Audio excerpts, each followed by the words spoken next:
Start. Yeah, I was just kidding. Here, let me get my title screen up here, and we'll start the show.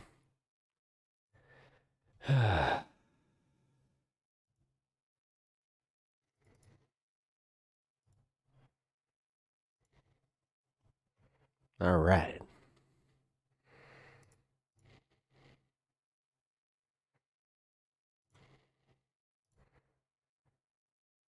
Who the heck is Pep Talks? I'm not gay, but I fantasize about Marco Rubio. Pep Talks. Pep Talks. Pep Talks. Let's eradicate the Kung Flu. I'm literally coming. Pep Talks. Pep Talks. Who the heck is Pep Talk? They want our women. They want our children. Pep Talks. Sometimes no means yes. Grab them by the Pep Talk. Grab them by the Marco Rubio. Obama is a racist. Pep Talks. I'm literally coming. I'm Pep literally coming. Pep Talks. We found weapons of mass Pep Talks. destruction. My fellow Americans, it has been confirmed today from Pep Talks that we are indeed all high on politics. Hello, welcome. I was late to my own show. I was sitting there making coffee and kind of zoned out, started doing some work around the kitchen, and then, yeah, just like that, it was already time to start. So, also, yeah, I turned off my auto start to show because I've been a little skeptical on if it's going to start without me, even though I turned that option off. So, hey, Anna, you're first. Hey, welcome. By the way, I love that D&D idea that you are working with. I hope that you can implement that. I hope your DM is cool, because I thought that was like a really good idea. But yeah, I hate to say it, every time that I have Goodberry, I've never really used it. I think I've used it one time. He's running with it? Sweet. Awesome. All right, that's really cool. Well, congratulations on having a awesome D&D campaign. I've used it to save lives. Oh, nice. Oh, yeah, wait a minute. Because, all right, can you technically do that, like, as a potion thing? I don't know. Especially early level when you get one hit. Yeah, oh, God. Wheatling, yo, what up? It works as a health potion. I didn't know that. I also, we played a system where we had crafting, where it was, based on Final Fantasy, where we had something called Aetherite, and if you didn't have enough Aetherite, you couldn't craft potions. Oh, that added an element of difficulty that we just didn't need to do, but it was definitely playing on super hard mode, that's for sure. How is everything in ye old Switzerland? Hope you're doing well over there. We unfortunately are having to deal with this bill. It's gonna be a thing. I'm starting to wonder though how long it's going to take to actually see some of the outcomes from this, because I'm a little worried that they're going to somehow blame the Democrats on this one, because I saw that some of the sunsets in 2026. As far as it's not sunsets, but it starts being implemented in 2026. And then throughout the decade, it's it gets worse, but it happens to get worse right after the elections. So I'm starting to wonder if they're pulling this knowing damn well that they have a very good chance of losing the midterm. So, hello, Agus, let me know you were live, but your really? My Discord? Huh, my YouTube alert went up, but here, that's weird.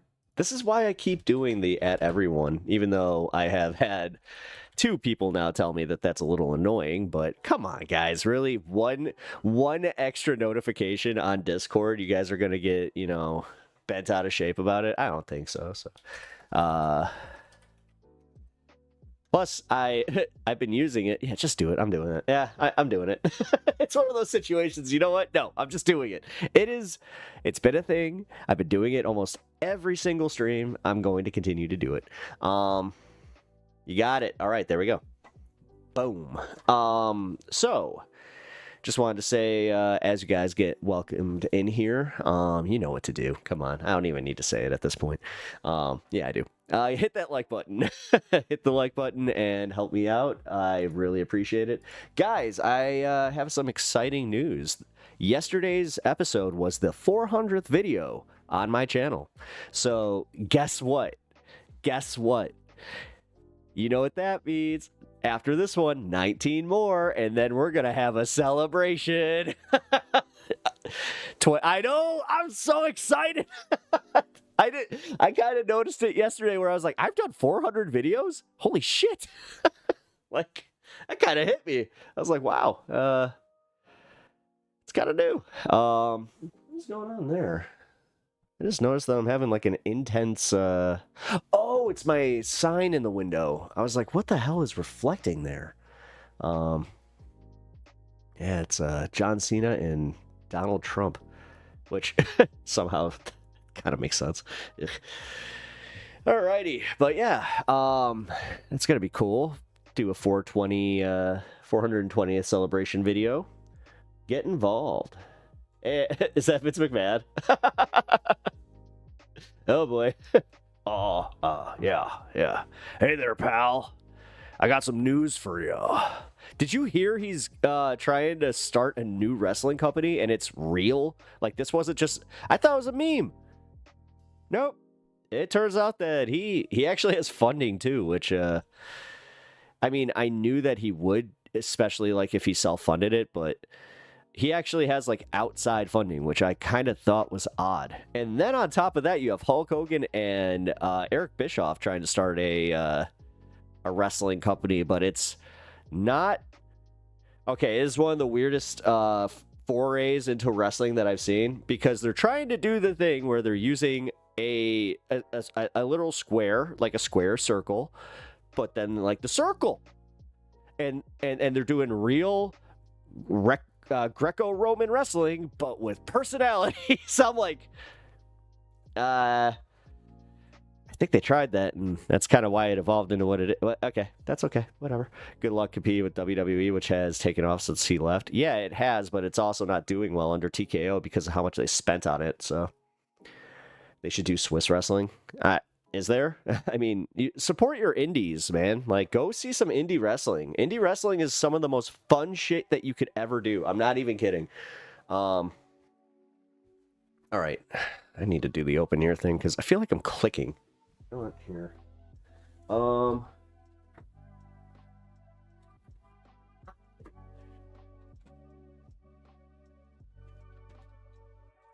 You know, something to, not be parched. I also left my water upstairs. Whoops. So V8 it is.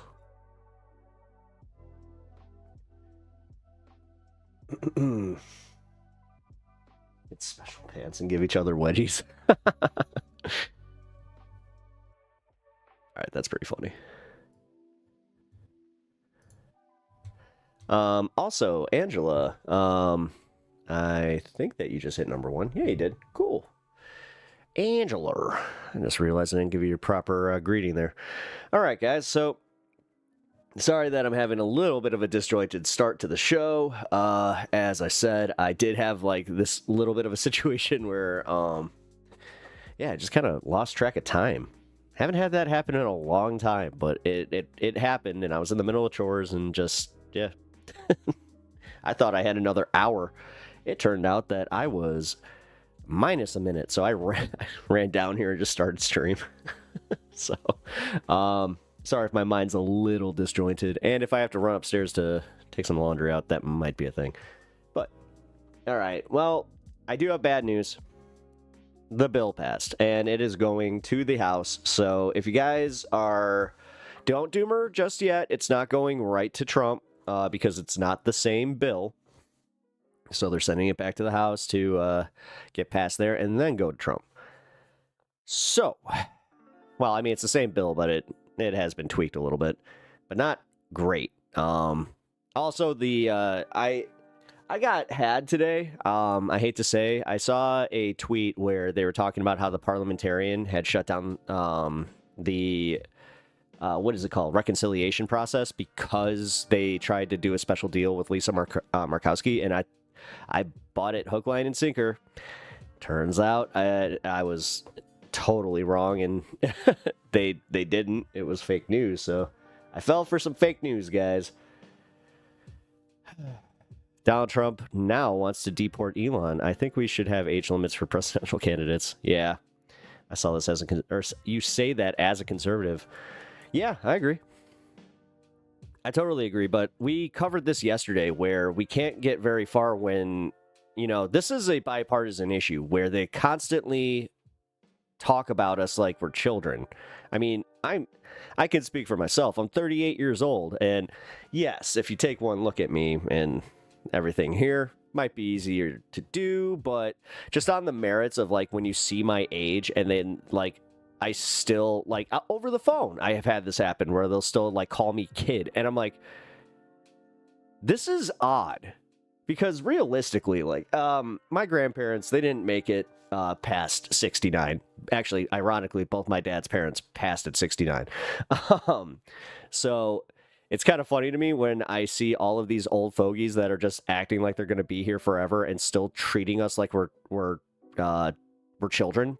I love it. It's awesome. I'm writing a script for people to call the House members with and aggressively urge them not to vote for the bill. Do you mind if I post it in your Discord? No, go ahead.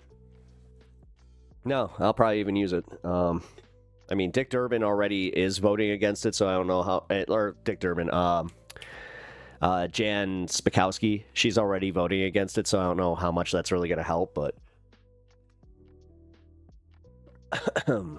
If I lived in a Republican district, that would actually... That might help. 2 districts over, District 7 is a Republican district, so... Hey, you know, I guess I could call over there, but I'm not technically a resident over there. Not technically. I'm not a resident over there, I should just say.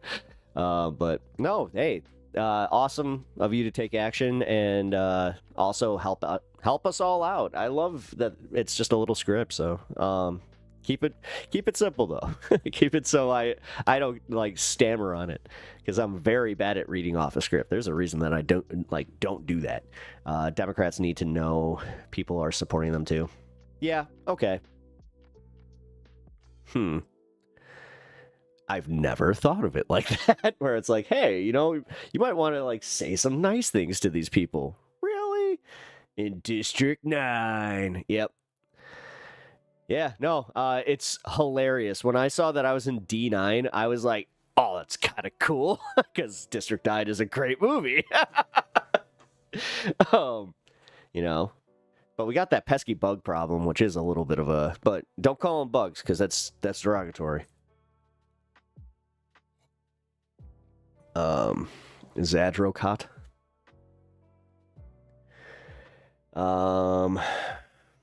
You think Israel is... Well, okay. I mean, yeah.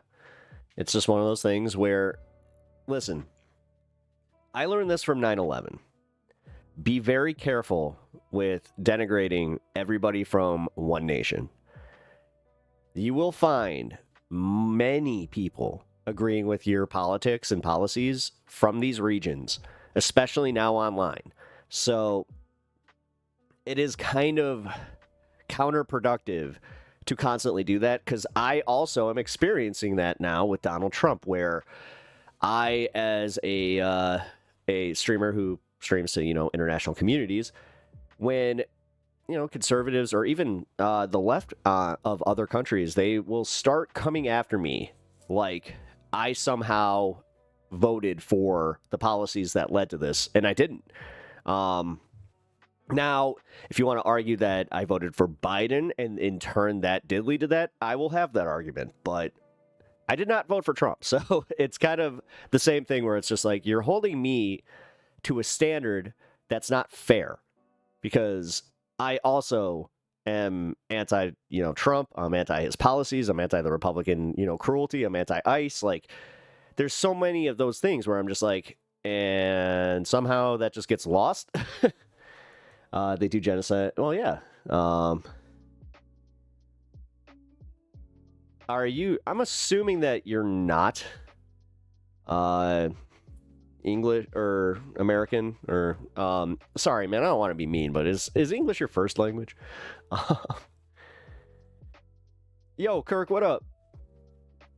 No, because yeah, Zad, we're 100% in agreement here. So welcome to the stream, and I hope that you find yourself enjoying our community and having like-minded people here.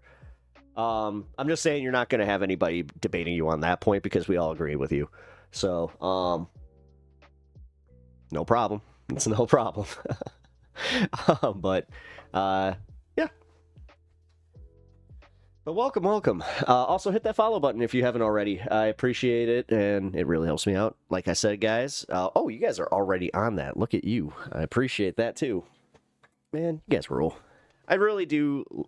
I have such a cool community. I feel so like I don't want to sound corny. It's like I feel loved, but no, guys, I feel the love.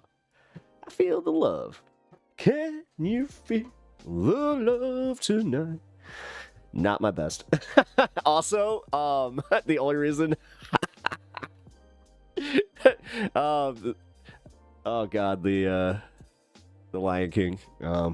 Just recently watched that. And then I'm sitting there, I'm just like, oh, I forgot the song was actually kind of a banger.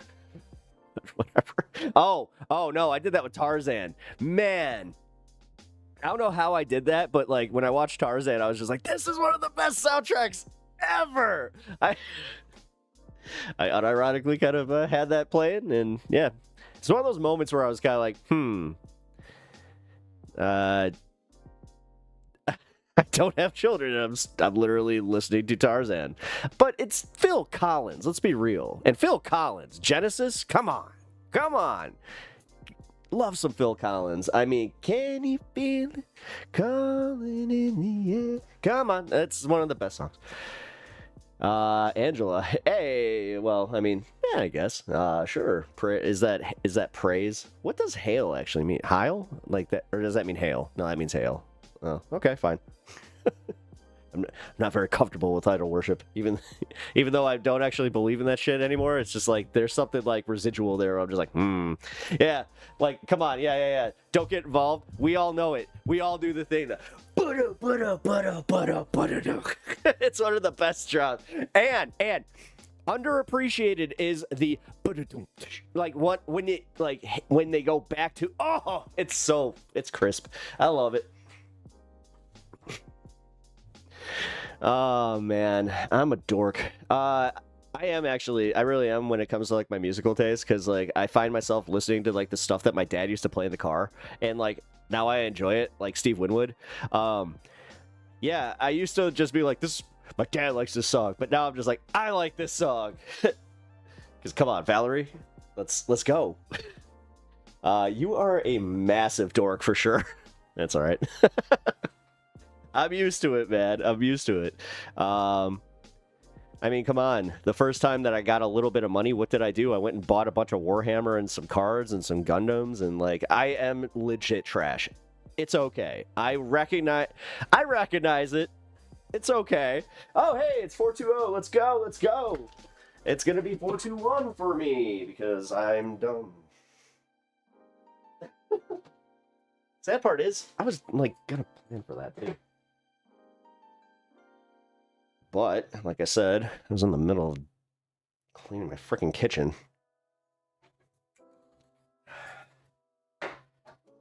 I don't want to use the term, but come on, adulting's fun.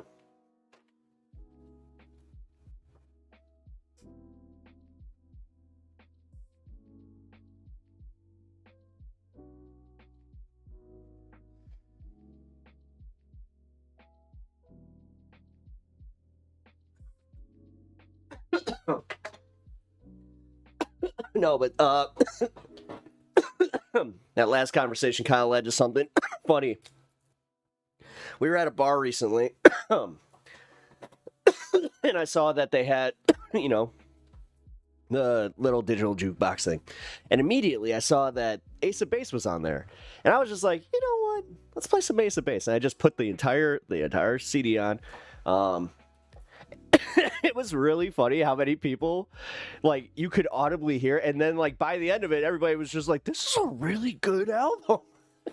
So we essentially had a listening party of Ace of Base at the bar. It was a good time. Sad Tech quit this morning, and now I have another one threatening to quit. I gotta go. Buddy. Oh, shit, dude. Yeah. Yeah, hit me up privately if you need to talk it out, man.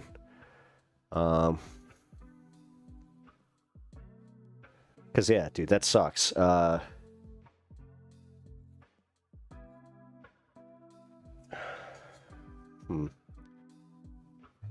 Wondering, is it the heat or is it the customers or like, bro? Sorry.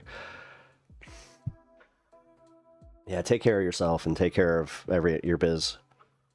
Fuck. But hey, thanks for reminding me about 420 Bloodstone. Thank you. Over some stupid shit, wimps. Okay, just yeah. That sucks. That's I'll be honest, man. I'm not in business anymore. Being a boss sucks, man. It does. I don't know why they do this thing where they make it seem like being a boss is so cool. Because, like, you think it's like the same thing. Well, I was about to say landlords, except landlords are just, again, you may be a good one, Kirk, but even my own dad, I've seen just like, come on, man, what are you doing? I've had to pressure him into just not being that. To his credit, though, he did become better because I brought up where, like, I was like, hey, man, so I had a landlord that did X and Y, which it seems you're getting dangerously close to being okay with doing. He's just like, okay. So being a boss would give me anxiety. I can barely manage myself. Yeah, see, that's, yeah. I know that I brought this up, but like when I was on a hockey team, it was like, God, fresh out of high school. So it was like technically not, it was like a semi-pro situation, but like not. It was very amateur, but we could get called up to semi-pros if they wanted us to, or like to the pros if they wanted us to. It was whatever. But yeah, I took a captain's position on a hockey team there, and I was just like, man, I thought I wanted to do this, but all the administrative work, the BS you got to put up with, especially in like when you're a captain of a hockey league type of thing, it's about game scheduling and just stuff like that. And then, so like I'm dealing with that, and then they're looking to me for on ice, leadership too. And I was like, this is too much. Like, this is way too much. So yeah. Bro, you are an emergency tech in the summer and you only worked 42 hours 2 weeks ago. Last week you worked 61 chill, plus I'm paying him 55 an hour. What's a complaint? Kids. These kids. Dude, no, honestly, man. Like, God, what is it? I'm about to turn into the old man. Like, I'm about to turn into, like, straight up millennial. Like, just like, these kids don't know. They just don't. Like, apparently, they just do not know what it means to need to work a shitty job and just, like, eat it and just, like, do it. And honestly, 55 an hour, there ain't much I wouldn't do for 55 fucking an hour. What the hell? Dude, if I could help you fix some stuff through here, I'll take that. Fuck. I can say right now, I mean, nowhere near that. Dang. Congratulations. You, not only have you made it, but your technicians have made it too. Holy crap.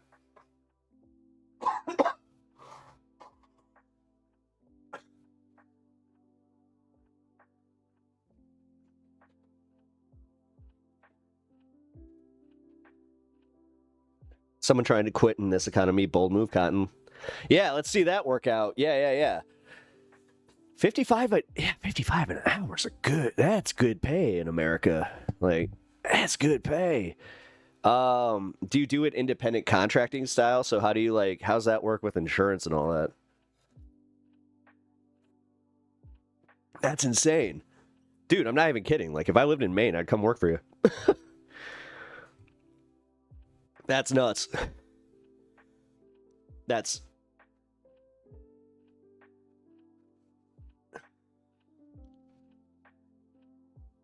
How old is this guy? How old is it? Tell me he's at least older. Like, if he's like under the age of 25, I'm gonna snap. Like, I'm gonna snap. Oh, that's very close.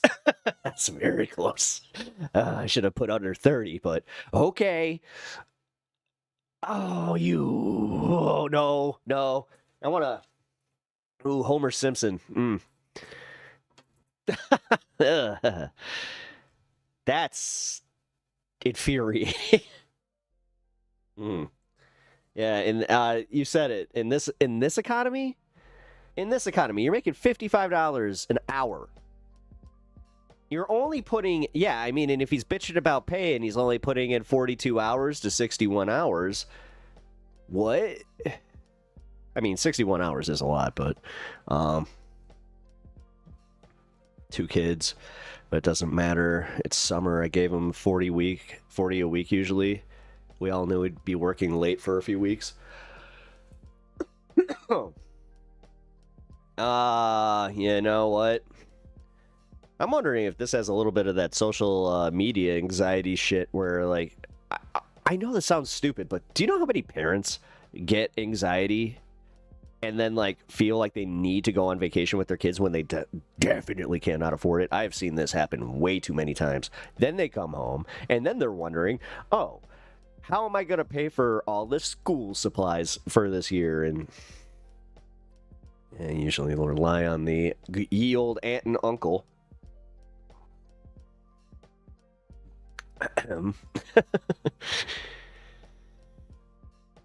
We are all working 70 plus, he knew. I'm working 90 OG. How the hell are you working that much time and you're still here? What the hell? How do you do this? Do you have like the most impressive like text? Oh my god, do you have a scouter? Dude, did you see they're actually making one? Like, they actually are making it's like something that attaches to your headphones and it has a display. I want it very badly. Like, that's insane. I mean, I would never get anything done here. I'd just be like, Vegeta! or actually, never! What? His power level's over 9,000! Oh, where's Matesh? Where is Matesh? I feel like I can't even say that without him here, man. Damn. I do not know where he been, but hope everything's okay. Hope everything's good. Same with Ryan. I know that he actually said that everything is going better over there. It's quieting down. Seems like the ceasefire is holding, so... Alright, I gotta go call this kid. Yeah, stop buying tech gadgets, pay into your retirement plan. Who, me? I mean... My retirement plan's okay. I had a situation where I was able to, like, make sure that it was. You know what, though? So certain states, I can talk about this a little bit now. When you have a parent who dies, right? Certain states, if they have, like, hardcore debt, especially student loan debt, they can try and come after you. Did you know that? Yeah. That was kind of what stemmed me kind of like panicking and just being like, Oh, so you're telling me, like, because I already had to pay, I don't want to say how much it was, but it was in the thousands range to just, like, get my mom cremated, have everything taken care of. It sucked. It sucked. And on top of it, you're grieving. It's kind of like, hey, you know, it's almost like, not the time. Thousands. Thousands. Yes, in the thousands. It turned out to be more expensive than I thought it would be. I am. Yeah. Yeah. Yeah. No. It was fucked.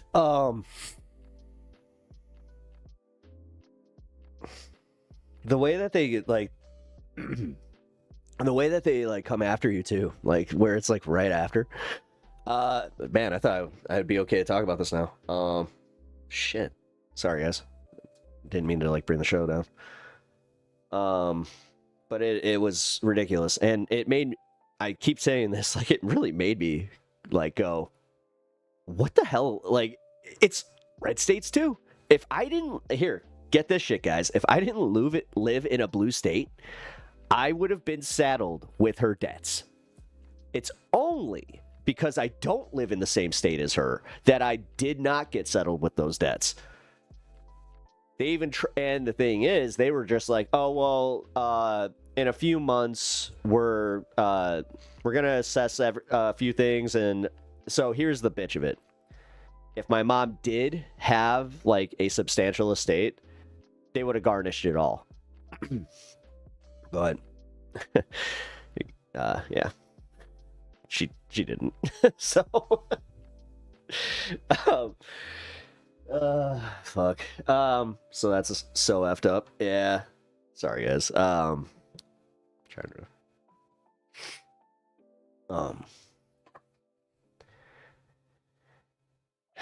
yeah, it's one of those situations where you definitely don't think about it either.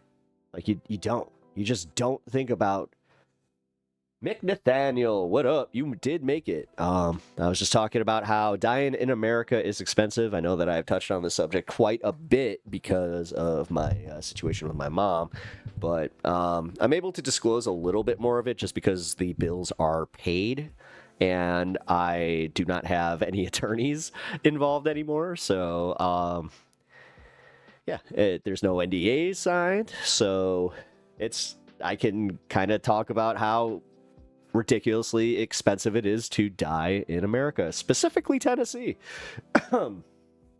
It's stupid. It's stupid. I feel bad for her husband too because they went after him too.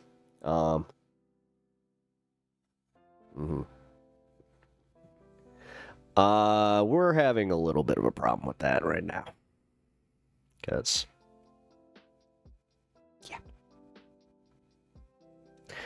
yeah, he had a policy on her.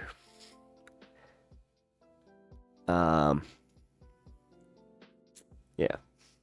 I get funeral expenses. I still haven't had a funeral for her. Yeah, so I have a memorial plan for her, and again, thank you to everybody who donated to that. I really do appreciate that.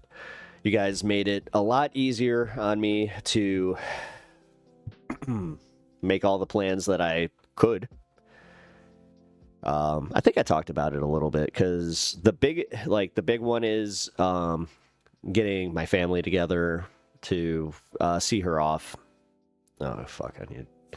And I'm also having her ashes made into a ring, so I can always have her with me. So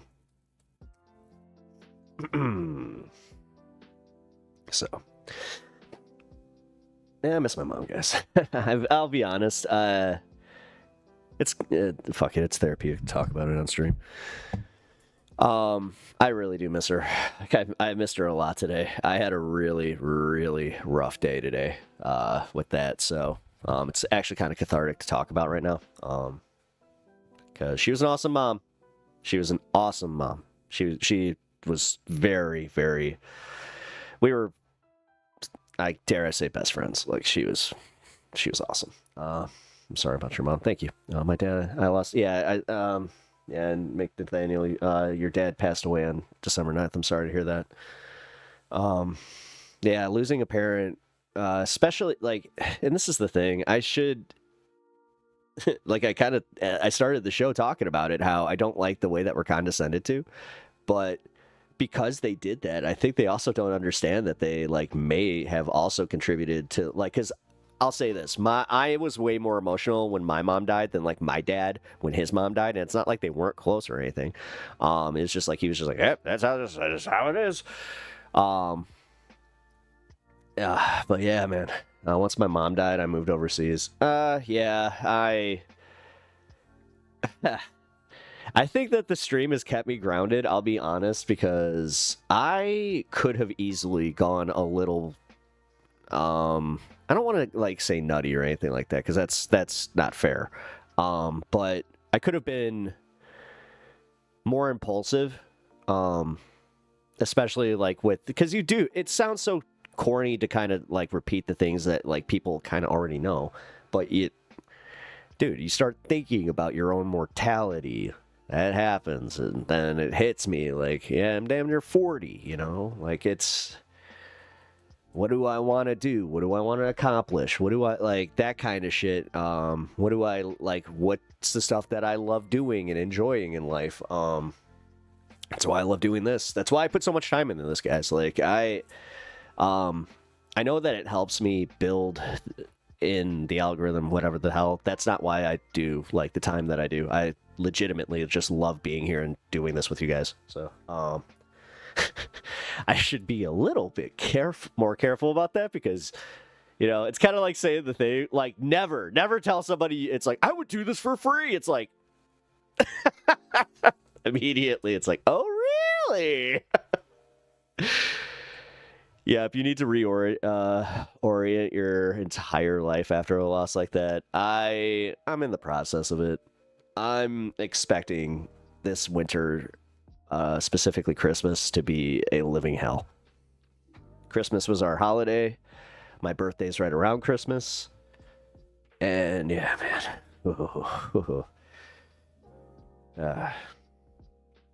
Here, guys, I want to show you her real quick. I know that some of you all have seen her, but this is a picture of my mom from when she graduated. I keep this right over my desk. But that's my mom. I miss her terribly.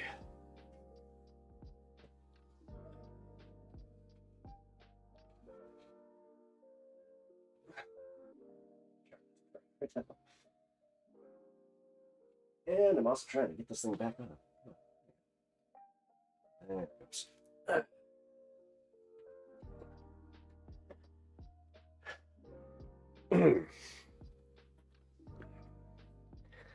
Hey, with that new bill, 40 is the new 70. Oh, shit, right?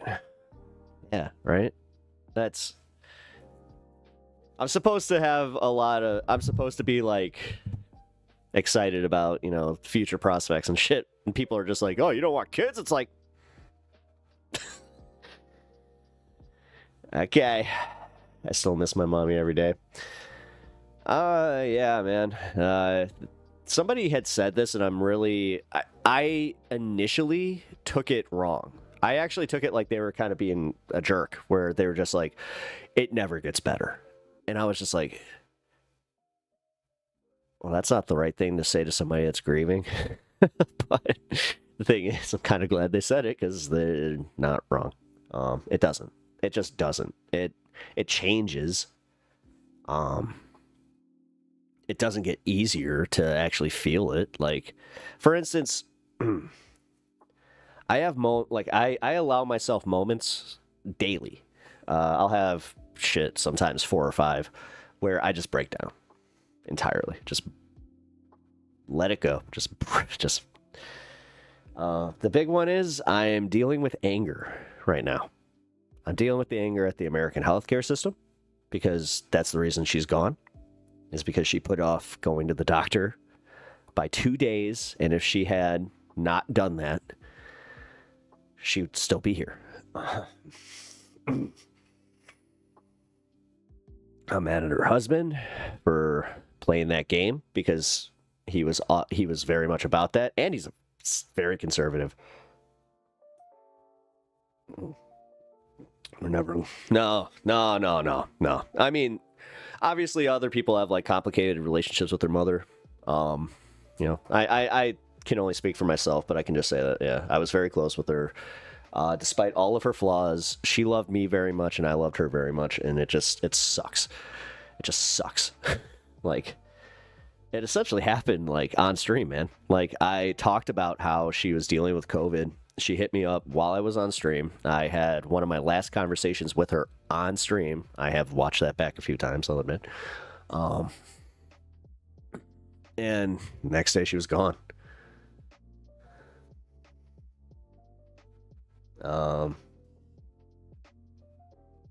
Yeah, her husband called me and told me like I was gonna take her to the hospital. I was supposed to take her to the doctor. Yeah. Yeah, it's also fucked up when it happens quickly.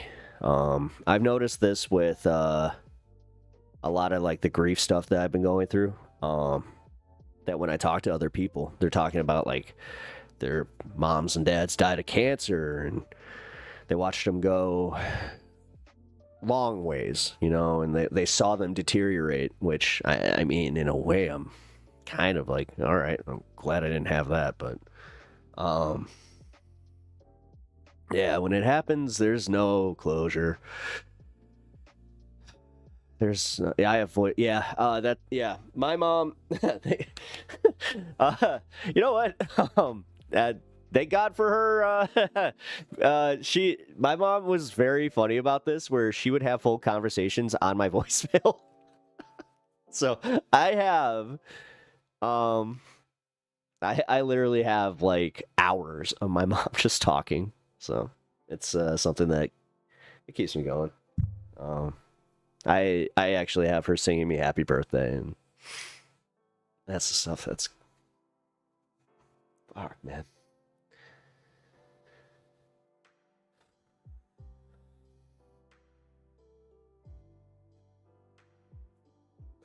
Sorry, guys. I thought I could handle this. I thought I could. I thought I could do this. I thought I could actually talk about this a little bit more. I'm trying. But yeah.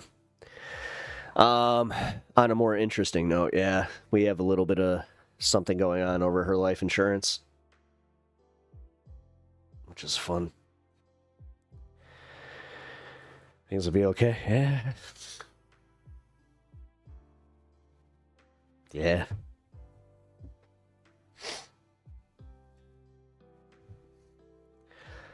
All right. Sorry, man. Oh boy. Yeah. I'm gonna repeat myself for just like like at least a minute here.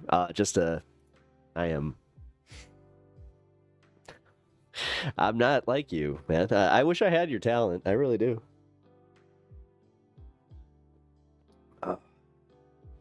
I wish I could put it like this is the reason that I wasn't exactly great at the comedy thing, is because I'm not great at the writing portion of things.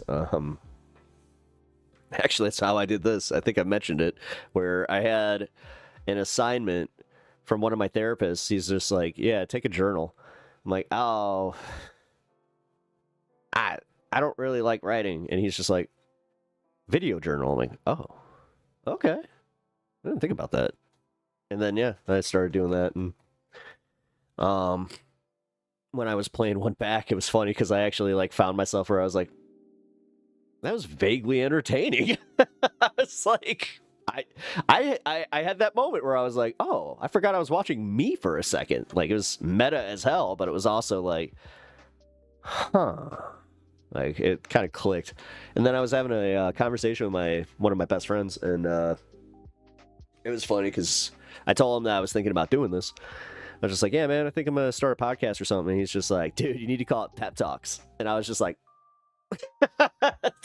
And like it clicked immediately. I was like, I'm gonna do a show.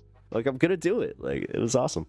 You'll sing it for me. You'll make it sound way better if you make it sound the way I want. Sorry, I read ahead and thought you were gonna be like, I can make it better. Excuse me. No, all right. Well, yeah. No, I mean, the thing is, actually listening to your song about your mother-in-law, like you hit some points there. Thank God. I will say this though, there were points where you were talking because it got more personal to her story, and I was just like, oh, it gave me like a break. But that chorus, bro, I wasn't kidding, man. It's what was it, Sunday? I think it was Sunday that I was like, oh, I'm gonna go into a little bit of a hole right now, but I need to do this. Yeah, the one thing that's not healthy is not to feel your grief. I have seen that. I witnessed it in a grief session. Not sure if I talked about that. I can't talk about too much of that, but I will just say that yes, I went to a grief counseling session, and when I was there, I saw somebody that held it in, and it made me go, I'm not doing that. Because, yeah. Whew. Sucked recording it, but it truly made me feel much better. Yeah, I've been thinking about doing a painting. Man, I am having a hard time talking about her today. This doesn't usually happen too, because like I love talking about my mom. Like I love it. She would be so happy right now. You have no idea. She was borderline. I could almost say narcissistic with the way that she was just like, oh, thank you. But she wasn't. She enjoyed attention, which is weird because the way that she handled her not wanting a funeral. Like, that was kind of weird, where she was just like, I don't want an actual, like, church funeral. I was like, whoa. And, like, we had that discussion within, like, months leading up to that, but she also didn't, like, there was nothing wrong with her. Trust me on this one. She didn't have the ability to not tell me things like that, so, she was proud of me. I actually was very lucky. She told me that she was proud of me the day before she died. She said that she was proud of me in this show. And she actually said that she like loves the fact that I have this community that was here for me. So she was my second biggest fan. I appreciate that. Yeah, shit. All right, but yeah, rest in peace, Mom. I miss you. I love you. I actually planted another flower for her. Oh, dude. So this is kind of cool. I don't really. I didn't really believe in this type of stuff. Not sure how much but I've seen the same. Like, I'm not sure if it's the same cardinal, but I've seen a red cardinal every single day. Since my mom passed, that it's kind of crazy. Whew, boy. Yeah, even my watch is like, take a second.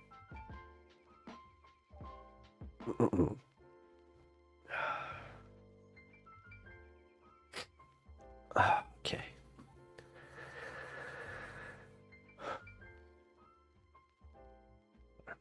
Yeah, my mom is also the reason that I'm an activist, and like, she was an activist. She protested against Nixon in Madison, Wisconsin. She got arrested on the Capitol steps. Yeah, she what happened? Reagan happened. That's what happened. For real. Like, she was kind of like a product of what happens to boomers, you know. They start thinking about taxes and, you know, all that bullshit. And they started in with that, like, oh, you'll be fiscally conservative, but socially liberal. Like, she was totally that way. I hope that parable helped you grieve better. It did. It did. It was beautiful, man. Sorry. Yeah. Today Trump posed for a photograph in alligator Auschwitz in front of a cage of children in a 100-degree Florida swamp. That's not No, it's Auschwitz. That's Auschwitz. That's, yeah, alligator Auschwitz.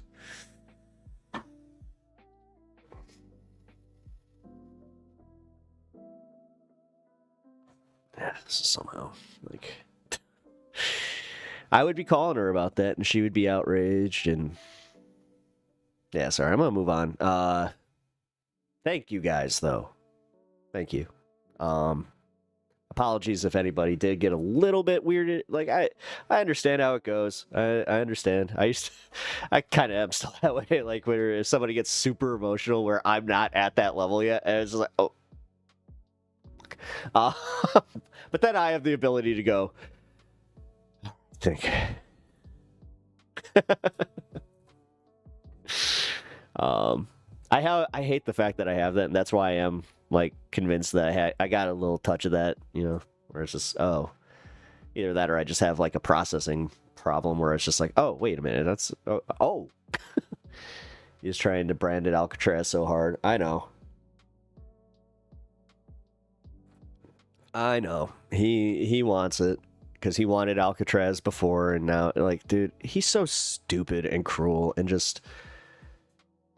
It's infuriating that we have to deal with this level of cruelty and just the level of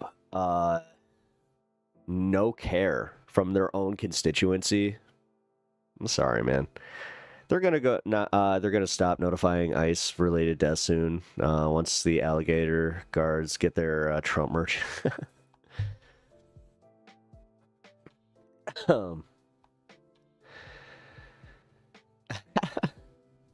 Well, I mean, damn. I do know. Wait, actually, we can check in on this. I think the status quo's over there. Here. Thank you for bringing that up, by the way.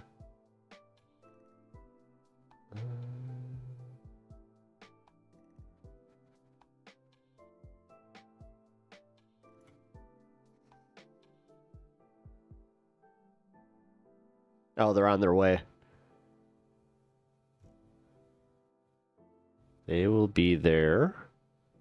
Oh, very, very soon. Okay, cool. He needs the Alcatraz brand.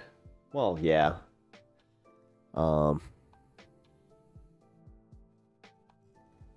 Again, it's all because he realized that he couldn't get Alcatraz itself because they're like, yeah, it's literally a museum, dude, and it is not as big as you think it is. Have you?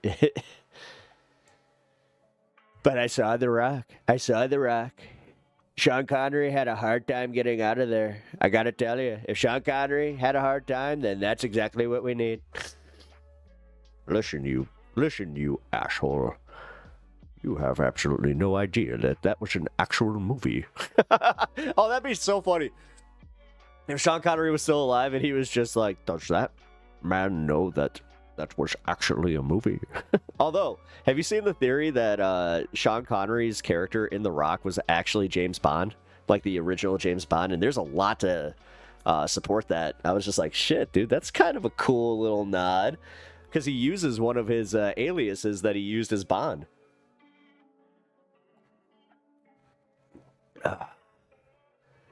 AI will do that? What? AI will do what?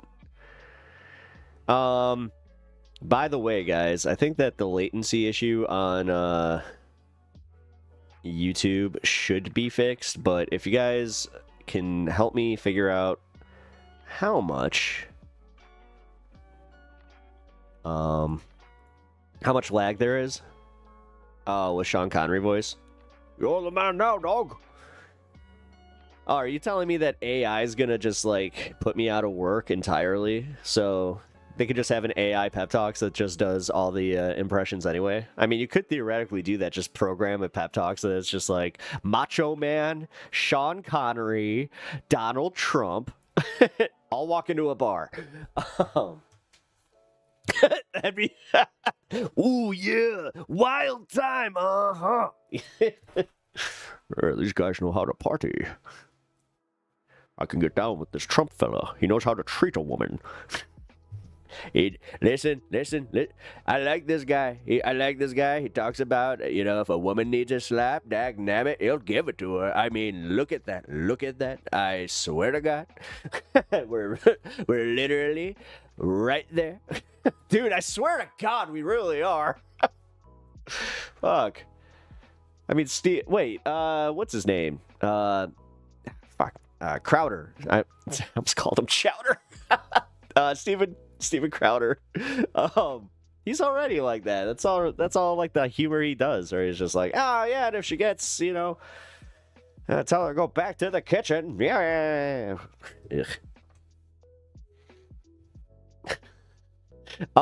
Hey, actually, random question for the women in the audience. And I guess actually no, this kind of goes for like the guys too, but the guys, I have a feeling I know how this goes. And my trans audience as well. What do you guys think of the term Tiggo Bitties?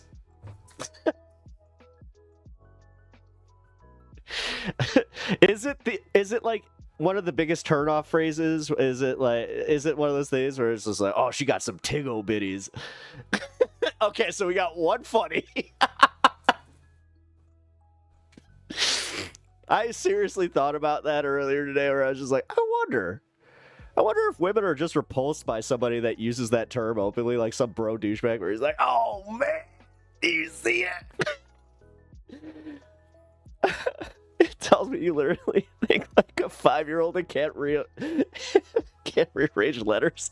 Or you're like me and you just happen to be dyslexic where you're just like, whoops. That's an excuse. No, I'm just...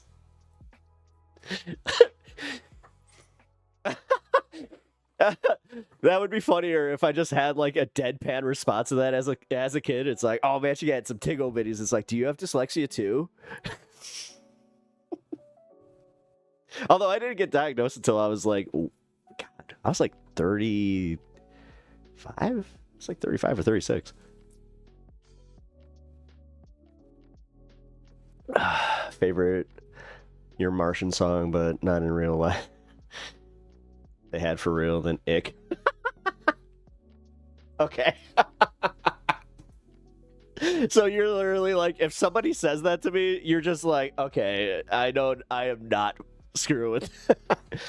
How do you not know you have dyslexia for 35 years? Because I've always like gotten around it. People just thought I was like a bit slower. Not like the way you're specifically in writing and like reading, because I would always mix up like the middle letters of a word, but it never really had any bearing because like my reading comprehension skill is still fine. It was more so just, yeah, I explained this yesterday where I have to like take an extra just like split second to just kind of, you know, get it. I've never officially been diagnosed. You should. Definitely helped because I wasn't expecting it. I went in for an ADHD diagnosis, which I did get. But yeah, when I saw that, they were just like, you also have dyslexia. I'm like, really? I kind of had a moment where I was like in denial about it too, where I was like, no, I don't. Well, maybe I do. You don't know something isn't normal if no one tells you, then you just live with it. Yeah.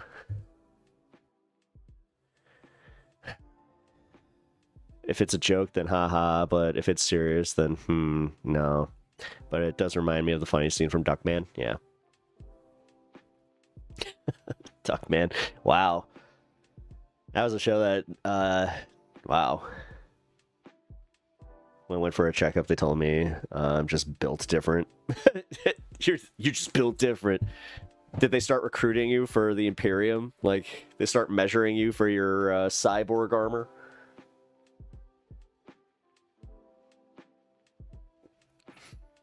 Chinello. Is this a place for peaceful politic talks? Yeah. Yeah, actually. Wow. Hey, thank you for asking that. That was a hell of a way of just coming in here and, like, actually, like, just asking and just... No. Thank you. That was awesome. Channel of Exact.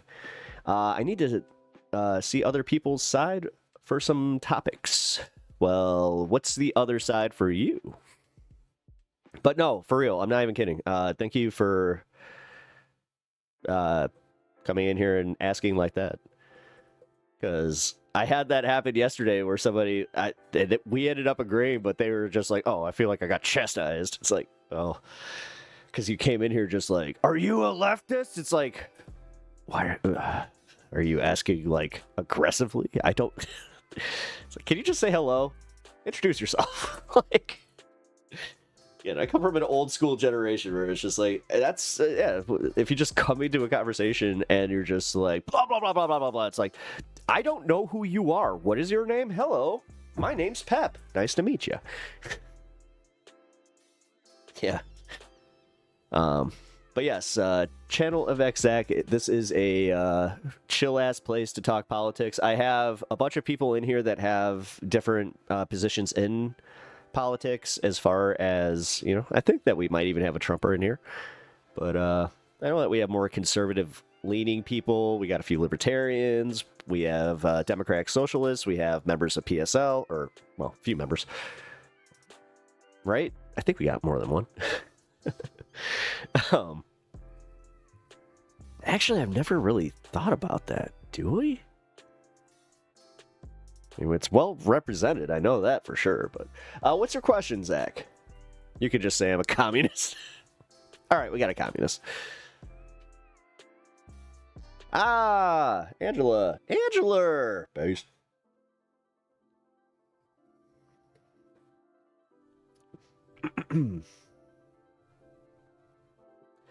I hope he's not like typing out like the longest question ever.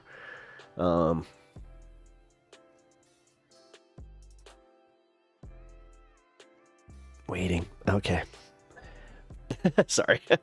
Yeah, of course. I'm a Republican, 20 years old, blue collar type worker making around 125K. Nice. Wow, 20 years old, 125K. Very, very nice.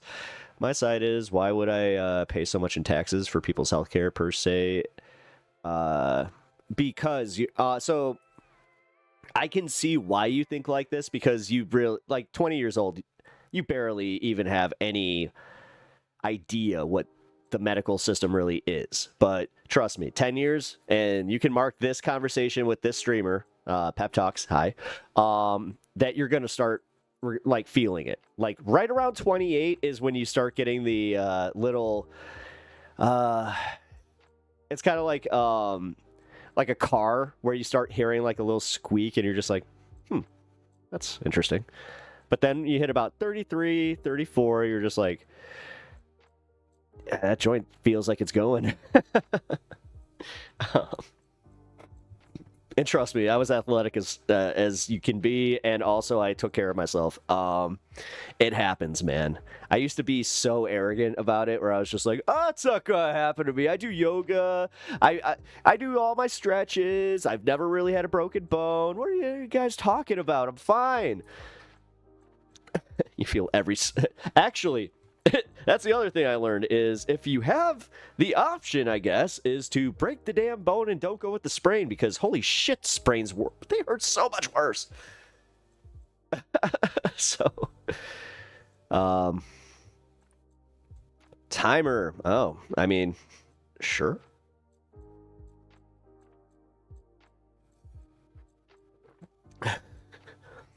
So wait, your team Musk? I mean, I guess I am by proxy. It's kind of one of those situations where I'm like watching the Stanley Cup Finals and I'm just like, I don't care. They both suck.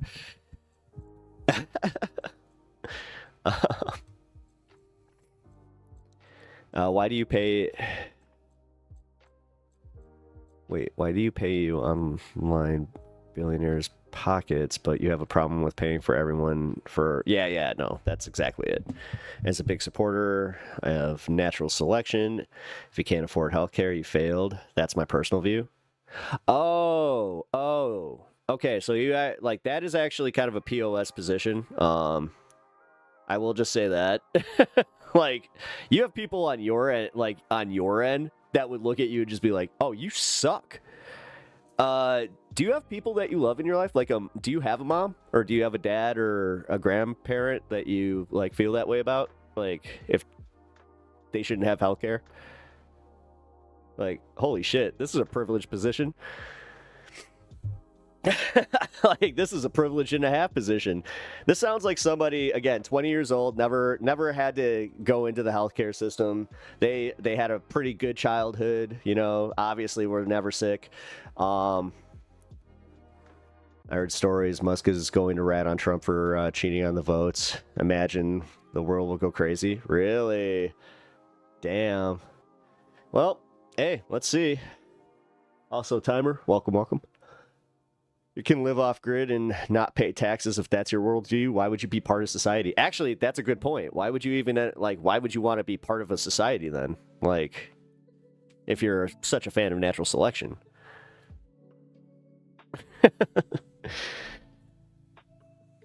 Actually, damn. You know? Basic, but it's true, man. But also, again, dude, 20 years old. Making 125K. What do you do to make 125K a year at 20 years old? Like, whose daddy gave you a job? Can I just, like, did you do that? Nah. Asking somebody on the internet, did you do that on your own?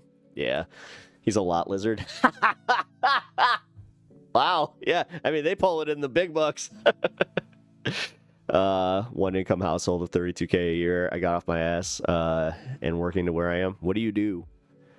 Who do you exploit? Because the thing is, 20 years old, you have to understand, making 125K. I know what that takes because I was about in that position. I bury fiber lines at a customer's home, 50 per berry. Nice. That's actually, yeah. Because we were just talking about a guy up here or over here that pays his technicians $55 an hour, and he has people quitting because they can't hack it. $55 an hour? Fuck yeah, I would do that. Like, some people just need to think about family and others. Well, no, I mean, the thing is, if it's not your own business, I will say this, then yeah, like, your worldview might change if you do not have that line of, like, money, like, immediately. For instance, let's play a theoretical game, because I like theoreticals, especially with Republicans. In this theoretical, Trump decides that fiber's not worth it anymore. We're going to go back to just, fucking dial up, because he doesn't give a shit about us. Let's be real. Like, he's proven that time and time again. He wants the poorest to just not have anything nice. So he cuts all any fiber subsidies, and just boom, your industry is just gone. And on top of that, you have zero prospects in going into a different industry that has a similar pay grade. Would you still feel this way? Would you say that's natural selection, or would you just say that you kind of just had some bad luck there because politics and the position of the, like, literal geopolitics and just the position of the planet kind of, like, changed all that shit?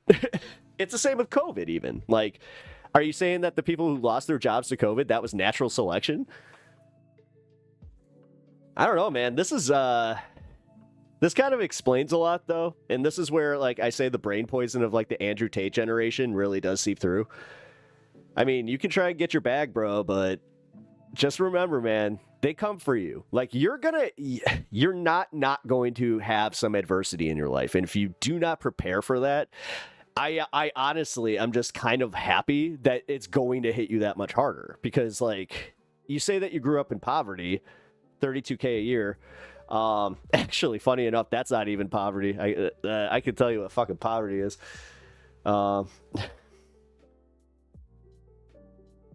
Not gonna lie, this is a fascistic worldview. Oh yeah, yeah, eugenics adjacent. Fuck yeah. Oh no, I see where he's going with this.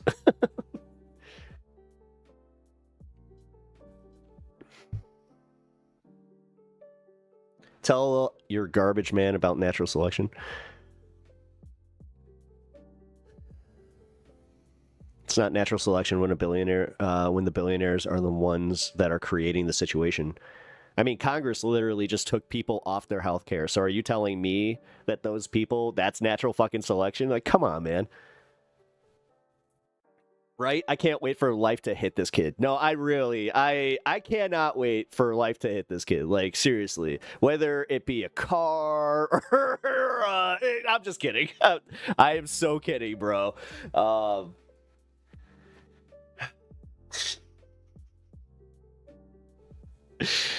I actually kind of feel bad about that. I'm just like, no, I do not actually want that to happen to you. You seem like you're just kind of a misguided youth, which I can say. I am 18 years your elder, so...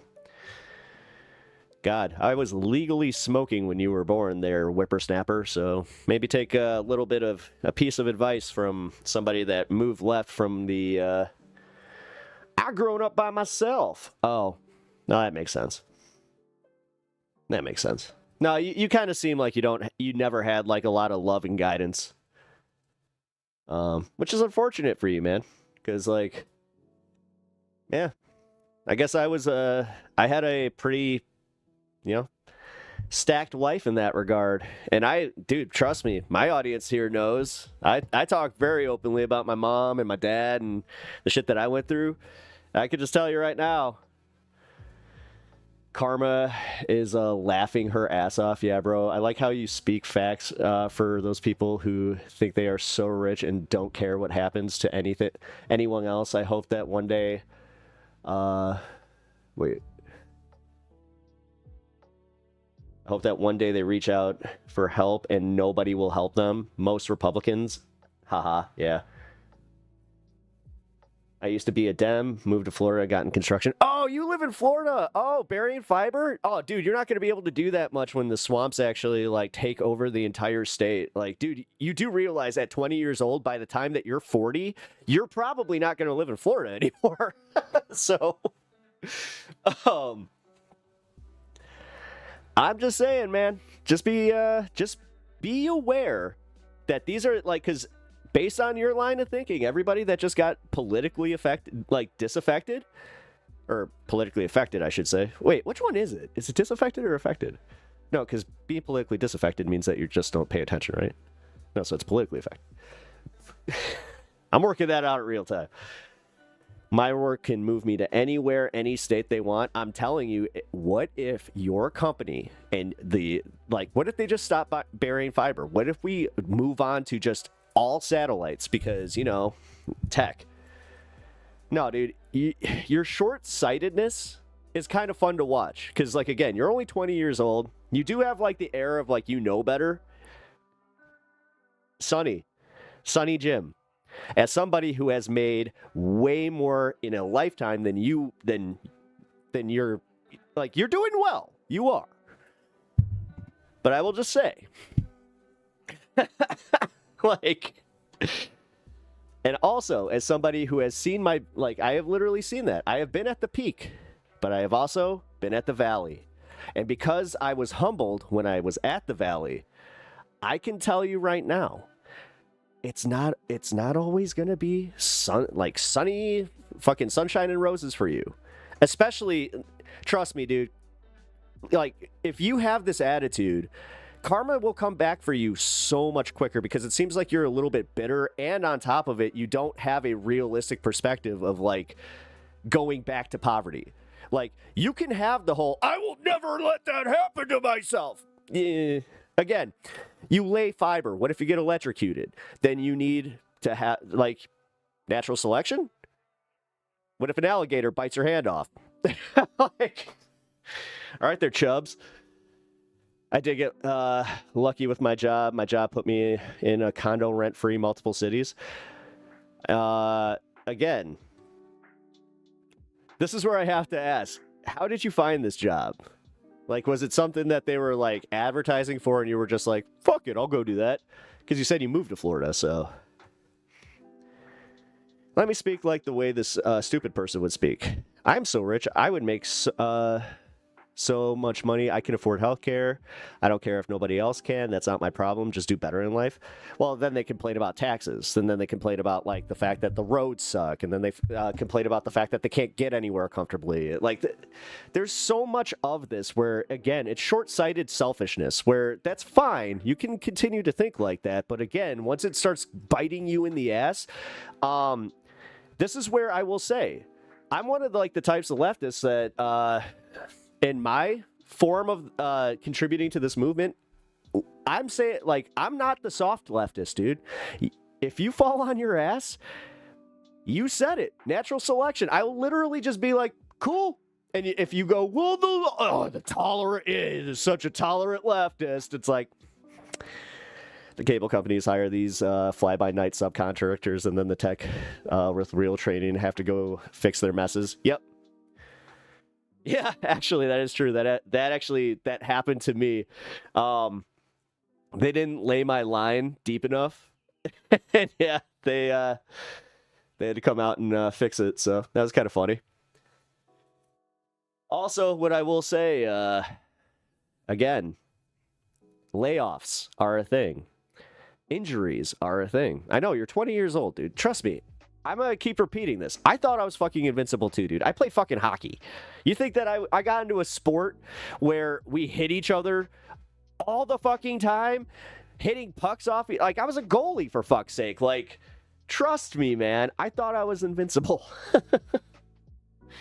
And, I mean, for how little injuries I took, I will say that. Yeah, I actually got lucky. I got all my teeth. But I also wore a cage.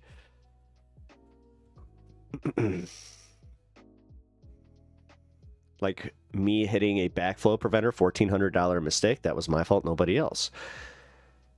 Listen, what I'm talking about is just like for shits and giggles, and this could actually happen to you. Your friend's daughter Sophia is doing great, going home with a feeding tube for now, but seems healthy. Yep. Yeah, I was there for her transfer. Out of the ICU. Thank you guys again. Damn it. I'm all mushy today. Fuck. You made an uncle proud, okay? She's cute. She's a cute kid. She's I've admitted this. I don't usually get the baby thing, but she's adorable. Doing like, but again, it's like basic. It's literally the most basic shit, but it is like, oh, look, she did this. Because like she moved out of her like little what do you call it, like the swathing or whatever, and like she gave us like a little piece. I was just like, that's all right.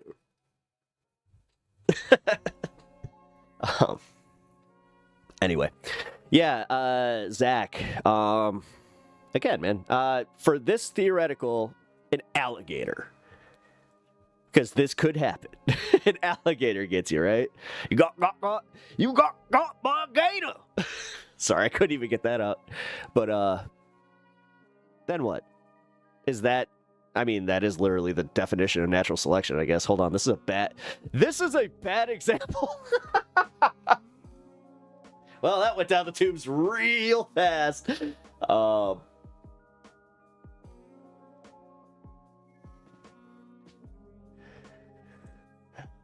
Pay less in taxes, get the same care.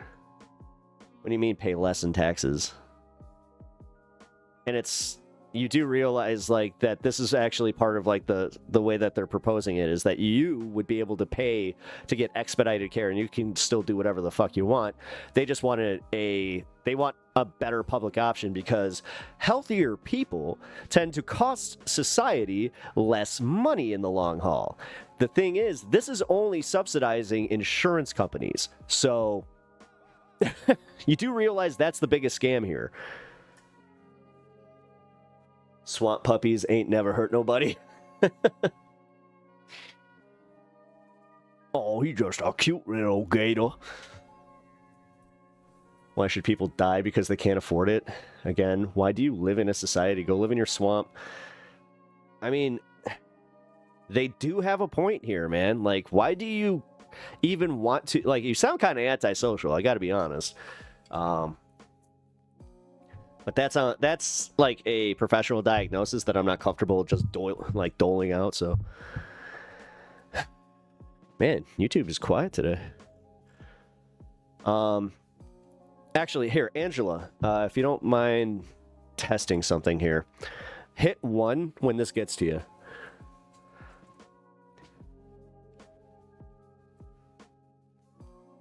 Shit. Alright, that's a little too long. Oh god, we're at like 20 seconds.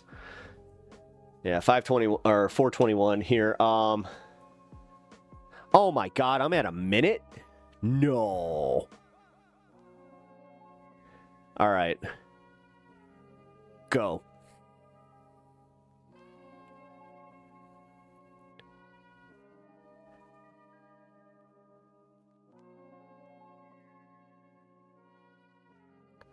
Shit.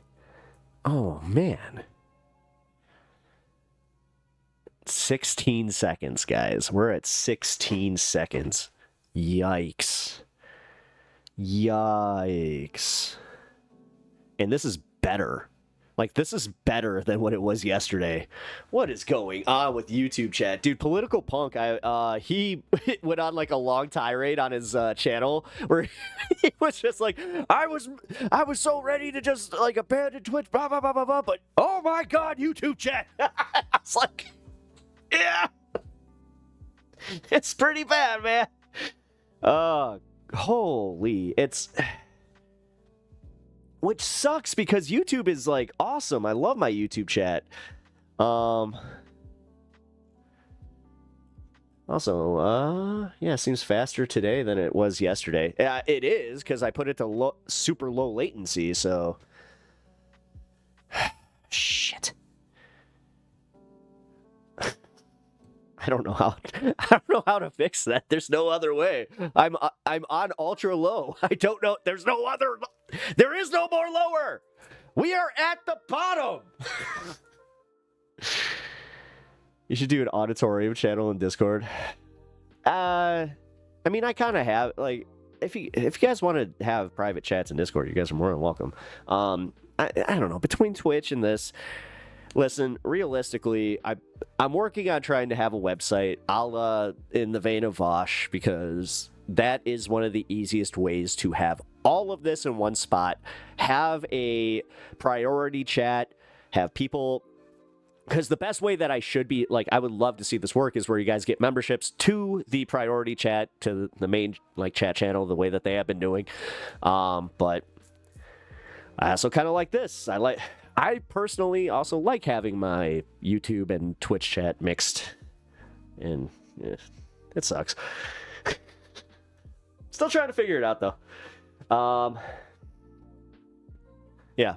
No, I was about to say, see, as somebody who has literally gone from having perfect healthcare to not having healthcare, I have also gone from a position that this kid will never understand. And I'm not... God, I shouldn't do that. I made a lot of money doing a business that I wasn't necessarily into, but it was good money. But I also saw that business just essentially fall off a cliff. So, and it wasn't like my business, it was my industry. My entire industry just took a massive hit. So it's one of those situations, man. Like, I just hope you understand. Like, you seem curious, and again, I totally disagree with your positions. I went from $14 an hour, making $200 a week, to moving to Florida, working 60 hours every week, making 1,500 average every 2 weeks, to now making 2,500, give or take, a week, working less than 40 hours. I grinded and still grind. Yeah, no. That's great, but how did you get in that position? How did you find that position in Florida? Did you have an in? Did you have a friend, per se, that gave you an in this company? Did you have somebody, or did you find it online, like through like a broker or some kind, or like a recruiter. I grind too, bro, and I still think people need a hand. I mean, Kirk, you own your own business, and you're just like, wow, like even you like, yeah,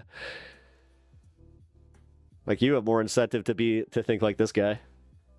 He doesn't seem curious. He seems to think he's entitled. That, you know what? That's what it is. Well, no, I meant curious about even coming here and asking for our position. This is where I'm a little taken aback. He's not trolling us with this. He just kind of seems like he is kind of just like, I mean, let's be real. Did you come here just to be like, am I a bad person? It kind of seems like you did.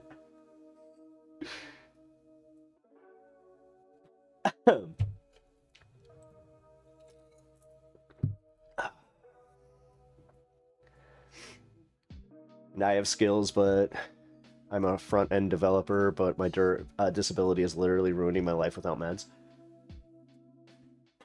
See? Disability is something that some people are just born with. You think that's just natural selection. Again, technically. But we somehow live in an era where we can even beat that kind of stuff. Like, for instance, my niece, who just had a heart replacement at birth.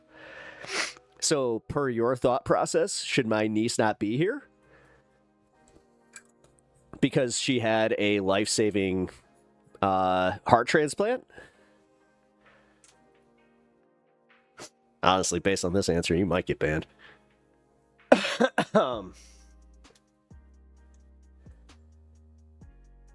High-functioning autistic.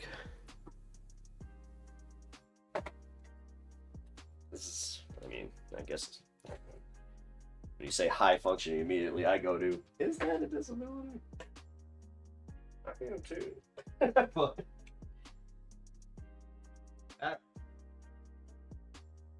I'm late.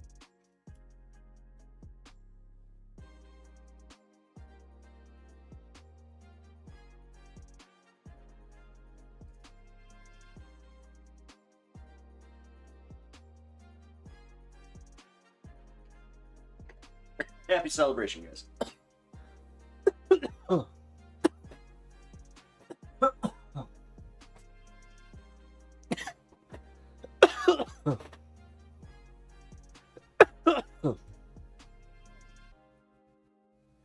Place I was living got fiber. I spoke to him, got in touch with the supervisor. Smart. All right. That was very, very smart of you.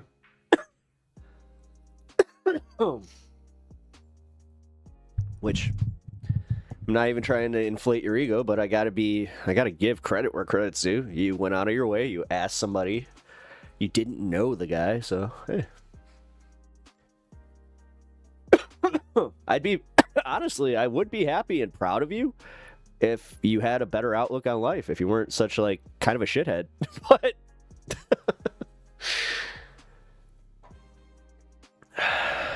you remind me, I have little brothers. Well, I have a little brother. But because he's a little, dunce, I also, I was kind of an older brother to his friends. I'll just say this. Like, I very much will speak to you that way. So. My friend with only 20% sight can do these things people with sight can't seem to do. He's Daredevil. That's crazy. I'm just playing devil's advocate. Guys, don't. Sometimes you're too good. That's the thing. Hey, karma. That was karma hitting you yesterday. God, I can't believe you thought I was serious. That was funny. All right. Do I want to do the politics thing now? No, I want to continue this discussion. In and out of the psych ward, PTSD, criminal record, not getting into it. You got your stuff together. and working through your disabilities. So, yes, I got a strong outlook on life. See, this is where I'm a little weirded out because, like, listen, I've overcome adversity myself, but I still don't have like this shit outlook. The thing is, like, I recognize the help that I did get. I recognize some of the outlets that I was able to have that I was able to use, you know? Psych ward, though. I can say this. I've never been committed, so. Unlike, you know, some family members. Now that's a different story. Oh, yeah. Your life sounds way too unstable for you to be that confident. Yeah, see, that's where I'm saying, like, he doesn't no, but that's what I mean. Like, he hasn't hit the bump yet. Like, everybody hits their life bump. Like, I hit mine when I was about 26. That sucked. You have commitment issues? No.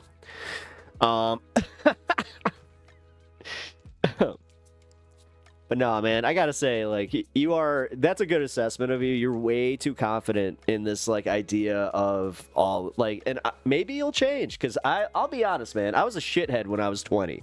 That's why I'm confident, like, calling you that, is because I was one.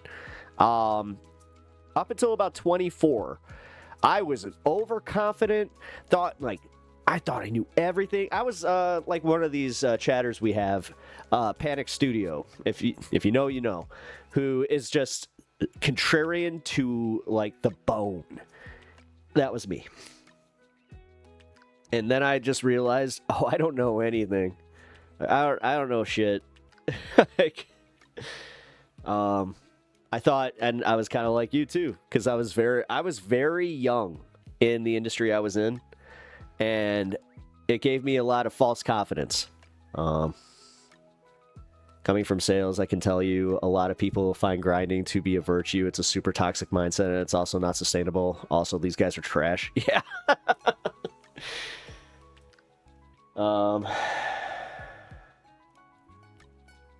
My mom left when I was 3. Oh, sorry to hear that, man.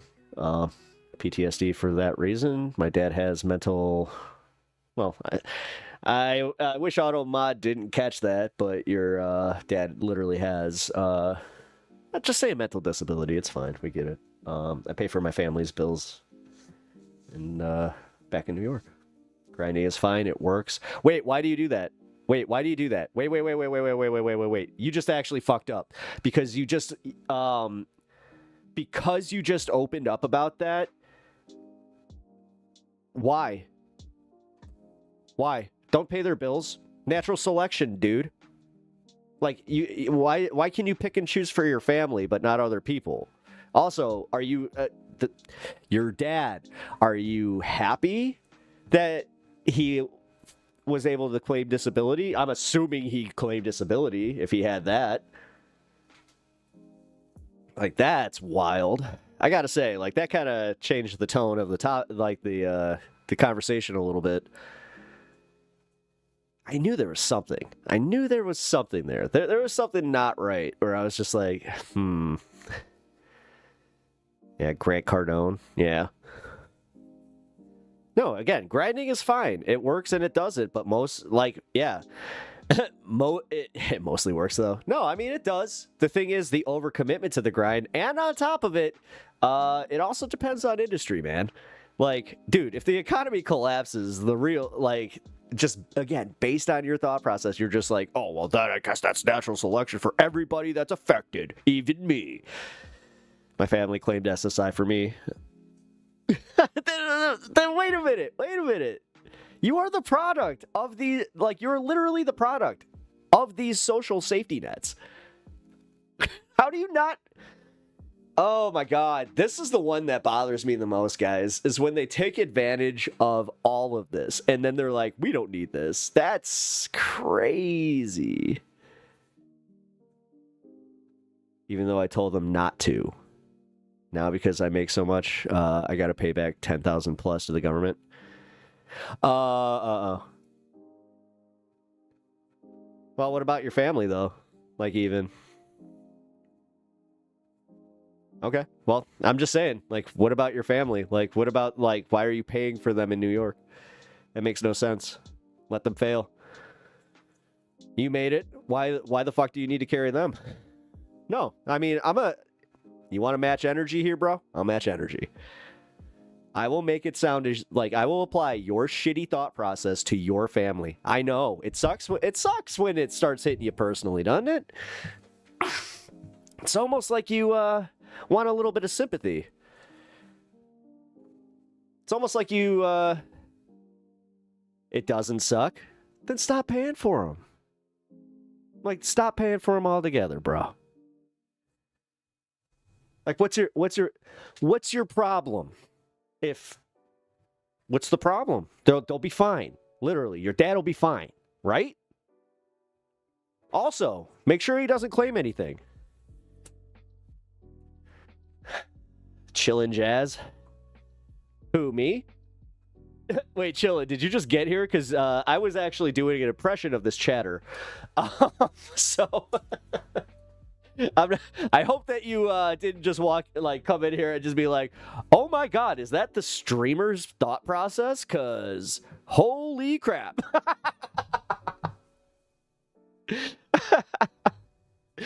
Cause yeah, no, I was totally I was just channeling Zach there.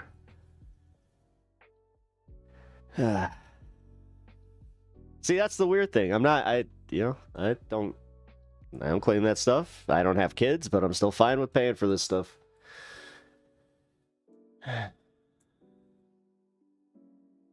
He's acting like he's a millionaire, bro. I know. I just heard you say that to somebody. Yeah, no, chilling. That's why I was like, oh shit, did you just come in here and you heard me say like that? Ah, that's a new thing I have to worry about. Fuck. I didn't think about that.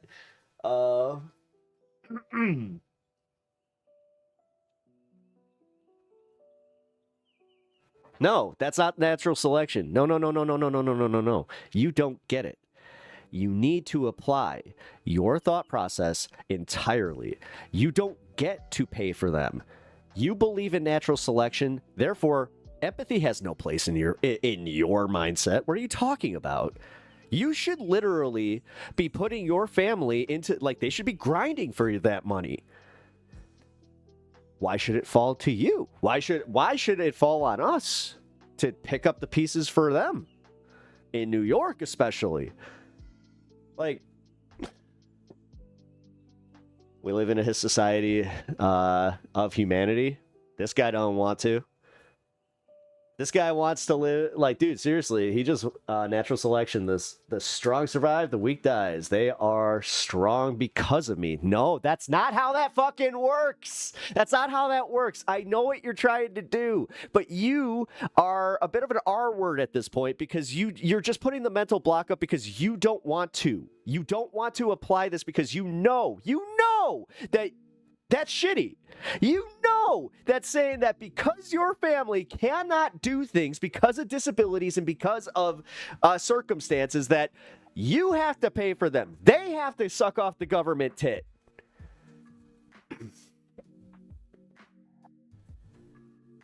Well, why should it? Hold on. No. See, Bloodstone's thinking of it in the way that it should benefit her plus others. You're thinking of it in the way that it can only benefit you. They're not strong because of you. You have a flawed logic. Flawed logic. What was that? Redacted and say survival of the fittest and those who are protected by them. There you go.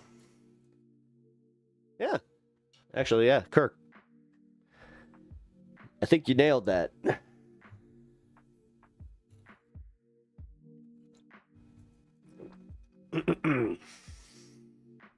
I do think you have a severely flawed logic, but which is literally socialism.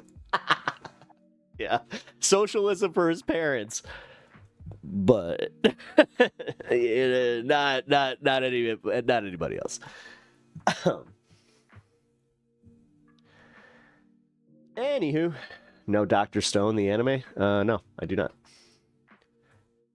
We're already past this. People just ignore that hospitals aren't letting people die in the waiting rooms, and cities are feeding people before they starve. You have to get out in the real world. Yep.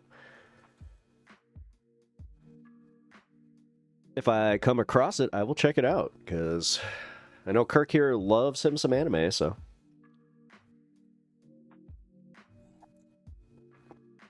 When was this? Okay, we're. I was like, all right.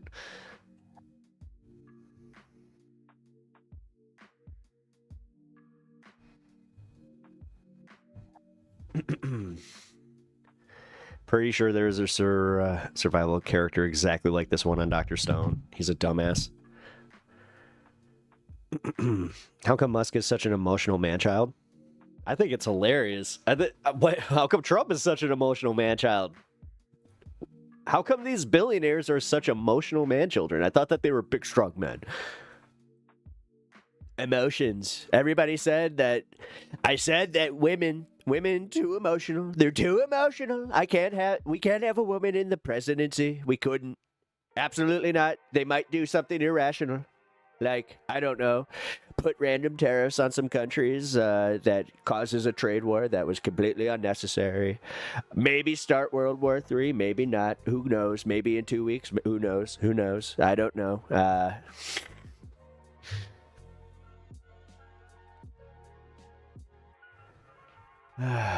Somewhere weird. Again, I like super, I don't want to say mainstream, but like, they kind of are. Uncle Trump. He shows up like Uncle Buck with the with the drill. Listen, there will be absolutely no what did he say? Hanky panky. There will be no hanky panky unless it's for me. Only I get the hanky panky. Hanky panky for me, not for thee. Scout's honor. Scout's honor. Eagle Scout Trump.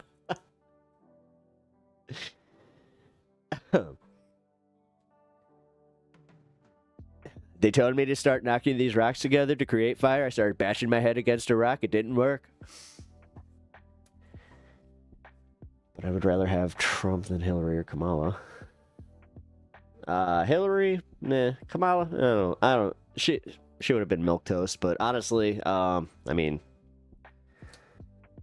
pretty sure we would not be going through what we're going through right now. You would just have a lot of pissed off Republicans saying how we're falling, like literally cratering towards socialism, while it's like, again, the most centrist milquetoast, corporatist bullshit ever. Like, these idiots think that Nancy Pelosi's a leftist. That should tell you something.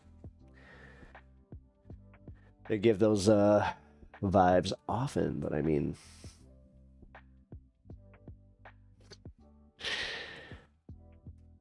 I don't know what you're talking about.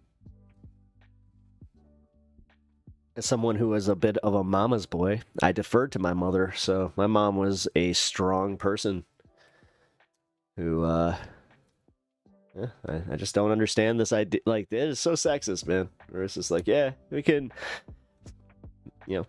big strong mothers until we will. Don't get too ambitious. Come on, ladies. I don't want any of them. Kamala was cringy. Yeah, she was. No, I'm just saying, anything is better than what we got now. That's what I was saying. Dude, I was saying that, like, I was one of those people where I was just like, I will literally vote for the corpse. I don't care. I don't care. I don't want to crater towards fascism. I read Project 2025, and that was enough for me, where I was just like, oh, they're going to do this. Because once I found out that Stephen Miller was one of, like, the main guys behind this, I was just like, this is happening. The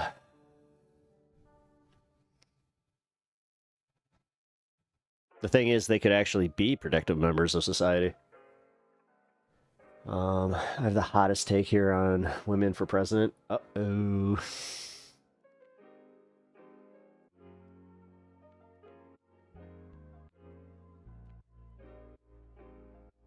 You don't have to be a productive member of society to get help. the potential of being productive. Yep.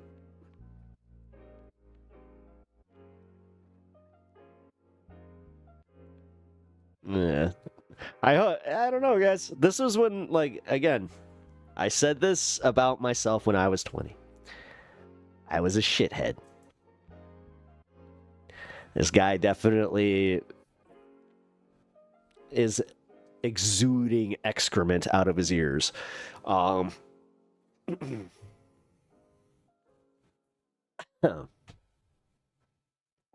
you're gonna find out, kid. That's all I'm gonna say, man. Like, I'm not trying to be mean, honestly, and this isn't just because I'm a leftist who disagrees with a lot of your policies. This is just a guy. Like, if you were one of my brother's friends, I'd tell you the same thing. It's like, all right, man. I'm just telling you, as an elder, you're gonna learn. You gonna learn. That's life. And the thing is, I hope you're humble enough that if it does, like, if it happens tomorrow, if it happens 10 years from now, that you just look like, you don't look a day over 19. Thank you. I'm 38. Yeah, I'm literally gonna turn 40 in 2 years. God, Kirk's. I'm in the same age bracket as Kirk's mom. Like, technically, I weirdly enough could probably be like, if I wasn't already a taken man. I made that joke once, and that was uncomfortable. I appreciate that, though. I will take the compliment. Productivity means nothing if it's just to make money on those. That's why you save. I mean, you can't always save. Like, there are, financial factors. Like, see, I lived through the financial collapse. I watched what happens when, you build up a little nest egg and then it just disappears. And it's not because of anything you did. It's because society collapsed. Like, it's one of those situations. You have savings. Well, I mean, there's a reason that I still have my place. So, on top of the fact that, yes, having other incomes, that helps. So rates go up. Yeah. Well, that's the other thing. Yeah. When rates go up, like, God, I remember, like, the first time I bought a car, and then when I bought my most recent car, it was I had a hard time processing the interest rates, where I was just like, this shouldn't exist. I had never seen an interest rate over 10%. Never, ever.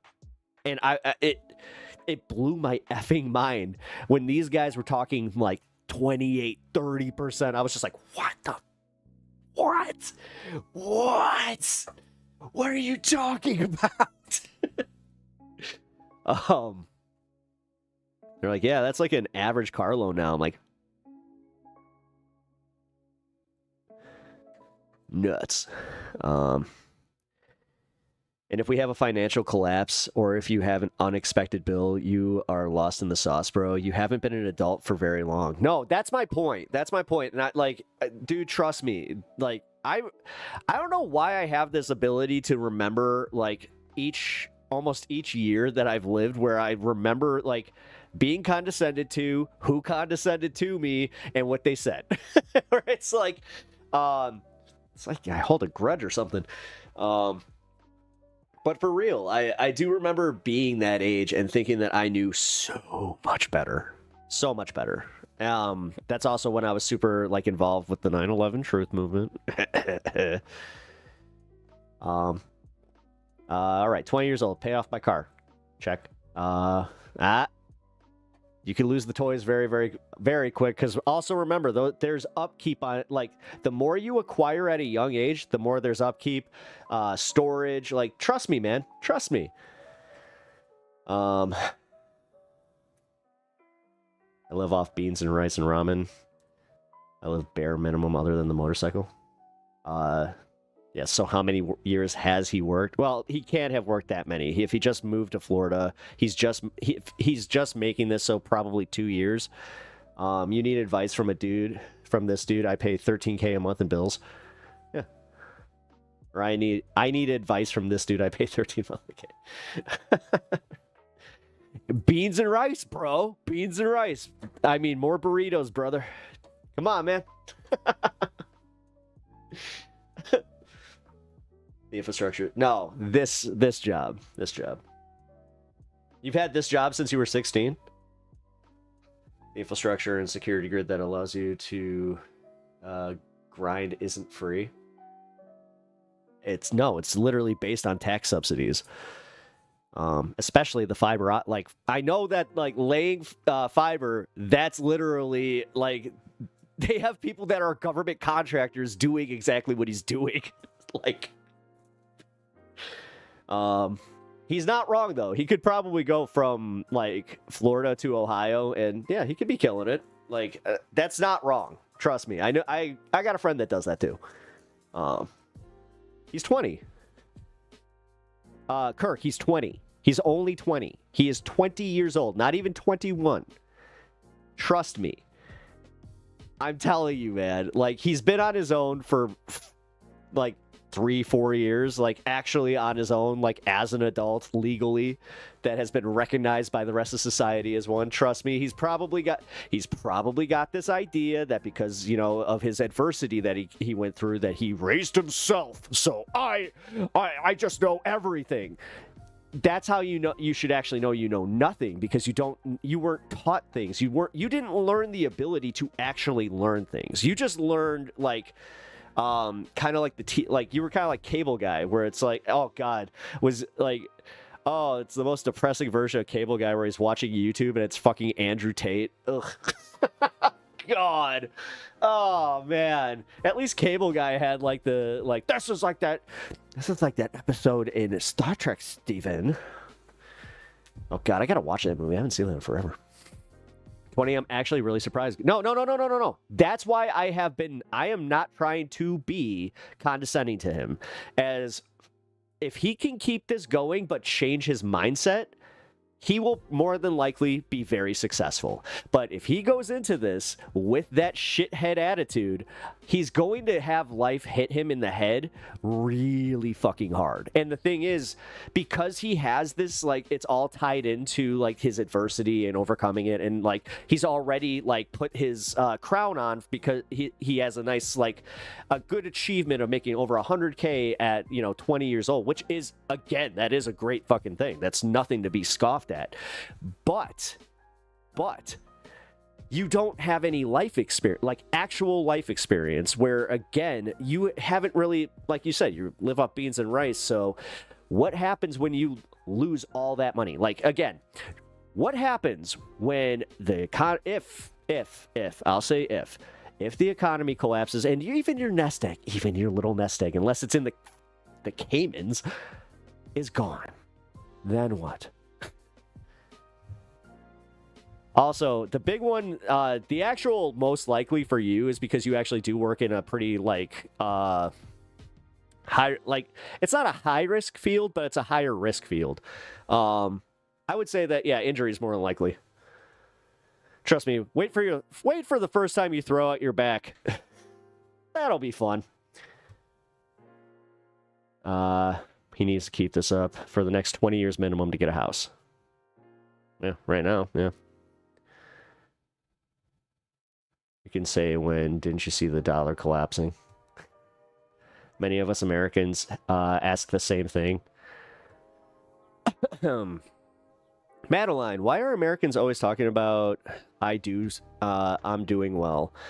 So why would I pay for someone else? Aren't we supposed to help each other? I'm from Europe and I try to understand. Yeah, Madeline.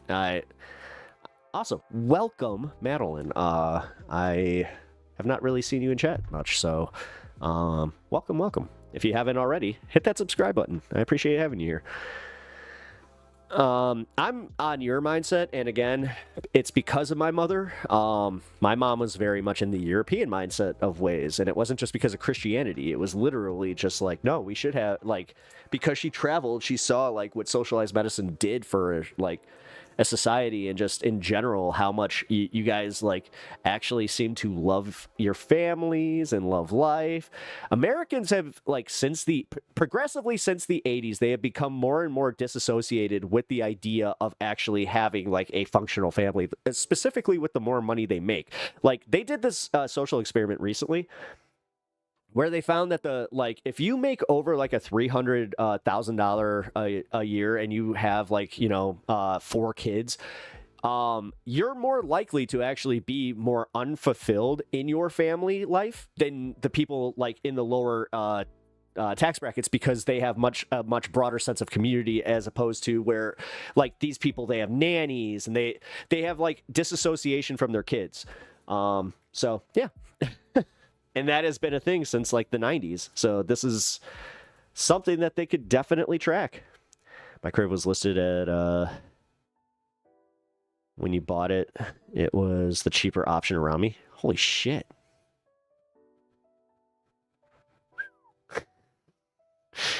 When did you buy? That's crazy. Like, that's crazy. Yeah, disassociation. Yeah, it's 2000% that. Yeah, I have this like weird perspective because I don't have kids, that I get to just like see how people honestly interact with their children, and I'm just like, oh, that's not healthy. And I'm very comfortable saying it, where it's just like, oh, okay, whatever. It's like, yeah, that's not gonna turn into a problem.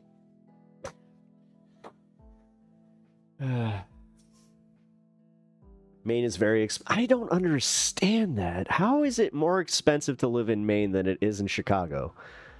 That makes no sense. What's the square footage? Like, oh, yeah, you know what? I should have asked that right off the bat. What's the square footage of just like your basic of your house, not your land? It's vacation land on the ocean. Oh.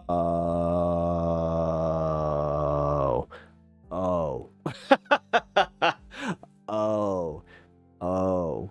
Listen, we have something called lakefront property, okay?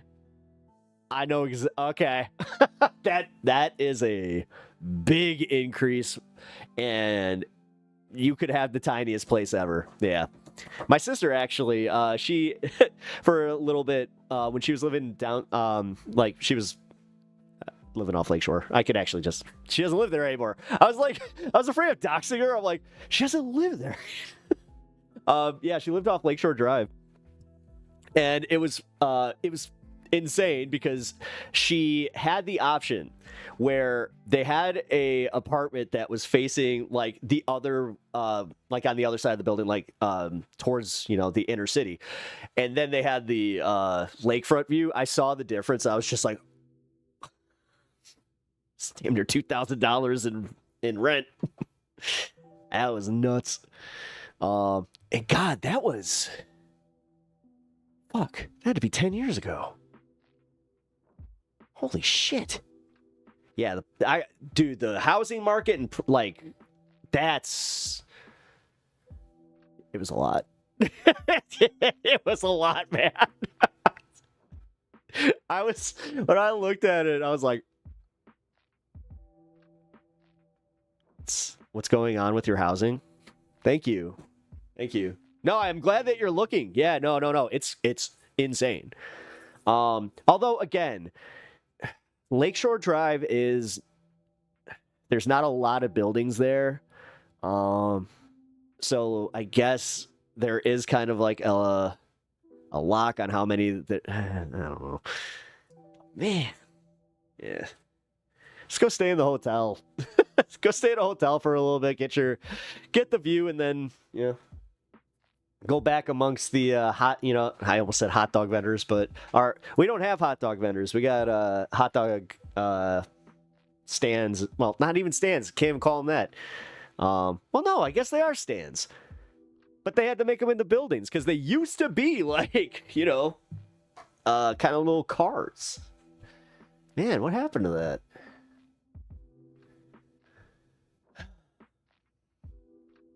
And all of a sudden, food trucks make a comeback, and it's just like, yeah, Zach, the liver will be expensive. Yeah. I was finishing a handle of Fireball to myself every night, going to work hungover to get by, spending about 30 to 80 a day on liquor. It was a struggle, but I got myself out. Nice. Congrats. No, dude, 20 years old and you're also sober. Like, keep on. Also, don't beat yourself up. Don't beat yourself up if you have a slip up. That's all they should be, is just slip ups. I hate the term relapse because my mom, she had a problem with addiction, and she would always talk about how the term relapse, and specifically the coin from AA, always was like a psychological mindfuck for her. So I am personally kind of against that, because it's like, oh, it's like something to take away from them. It's like a punishment, and it shouldn't be that way. Like, the shame associated with that is usually what causes them to go even deeper into their addiction. At least that's what I dealt with. So 2,100 square feet, 150 acres. 150 acres. And you have beachfront? Holy crap, man. No wonder. Yeah, nice place. Damn. A little jealous of that. I got neighbors, like, close. So, it sucks. I like my place, though. Not beachfront, I was just, saying Maine is. Oh, I thought you had beachfront. In the city, you may have to replace a window. No, you don't. I've never had that situation, ever. Actually, funny enough, I had that when I lived in the suburbs. I lived in a suburb called Elgin, and that was where we had that happen. So,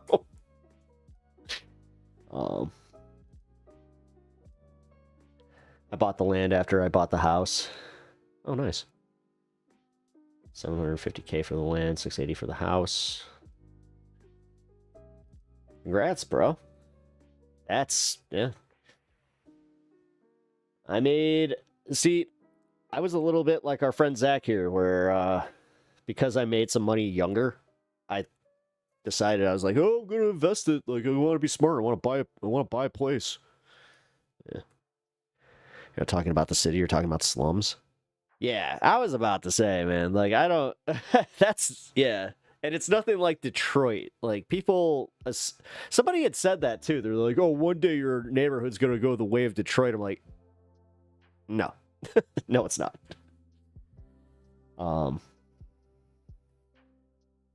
That's the thing. We welcomed diversity in it. Like, now there isn't a problem like that. Like,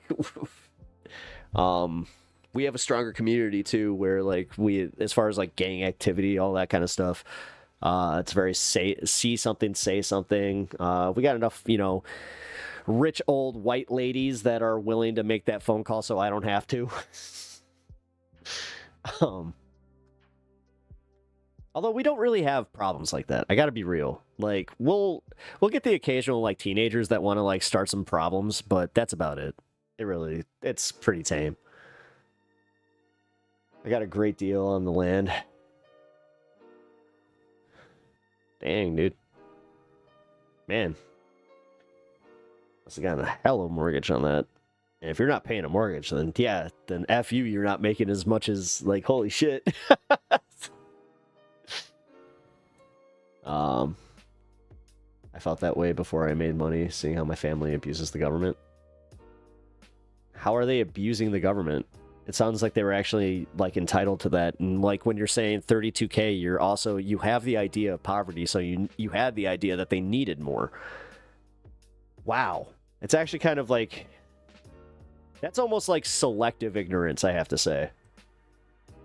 Man, we're 2 hours in, and I haven't even touched a news story, so. But you know what I also haven't touched? A bathroom break. So, if you guys would permit me, not that I really have to ask for permission, but I need to use the restroom. But since we are officially into the second hour, what do you mean my city experiences Mexican paratrooper with my apartment when I get robbed by road.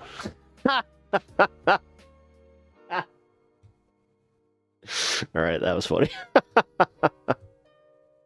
It's all dry and flat too. I have 20 acres. Northeast is wet with a river. Man, that's dope. Yeah, my dad has a property like that. That's again, man. Like the fact that you're going into your 30s, already like pretty much at the point that most people work their entire lives to get to. I will never denigrate that shit, man. But that's also where it is like, and guys like Kirk, you did not get just handed a business. But this is also where I say the problem is I've watched too many people get handed businesses, only to turn around and just be like, yeah, you know what? I made this. It's like, again, I have the ability to admit where it was just like, no,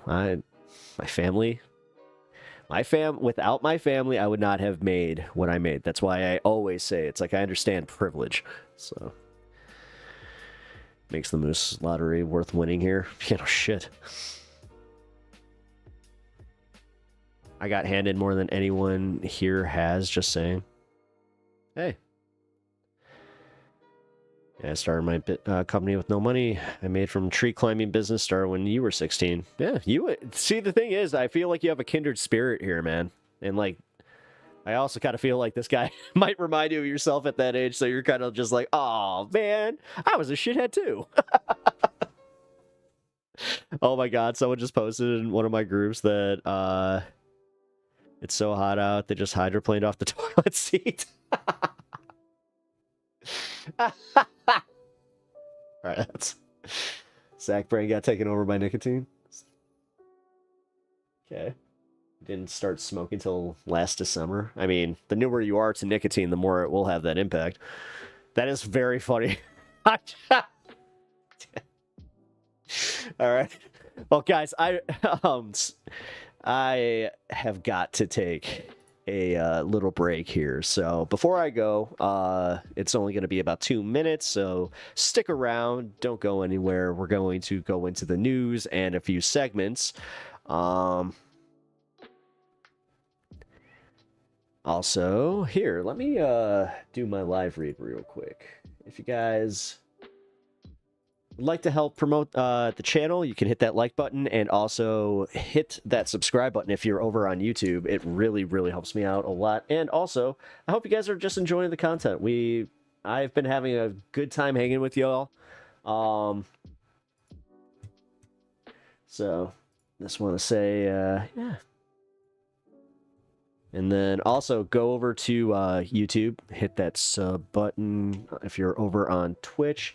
Then you guys can also help support the channel by getting yourself a membership over on YouTube or getting a subscription over on Twitch. You can also hit the link and donate to the stream directly. I like when Pep gets riled up. Well, it's probably going to happen a lot today because we also happen to have some TYT drama that might be it's going to have some spicy takes on it. So when we get to the 420 fun half today, I hope you guys are prepared for a little of this TYT drama. But also, yeah, I do have more to say on this Zach character. You are indeed a character, but also, hey man, welcome to the stream. I appreciate you being so open, even though, yes, you have some pretty disagreeable opinions. But like I said, you haven't turned like very aggressive or like you seem to be kind of open to the stuff. I hope you are open to the advice that you are getting here. So what do I think of Hassan Piker? He's not exactly my favorite person. He definitely doesn't speak for the left. I hate when people try to do that. Like, it's easy for people to do that, and I don't like when people do it to Joe Rogan either. I don't like when people make Joe Rogan the arbiter of the right, especially because that one's not technically fair. It's like, like they are really stretching to make comedians like the you know, voice of the voiceless type of shit. See a punk. Look in my eyes, what do you see? A cult of I've got to pee.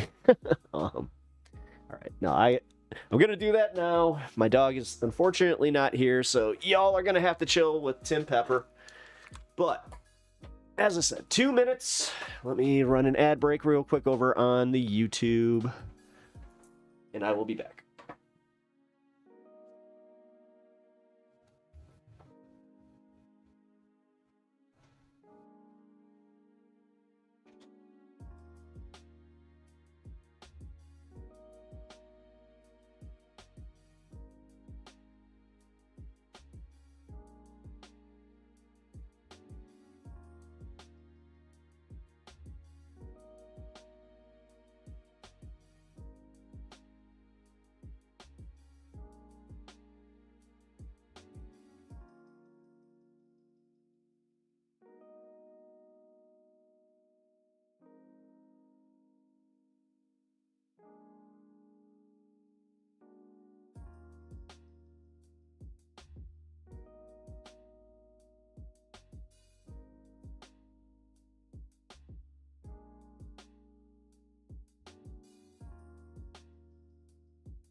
All right, so the dog's off camera for now. That was Tim Pepper. If you guys don't know who Tim Pepper is, well, it is the #1 Tim Pool fan, and also I am also the big Pep hater. So get it right. Tim Pool is the master. Kickflip. So much audio of that. Oh, yes, I do.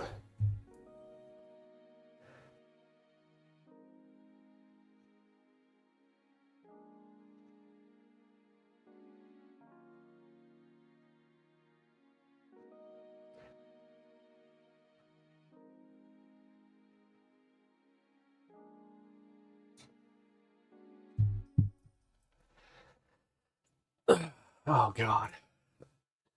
You do know that there's a difference between the, like, what you call Israel, right? Yes, he does. It is funny. Hey, it lives up to his brand, that's for sure.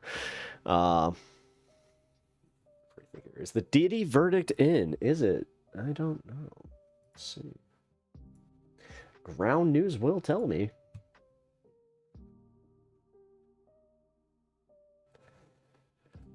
Trump says Israel has agreed to conditions to finalize a 60-day Gaza ceasefire.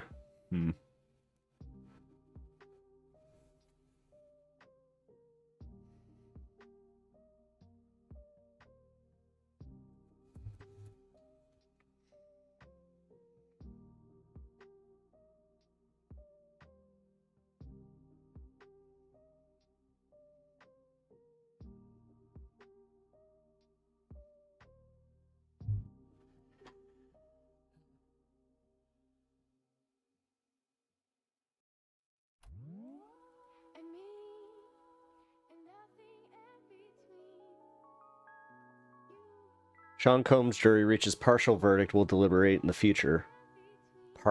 Partial verdict? The fuck does that work? What? That doesn't seem to make much sense to me. Here, hold on. Alright, well, I guess I'm getting forced to do news right now.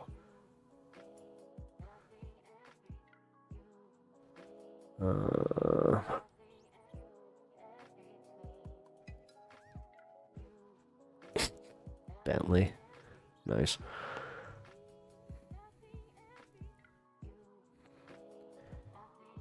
All right, a verdict has been reached in the trafficking trial of music mogul Sean Diddy Combs. Laura Coates reported that we have a verdict. We're told that they sent a note just a few moments ago that the jury has reached a verdict on counts 2, 3, 4, and 5. They are unable to reach a verdict on count 1 as we have jurors with unpursuable options on both sides. Or unpersuadable opinions. I hate dyslexia. Now, to break that down, count 1 is the RICO case in the most complex charge. Here's what they could come up with. Coates was referring to a charge under the Racketeering Influence Act.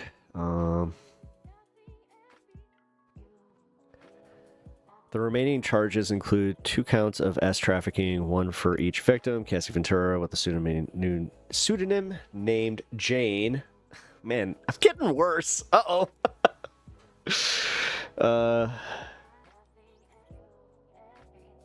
So the remaining charges include calling the verdict huge. What's the verdict?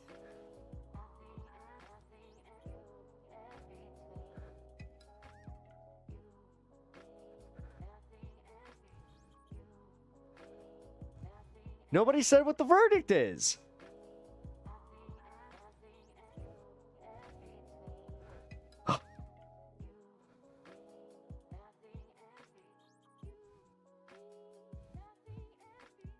All right. Well, I don't know.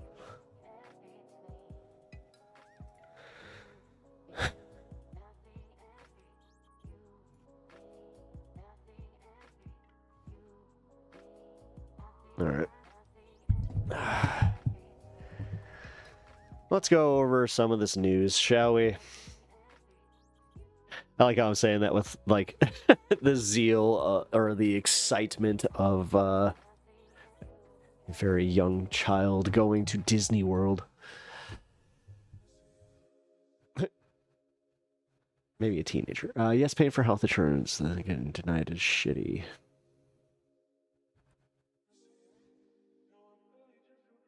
I mean, what do you think?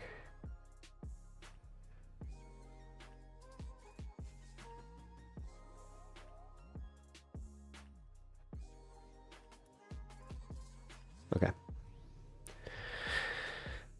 By the way, guys, I appreciate y'all hanging out.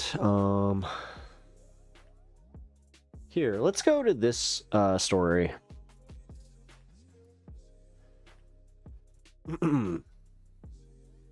Elon Musk has proposed a new political party. Trump suggests Doge might have to go back and eat Elon. This got juicy, guys. All right, so here it is. Here it is. The Elon Trump feud 2.0, which I find so funny because I literally have my signs here. Here, let's go. We got Elon eats corn long ways. I should probably move my mic. There we go. And then we have the Trump Taco Man, or Tiny Hands Taco Man. Let me get this. There we go. Oh, stuff. This happens every time I go to show you guys something. I hate it. There we go. I do find that funny, though. Because now it's like, which one do I think that I kind of still hate Trump more? Channel, hey, I appreciate the follow there, man. Despite our disagreements, but also, hey, you know what? You happen to hit that at the perfect time to hit the reminder for myself that it is officially West Coast 420. Let's go. If you do not know why I am using code, then you do not understand what YouTube is all about. That's also why I have to stand over here, do everything over here, and just kind of everything's implied, you know. So, almost like I'm doing something, but you don't know what, right? Holy crap! Thank you for the one gifted sub. I appreciate that. Oh hell yeah!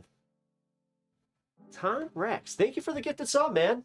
Thanks for the peaceful talks. No, dude, thank you, dude. Base. Gotta say.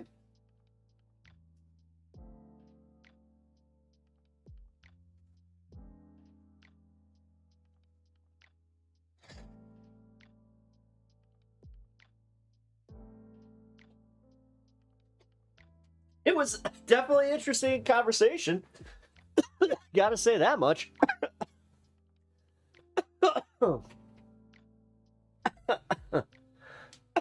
But yeah, man, thank you.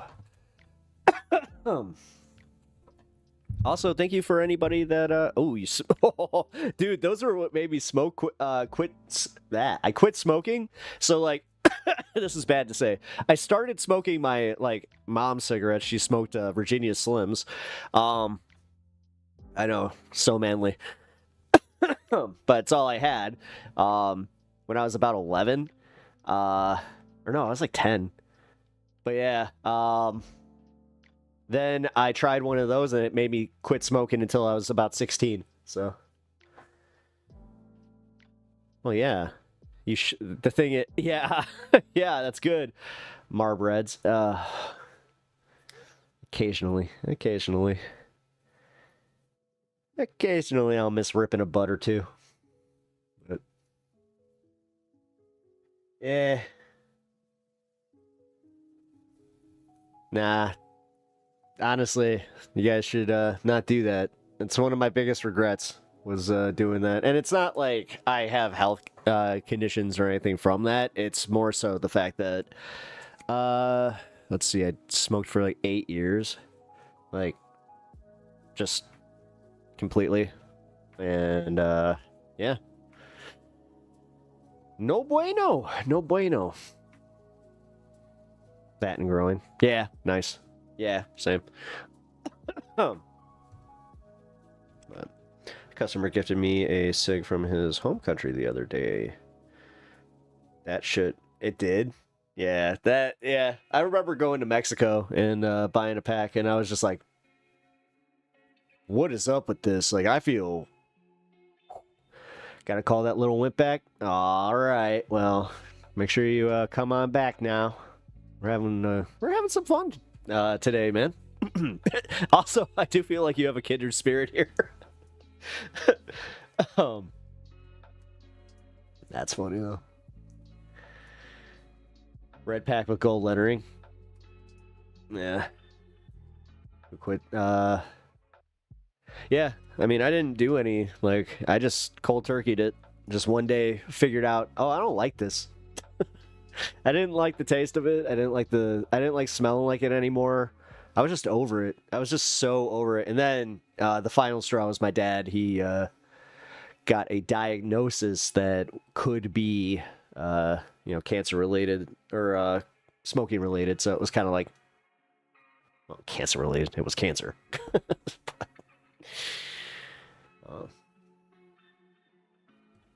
Same for me. It was kind of all of a sudden. Yeah. Yeah, I just figured it out. And the weird part was, like, it wasn't as bad as people made it out to be, because they said that it was going to be, like, 2 to 3 weeks of just, like, hell. Oh, dude. Okay, my glasses are, like, putting so much pressure on my nose. You want to... go ahead. It's just make sure that you have a toothpick. There's a lot of that. I mean, if you're going to do that, just roll your own. But even, see, that's the thing. People who are rolling their own smokes now, they're apparently, like, they come with, like, filters, like, that you can put in. So that was a big difference where I was just like, how did it take them that long to figure out?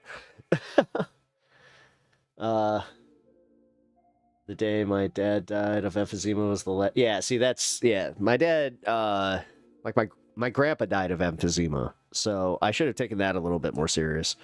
And he smoked on his, like, my dad was just like, yeah, he smoked on his deathbed. I'm like, that's wild. That's wild.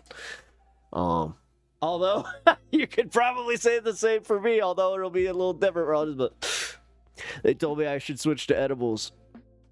Life ain't that good. Life ain't that good to stick around. I'm sorry.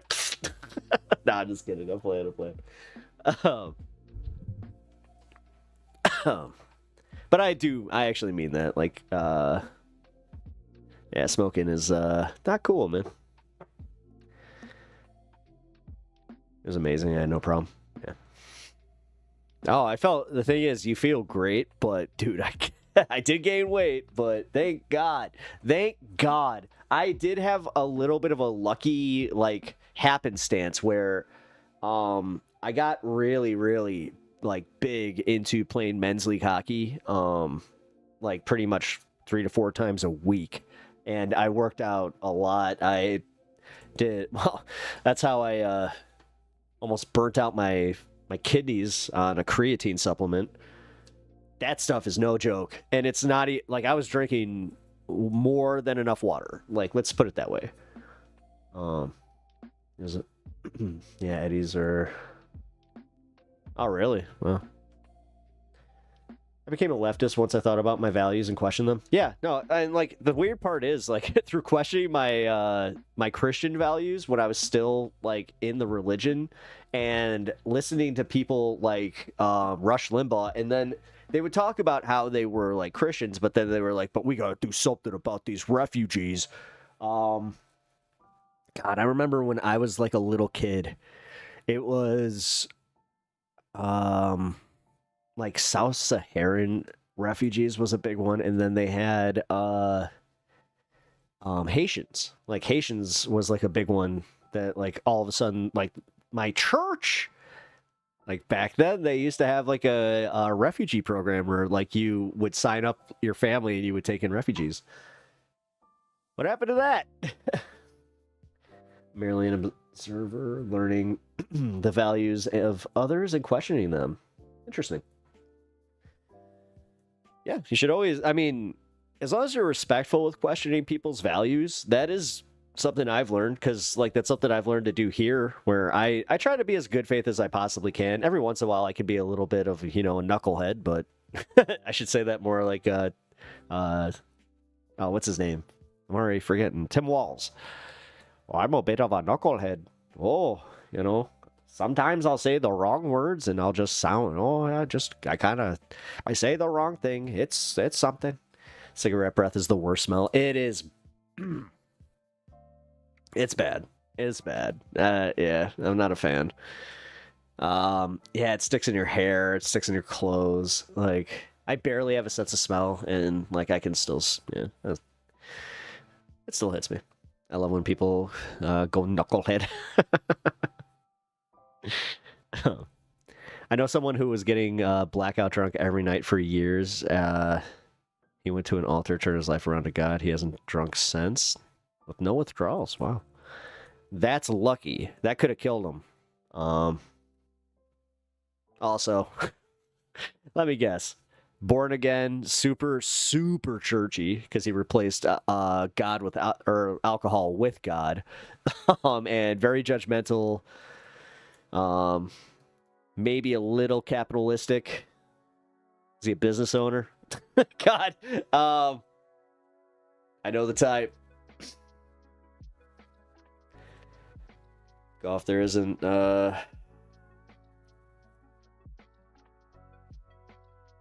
Oh, wow. Yeah, I've never, like, I gotta be honest, guys, I've never really had any, like, addiction problems like that. I thought I did. I thought I would have to go to, like, rehab, because I thought, I was convinced that I, you know, had a little bit of a reliance on the Lady Mary Jane, but they weren't necessarily wrong, but they weren't necessarily right. Because, yeah, I was totally fine. It just turns me into a bit of a dick when I'm not on it. I'm very irritable. I already have like a no bullshit like personality, so it is kind of like a God, one of the kindest things that a woman ever said to me before I was married was she was an older girl. She was just like, I like the fact that you approach me like you approach what like everything like a man does, where they just know what they want and just say it. I was like, oh, that's what that is? It's like, oh, I thought I was just an irritable prick. My bad.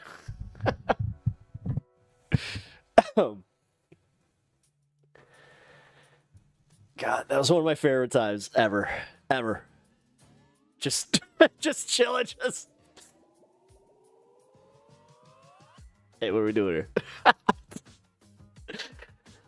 I was addicted to chasing tail. Yeah, dude. I had an unhealthy relationship when I was about 14. Yeah, 14 to like 21. I had a very unhealthy like view of women relationships, what you should and shouldn't expect. Listening to some really stupid friends too, where it's just like, oh yeah, man, hoes in different area codes, bro. Like, you gotta have your, like, it was very hip hop culture, or like you would hear this a lot. You gotta have your main, and you gotta have, you know, that kind of shit. It was just like, you're in your side piece. God, very chauvinistic. Oh damn, former incel. I wasn't like an incel. Like, no. Because incel would mean, that would imply that I wasn't actually like successful in my endeavors. No. I was more, actually, I hate to say it, like when I hear the Andrew Tate shit, it's very much like that. And that's why I'm just like, side piece. Yeah. Getting the advice where it's just like, bro, like, come on, you don't listen to Ludacris? You gotta apply it. Like, hoes in different area codes. It's just like, it was stupid. I'm not proud of it, man. As I said, I have been very open about the fact that at that time I was, for lack of a better term, a shithead. Why are you bringing sand to the beach?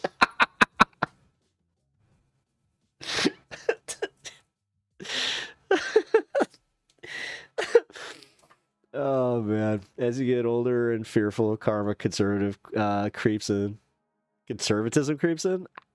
Nah. See, the thing is, I even went through like a small Buddhism phase, like when I was kind of leaving my religion, and I practiced Rastafarianism, or Rastafari, for a little bit, and then I also like practiced Buddhism and learned like how to do like true Zen Buddhist meditation, and also try to like be more mindful. And through those experiments, I did kind of just find where I'm like, oh, there's like good things in all of these religions. That's why I'm not a dick about religion. Despite the fact that I was a little bit IDW with like my exit from Christianity, specifically because it was post 9/11, and like Sam Harris and those guys were like the biggest they ever were. Like Christopher Hitchens was like at his peak at that point. So trust me, I was kind of a product of that. I came out of that though. I grew out of it. I grew out of being a dick, questioning people. I had this thing for a long time where I was just like, I need to save them. It's reverse evangelicism. It's like, I don't know what. Listen, I'm the governor of Minnesota. I have to do something for you. I need to get you out of your Christianity. Jesse the body is going to bring the body of Christ out of you. God, I gotta work on that impression. I haven't done it in a while. If you're the kind of person who's compiled a bunch of bad karma, I mean, I also, the thing that about that always got me to not like Donald Trump. Donald Trump. Donald Trump, all those guys. Yeah. Where's theirs? No. I watch too many of these guys, like, win and never get theirs. So, gotta say, that was one of those situations that got it. Recently, I almost lost everything, spent $1,200 for a 4-day trip to go back to my home state to see and visit someone who I loved and who said she loved me every day. The day before I left, she said she met someone. I went on that trip, saw her for like an hour. The day I left, I saw my personal childhood cat for the last... Aww, I'm sorry to hear that, man. Almost got fired for being in a depressive episode for not getting work done. 3 tickets in 2 days. Well, it's the more you tell me about yourself, man, it's almost, again, like I feel like you're gonna have this introspective moment where you're just gonna go, maybe I'm just doing this because I feel like I need to protect myself.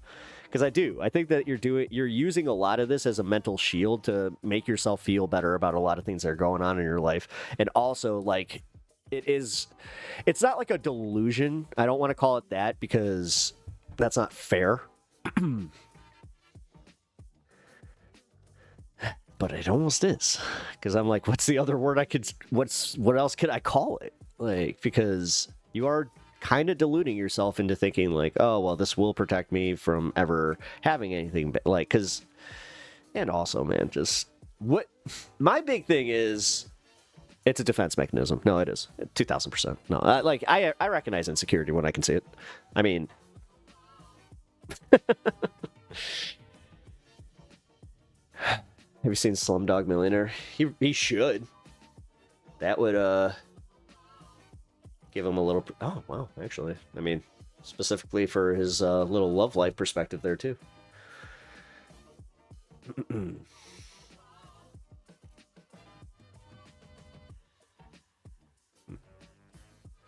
feel like I haven't heard this before. I agree with you. I already realized that a long time ago. Oh, okay. Well, cool. But don't like just fall back on that. Don't go like, oh, I know. Like, you got to recognize it and you got to move past that.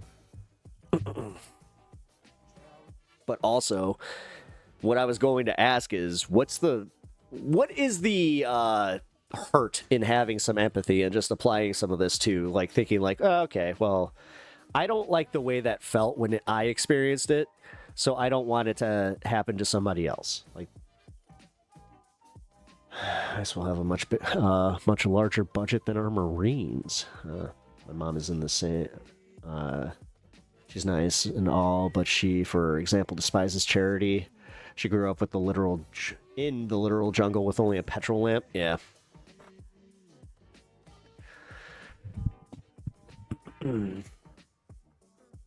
I literally watched my mom give her coat to a homeless guy in Chicago, so...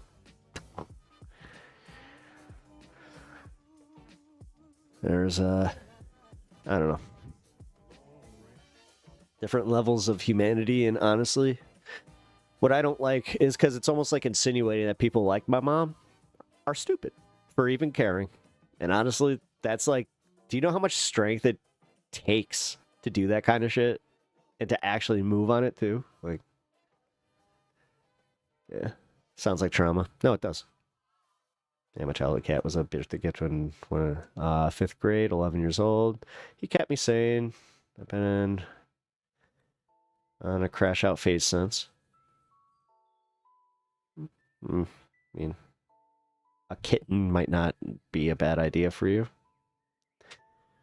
And I don't say that like as replacement thing. You can never replace the animal you once had. But opening yourself to having a new experience is something that, you know, if I didn't do that, I wouldn't have, you know, my boy, who is sleeping so soundly on the couch out there that he is like snoring up a storm. And when I say out there, I mean my green room.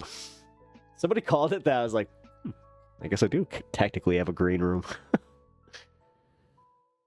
You've been thinking about it. It's too early though. No, okay, that's fair. I totally understand that. My guy found me. Actually, I was part of the cat distribution system for both of my cats. One of them, my wife found in a engine at work in the middle of winter, and I've had him for 6 years now. And then another one, our little one, the one he is famous here. I will actually play a video of the famous guy because his name's Pop. He's a good guy. He's so cute. He will make a cat lover out of people that hate cats. Like a cat trafficker? No, like CD. It's called. It's a joke. It's called the CDS. They come and find you. Big eyes. You fucking punched it out of my hand.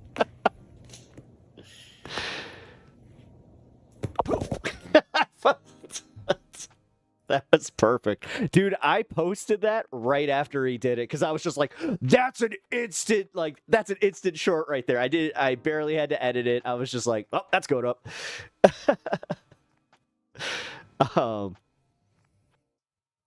Opens a cat with a dozen kittens inside. Would you like to buy a kitten? No, that's gonna come off much more vulgar than you think. Hey, you wanna buy some pussy?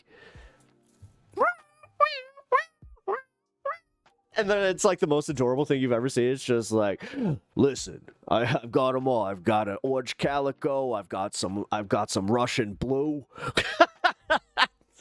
Listen. If you're looking for something a little special, I recommend going with the black one. The black one is always, it's got the most kick. But I'm quite partial to the calico. Shit. Battlefront 2 for $3.99. Man, I gotta get DBZ. I gotta get that. Where were you barking at, by the way? You gotta go upstairs? Here he is. Hey guys, everybody, meet my dog. Oh, I've got a pure ragdoll. And you just hold him like this, and he just goes, "Meow." I had a ragdoll. He was amazing. He was one of my favorite cats because you could just hold him, and he'd just be like... we used to do the cat... I'm a kitty cat. And I dance, and I dance. He would hate it, but it was also hilarious because he was just like... You could totally do keyboard cat with him. God, I miss him. He died Man, that's like one of my cats that died of cancer. He was 8 years old. That sucked. It was aggressive, too. Dang, how'd you get all that, All right. Yeah, you got... Wait a minute. Hey, don't be, You gotta be careful with that stuff. I've got pure... I am just thinking of the cats hanging in the coat. Just like, it's kind of like that guy, if you've ever seen Hercules. Hey, mech, wanna buy a sundial? That's one of my favorite shows. I wonder if anybody, if kids get that one anymore, because, it's not really a thing in New York to just get flashed with a coat of watches. I go meow meow meow and a meow meow meow. Yep. That takes me right back. Dude, he was so annoyed. He hated that so much. God.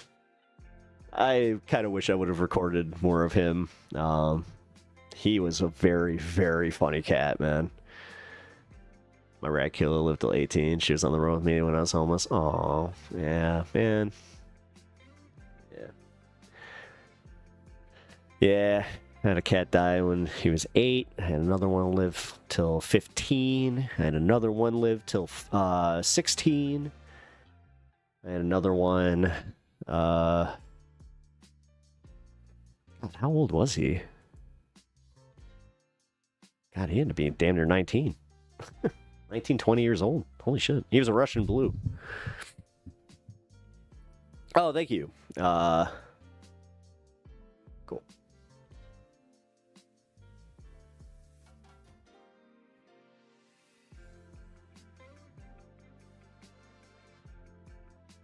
Okay.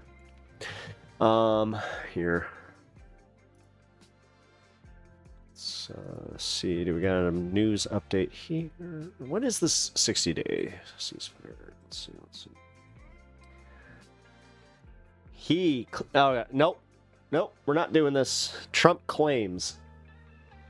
When Trump claims something, that's a 50-50 of whether or not it's actually going to turn into some shit.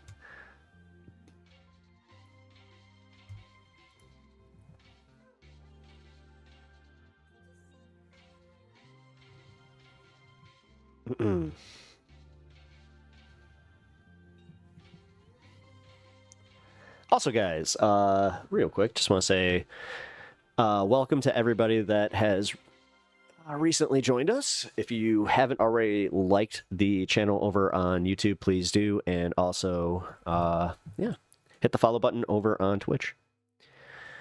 Appreciate that. Here we go.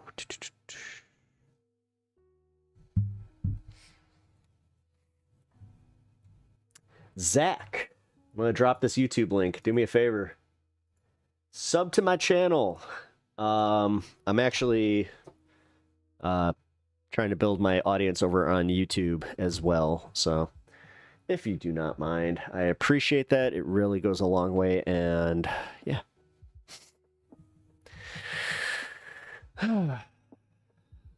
Let's see. Let's get the dog cam up. There we go.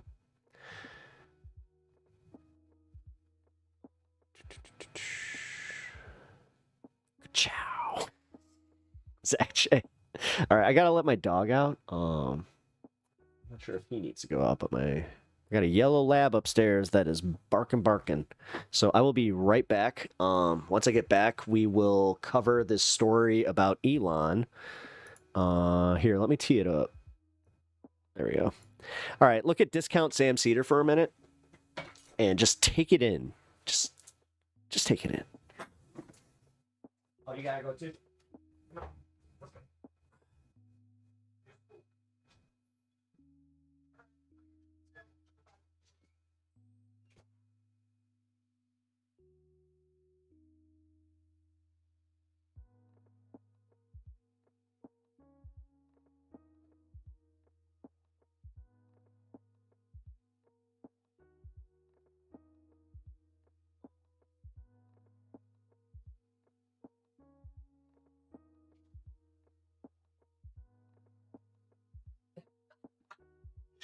All right, my neighbor is pissed.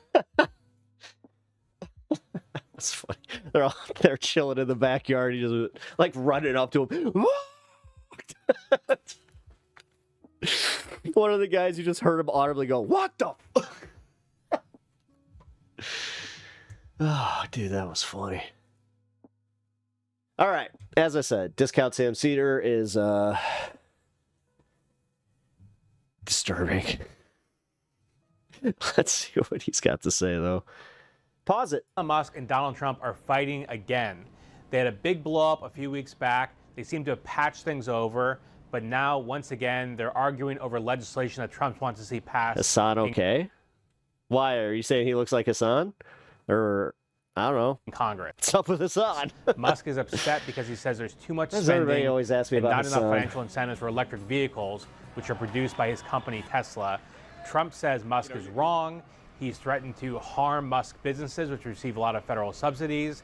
And once again, these two very powerful individuals. What is going... Okay, guys, I'm starting to notice this too frequently. When all of a sudden, I see something like from another larger streamer that they didn't have before.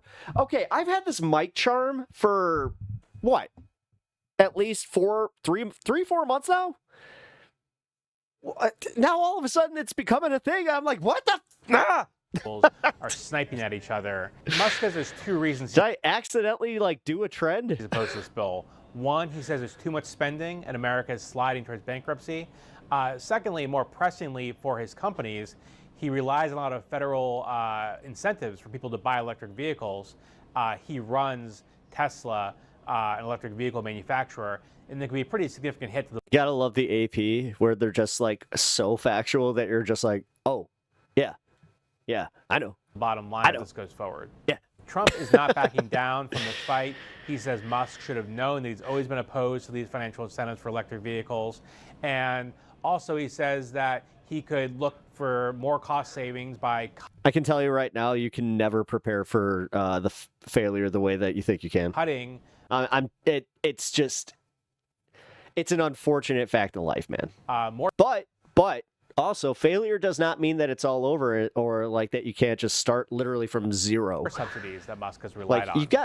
you got a good head on your shoulders. I just feel like you've got a little bit of a chip on your shoulder that you need to get over. At stake is really the future of the Republican Party right now. Musk has said he will back candidates that Trump does not like. Got any good jokes in my script? Trump has threatened to retaliate against his former advisor, and people are really wondering, is this going to spiral further at this point? I think it's going to. CBS News 24/7, I'm Reed Cowan. Okay, so we have these live cameras right now sending us this view of the Senate. The Senate narrowly passed President Donald Trump's massive tax and spending. Love the new Hollywood angles going on in like just normal cable news. bill after a marathon series Pan shot. of amendment Pan votes. shot. Those votes stretched for more than 24 hours. So We're going to go back to longing for the days of them just sitting at the desk giving us the news. here's what we know right now. The measure passed in a 51-50 vote with all but 3 Republicans supporting the bill. So that meant a tie. Vice President J.D. Vance cast the tie-breaking vote to get the bill passed out of the Senate. Now, not done all the way yet. It has to go back to the House. House lawmakers will now have to look at everything the Senate did and then sign off. Will they do it by the deadline? Well, the president says he will sign it. He wants that deadline, wants the House to get the job done by July 4th, Independence Day. So, a lot to talk about here. Let's get to What do you think? She's not the primary Democrat now. CBS News Money Watch correspondent. I wasn't happy that like we didn't get a primary, but also anything but Biden was exciting at that point. And she also ran a pretty like this is the thing. Like we're gonna look back at history, and for 100 something days, she actually ran a very impressive campaign for it being so short. Kelly. And the fact that like it was so close. It really was. It was 50-50 up until that election. And once they called Pennsylvania, then all of a sudden then everybody's like, look, landslide. It's like you don't understand what a landslide is. I've lived through one of those. O'Grady and Kelly. Something that really fascinates me here. Do we have Kelly friends? I see the dark screen. Like I watched what happened with Bush 2. That was kind of scary. I just want to make Like he just boom, all red. sure. Something that fascinates me, Kelly, is the fact that Elon Musk, business titan, President Donald Trump, known for being a business mogul himself, really sparred a lot over this big, beautiful bill. There you are, a big, beautiful face with a great, big, beautiful mind. Talk to me about the That sounded a little flirty, dare I say. sparring that we see there. Are they fucking? I'm getting some office vibes. What do you guys think? I think that Kelly. Well, this is the continuation of that back and forth between Elon Musk and President Trump. Scandalous. Remember, there was the big, beautiful falling out a couple of months ago, and really. I need to catch my meeting. I will catch up with you guys. If you're still here when it's done, I posted the script. All right, cool. Elon Musk We'll catch you later, Angela. ramped up attacks on that this I'm getting. bill would increase the deficit, and was threatening that if this does actually pass, he would really go forth with trying to create a third America Party or even donate to campaigns of those Republicans that would vote against this potentially. Now, what's interesting about this is the president shot back, and I do think we have this Truth Social post for you, and he essentially said, you know, this is Musk being upset over what the bill does to the EV mandate, and even suggested that they should look into, they being Doge, the subsidies that Musk and his various companies like SpaceX and Tesla are getting. Now, you know, I immediately think what's happening to Tesla stock, because Tesla stock, it is so just ingrained with Elon Musk himself. But also when you start to hear the president talk about things that might impact the company. All right, let's see how he signs off from her. That'll determine whether or not they're having a little bit of a office a tryst at CBS. Production. Investors don't like to hear that. Now, the stock is off session lows, what we like to call it, but it's still down about 4 to 5%. And it's not what investors like to see. They didn't like to see Elon Musk so heavily involved in the government, but they don't like to see this very public sparring and the possibility that some of those subsidies could be revoked. Well, Elon Musk very vocal overnight on his own social media platform against this bill, so it'll be interesting to see what continues to happen in this breakup, so to speak, of two guys who really were shoulder to shoulder. And just weeks ago, this breakup heard around the world. Meanwhile, and we have to ask you about this because this is also making headlines, there's pressure once again on Federal Reserve Chair Jerome Powell. He wants interest rates cut by a lot. This is, of course, happening, Kelly, as Powell appears at a gathering of the European central banks to really talk about his position. This is what we got and want to talk to you as soon as we listen to it.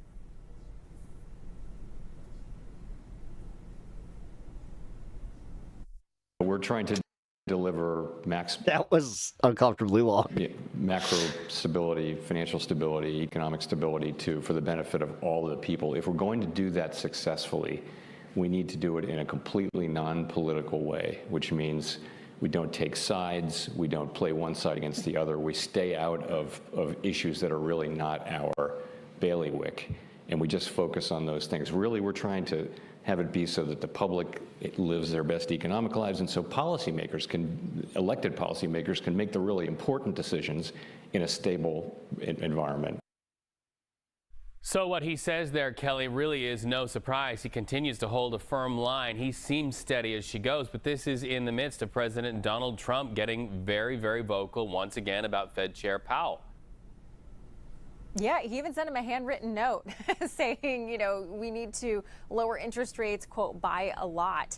I think what's interesting here is in that same speech, Powell confirmed that they would have lowered rates at this point if there wasn't the wild card of tariffs. Now, he's taken a lot of flack because so that's kind of funny. If Trump had just held steady, it would have been fine, but he had to make his deal. He had to do it. You know what? Powell says, I had to do it. I just had to do it. The data. Honestly, of all Trump's fuck-ups, that is the main one where everybody's just like, if you had done that in the second year, maybe it would have worked. But the fact that you were doing it with an economy that was already like coming back, and you didn't even manage to do it in a way where you could blame them for all the like faults in the economy. I'm all about what is right in front of me. And the criticism is that, well, the data right in front of you would warrant a cut, even by your own admission. And instead, you're taking more of that look of what if tariffs do hike inflation? And so that's really where the central tension comes. And Reed, I've been looking at what some of these other members of the Board of Governors have been saying. He just scribbles it. Who have come out of his own cabinet, if you will, and said that they think that interest rates should be lowered at this meeting at the end of this month. It's going to be a wait and see, though, likely. Where's the cross necklace? Yeah, I mean, I don't know. When Kirk said butt stuff immediately, I was just like... From Chair Powell, and we're probably not going to get that interest rate cut. It's probably going to be more something in September, unless we do see a tougher than expected jobs report this week. All right, so much to watch, Kelly. We know that you've got it all covered. Always great to talk to you. There's a reason he's got his hands in his pockets. She got that smile because, you know what? My friend. You wanted... No way. I think I got this one, guys. I wouldn't be surprised if we get a little update there. All right, so this is an interesting video that I found. So what do you guys think about a blue Tea Party? Because it really does kind of seem like the Democrats are kind of pushing for it.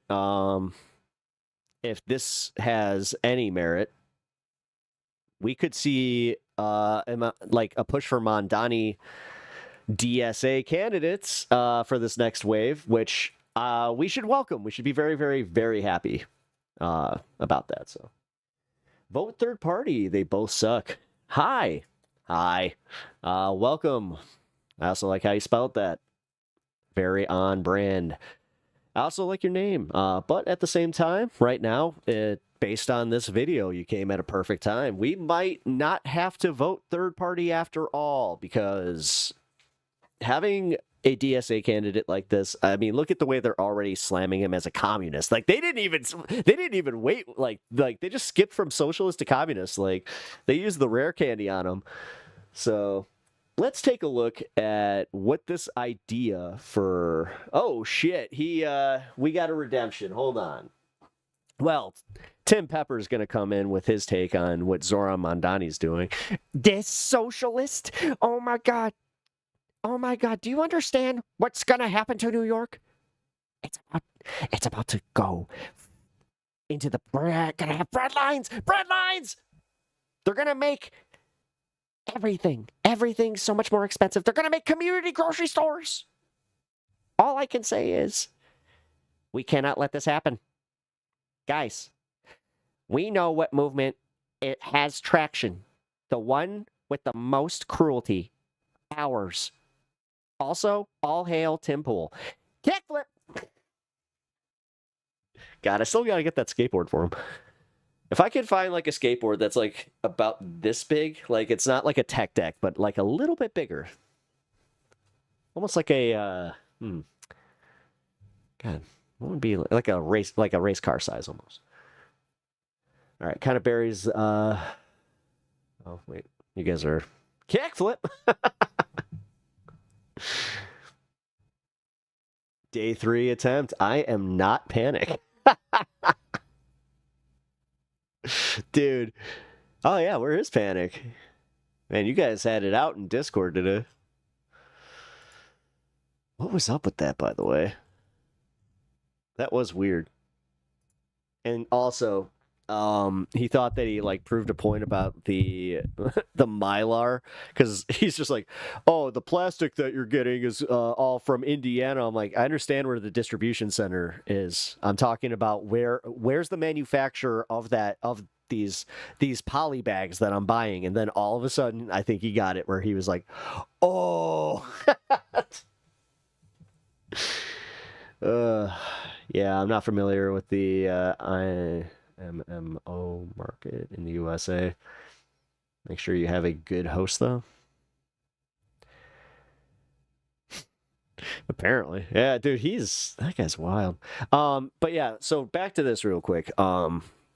This also plays into what I was saying about the whole third party thing, where I'm seeing a broader push, like in local politics, to get engaged with the Democratic Party from the DSA. So finally, I'm seeing some movement that I'm a little happier with as far as my local DSA chapter. I can only really speak for them because I have been paying attention to what they were doing, and they were so disorganized right up to this point.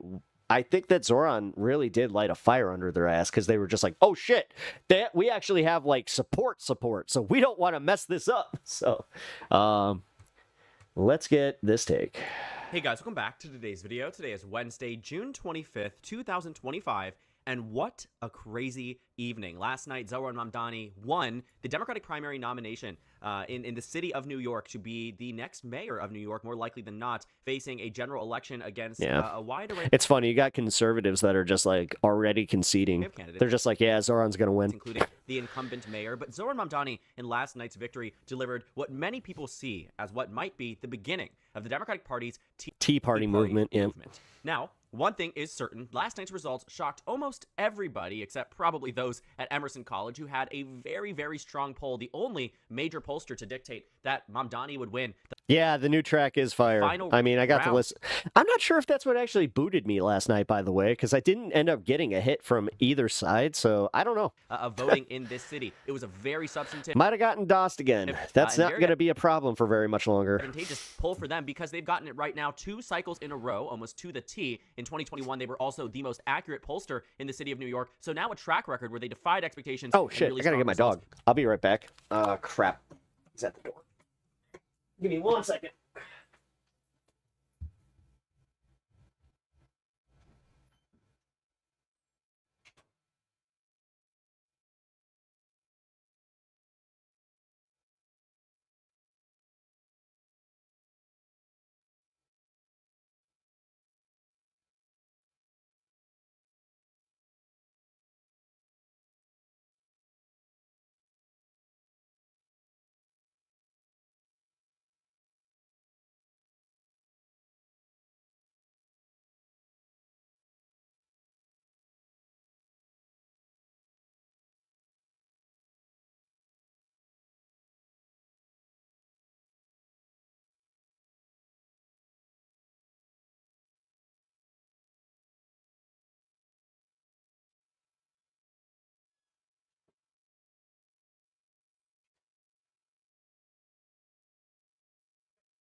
So sorry, everybody. My fault. Oh, by the way, we owe him a treat for that gifted sub. So here, you go. Good boy. All right. But beyond that, the video is not about Emerson College. It is about what we saw last evening. What do I think of Obamacare? I think that my mom wouldn't have had health care up until her dying day if that had not been a thing, because pre-existing conditions was you don't understand how many people were not on the insurance rolls because of that. With Andrew Cuomo conceding before the ranked choice voting tabulation even began. What we remember, if you remember back in 2021, was that in the New York City mayoral Democratic primary. Was it good? Yes. All we got on election Yes, it was. It was very good. night was the first round. Also, it was very good for me because I was able to stay on my dad's health insurance until I was 26. Had that not passed, I wouldn't have had health insurance until I was 30. Eric Adams was at 31%, Catherine Garcia was at 20%, Maya Wiley was at 21%, and the question was... That's when I was in a position that I could actually get like a private option. In the final rounds of voting, who would end up winning? The way that New York City works is that they have to wait until all of the votes are in before they can I start thought it was 25. No, it's 26. doing the final tabulations. They obviously have a lot of these data points, but they will not release the results until... I have a feeling somebody told you 25 because that's when you'd have to prepare to lose your health insurance. roughly a week after the election. And I'll be honest, that's kind of what my pops did. Like, he was just like, hey, so, you're not going to have health insurance next year. in this case, it took a little bit longer So than that we got to figure that one out. to actually see who was going to Worked win at the race. Starbucks for a hot minute specifically to get health insurance. It took about 2 weeks. The announcement happened. Eric Adams was nominated on the Democratic side and was nearly guaranteed victory in the general election. Last night, Zohran Mamdani took a race that many people thought he was going to come up short in the first round, and that it would take the ranked choice voting tabulation to end up coming ahead on election night, or I guess a week after election night.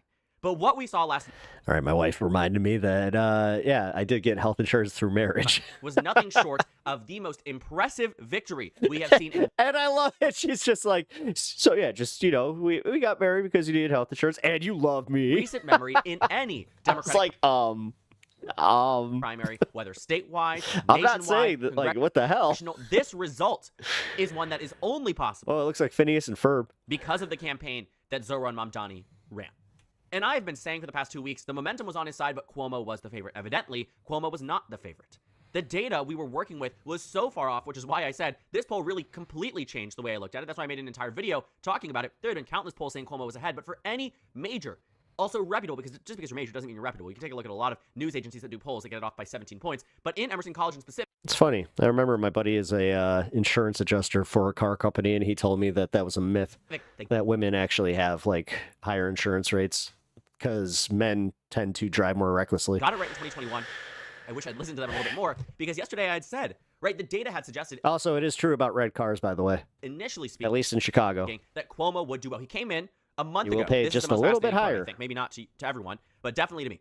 A month ago, on the day of the primary, you will find that it was literally a chance that Mamdani was not going to win at that point. But what we saw, June 24th was primary day, May 24th, Cuomo had a 91% chance of victory. And when you take a look at the data points too, all signs would have suggested that was correct. And in the final month, Mamdani mobilized groups of voters, thousands upon Yeah, see right there. The fact that he's so and I'm not trying to talk shit on you, man, but like I'm just pointing out a broader thing to my audience that might like recognize this. Right there, the fact that you're like looking at your motorcycle insurance as like this very large expenditure. and thousands upon thousands of voters that had never voted in a Democratic primary before, not on the presidential level, not on the congressional, not on the statewide level, never in a New York City race. For the first time ever, they were inspired by Mamdani. And you have to ask, okay, well, there's a number of reasons why this might have happened. Mamdani Well, not very large, but an expenditure that's annoying nonetheless. came in on a very bold, very progressive platform Yeah. and clearly inspired a base in a way that Democrats typically do not. Yeah, did you guys see that the final tallies were like 17%? It was unheard of. The status quo has not worked for Democrats as a means of mobilizing Miss Killer K, thank you for the follow. a base.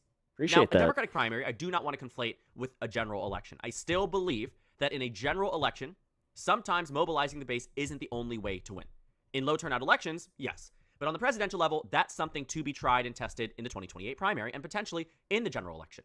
But Democrats would do a lot to learn from how Mamdani took voters that Democrats far too often believe will not turn out and vote, and did turn out and vote because of policy ideas, because of the way he ran his campaign, and because of this national discontent for the status quo and establishment in the Democratic Party base that Democrats, in some cases, some of them do really well in polling, but some do not. No. In terms Overall, men pay slightly more than women on average. On average, men average about 0.4% more, which comes to about $51 per year for full coverage. of their pushback against this Trump administration and their Young males vision for tend to pay significantly more than young female drivers. This is because statistical data shows that they are way more likely to get into car accidents. America. Now, Andrew Cuomo, don't get me wrong, was scandal plagued. Also, But he get charged with reckless driving. That's fun. did come into this race as the front runner. You cannot ignore that reality. He came into this at points in time nearing a 95% chance at victory. You know, Aha, that's where they get you. talk about an That's where they get you. Yeah, my car insurance is nowhere near that. airball situation for Cuomo. It is And I live in a city, bro. crazy to think about how far he Like, what are you going to hit? A gator? had fallen. Very All right, that's like the fifth gator joke. I'm done. popular governor resigns, completely unpopular. Tries to rebuild an image, Manatees. Manatees are a thing. Where you hit a manatee? puts everything on the line, running for mayor, and it doesn't Oh, shit. We actually got another chatter from ORD. work out. And it isn't just that Cuomo was ORD? Why did I call scandal plagued. Mamdani was uniquely powerful in That's not Orlando. That's technically the airport code for O'Hare. this race because take a look at what the data had suggested. YouGov and Yale polling said Cuomo would win by 14. Harris X said Cuomo would win by 24. This is again in the final round. This is not right. This is not just the multi-way. The Manhattan Institute said Cuomo would win by 12. Yep. The Center for Strategic Politics, which was a Yeah, but this is the thing. This is also proving that these are just so off. Like they were so off with the Kamala like polling. Like there was so much of it was just based on hopium and like the SNL skits and just being like anything but Trump, anything but Trump, anything like poll honestly. conducted by a sponsor named Don't Rank Evil Andrew for mayor. But also like you guys it's kind of funny seeing like a socialist in this now where all of a sudden they get a whiff of some good policy and it's just like look at these numbers. Right? Think about that. Dream was the acronym, but think about they couldn't even find that Mamdani would win. Now, Emerson College, of course, probably very happy today. Perhaps a flamingo. They're the only poll here that really sticks out like a sore thumb, but a good one. I just picture a flamingo getting hit in Florida, kind of like a deer would in like Minnesota, just like the Right? A good one for Mamdani and a good one from a polling standpoint. Emerson College is honestly very much impressed, have been very impressive in recent days, recent years, getting a lot of things right. This is yet another victory for them. But the point is, there are a number of takeaways you can get from this primary race. And a lot of them we will talk about over the coming days. But one that I think was really interesting and the most fascinating part of it all was the national implications for this for Democrats at large. That the Democratic Party under Trump 1 may not be the Democratic Party of Trump 2. And the voters, not the national party figures, the voters are reshaping that vision. progressives generally had a good night.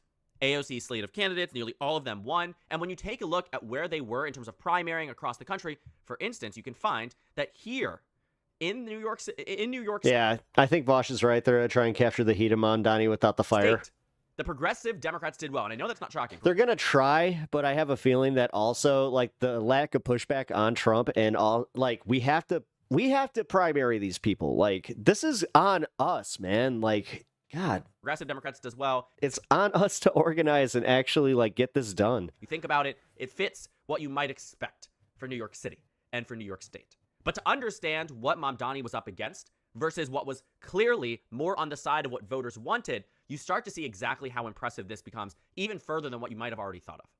When you take a look again at the data points, they all said that Cuomo was going to win.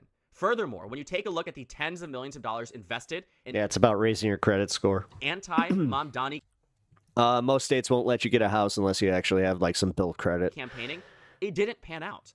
My buddy did something very similar to you, where on paper he did all the right things. He didn't spend on a credit card. He, paid off all his debts. And when he went to go buy a house, he didn't have a good enough credit score, specifically because he didn't have debt. And Mamdani winning outright so he wasn't able to buy a house in this first round is something that cannot be ignored. He might not have hit 50%, but his benchmark to end up coming to a position you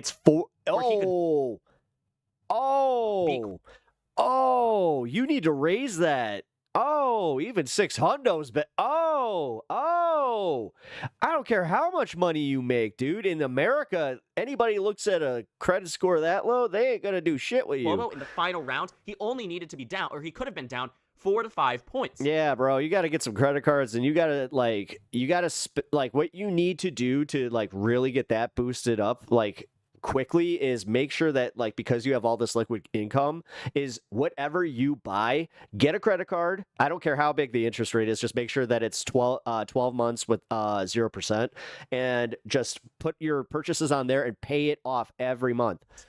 Instead, he's up. Also, try and get a high yield savings account. 8 points. I repeat, I am not a financial advisor. I am only giving personal advice based on what I have done in my life. 7 points. That is what is crazy about this. Because I also actually had a situation where, because I tied up everything in my business, my personal credit sucked. That it was this entire, okay, it's going to be drawn out for a week. Mamdani should not declare victory, but neither should Cuomo. Both of them will be in a very tight race. By the time we reach the final round, it is entirely possible Mamdani wins by nearly 10 points. Don't do that. Yeah, you're making a big mistake in doing that one. It is entirely possible that this is one of the biggest political upsets. Definitely look into this, man. And Democratic primary victory. Yeah, I was about to say, a lot of realtors won't even take your business if you have that low of a credit score. They won't. Yeah, they see that and they're running. For a candidate in a very, very. It doesn't matter how good your payment cycle is. Long time. And I know you guys, we talk a lot about national elections and statewide elections, but New York City has a population larger than 38 states in this country. That sounds like that's going to be a future problem. This is a huge, huge voting block. And did you handle that kind of like that too, where you're like, that's a future me problem? What the Democrats rely on for victory after victory in New York State and across the congressional districts that surround New York City. And so to see that this primary was so heavily invested in, not by Mamdani, who spent just under $6 million. Cuomo spent over $30 million. This race was Cuomo's to lose, and lose he did. And Mamdani outperforming. And so now when we think about... You won't get the acre, I'm telling you. They won't even sell you the land for that. Democratic Party, Tea Party. Nobody will do... This is the shittiest part, and honestly, it doesn't make any sense. I'm not trying to, rain on your parade just because, again, we disagree on something. I'm actually telling you this as a man with experience in this field. Nobody will touch you. This is the entire focus of this video, and for... You need to get at least a 600. For good reason. To even be, consider dealing with. Anything under 600, that's toxic. Let's play into things. Well, I already talked about the establishment, but to that point as well. I do think Mamdani's policies largely are popular amongst the... I don't want to recommend this channel because I'm not necessarily a fan as much anymore, but Caleb Hammer, you might want to watch some of his videos talking to some of these people, because you're in a pretty similar situation as a lot of them. Base of voters in New York City. Why would you need credit? Because, like, the way that the American system is based is nobody, because when you go to take out a mortgage, and trust me, you would,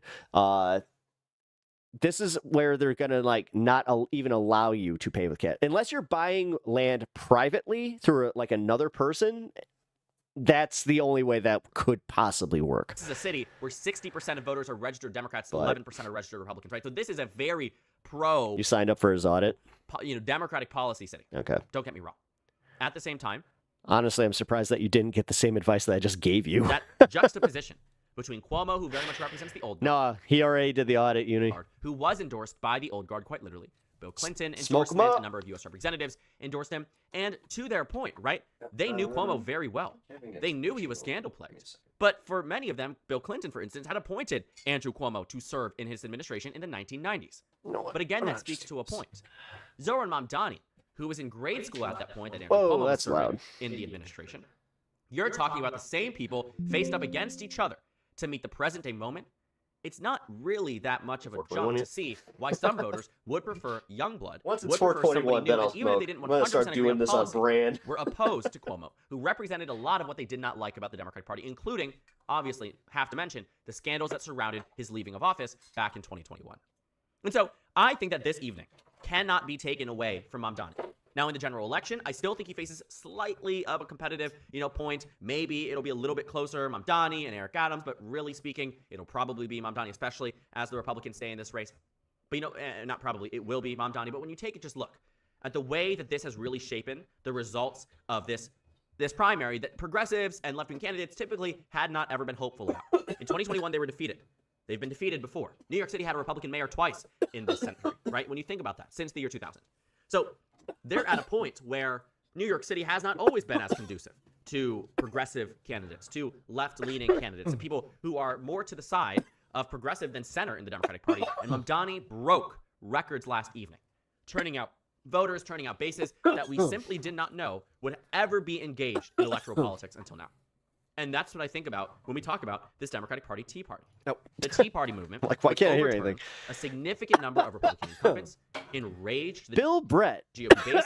F it. That many What's Republican up? voters did not F think what? was adequately pushing back against Obama. Sorry, I'm Casey Troning over here. And a If you Democratic don't Party get that had joke, just ushered then in you're the not most as massive online as victory I they am, had seen apparently. since Bill Clinton. And what happened there was that you got that whole new wave of Republican leadership. A whole new wave of a Republican set of congresspeople, governors, senators, presidential candidates that represented a GOP that their voting base wanted, but that the current incumbent members were not meeting that moment. And I think what we might see over the next year is that the Democratic Party's idea of primarying older incumbents, primarying incumbents that don't vote party line, might become more and more popular.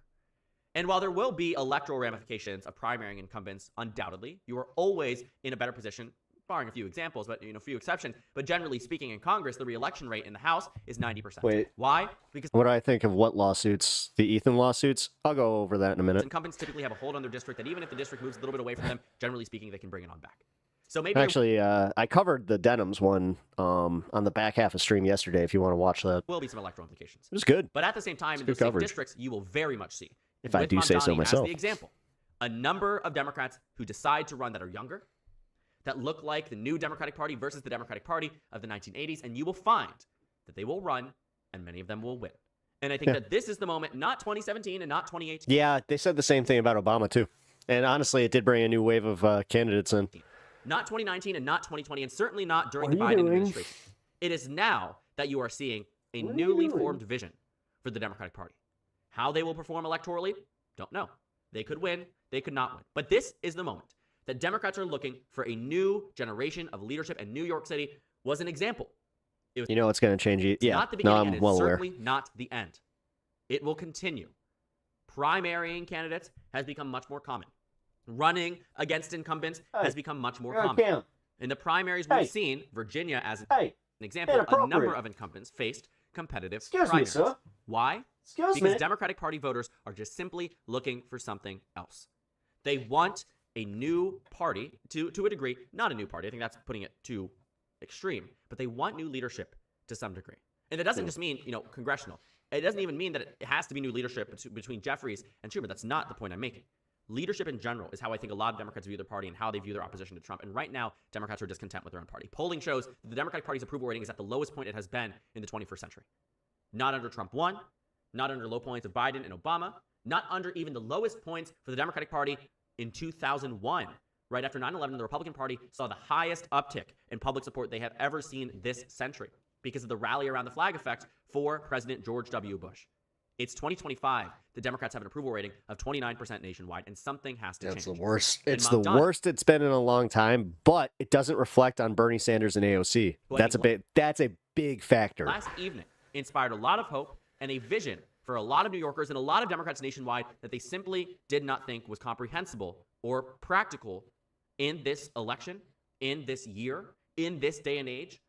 They found Yeah, they didn't think this would happen so quickly, too. out that it was To be fair, they also didn't think that Trump would be aggressive as he was. Like, possible. honestly, I think that this is response to Trump, and he needs to.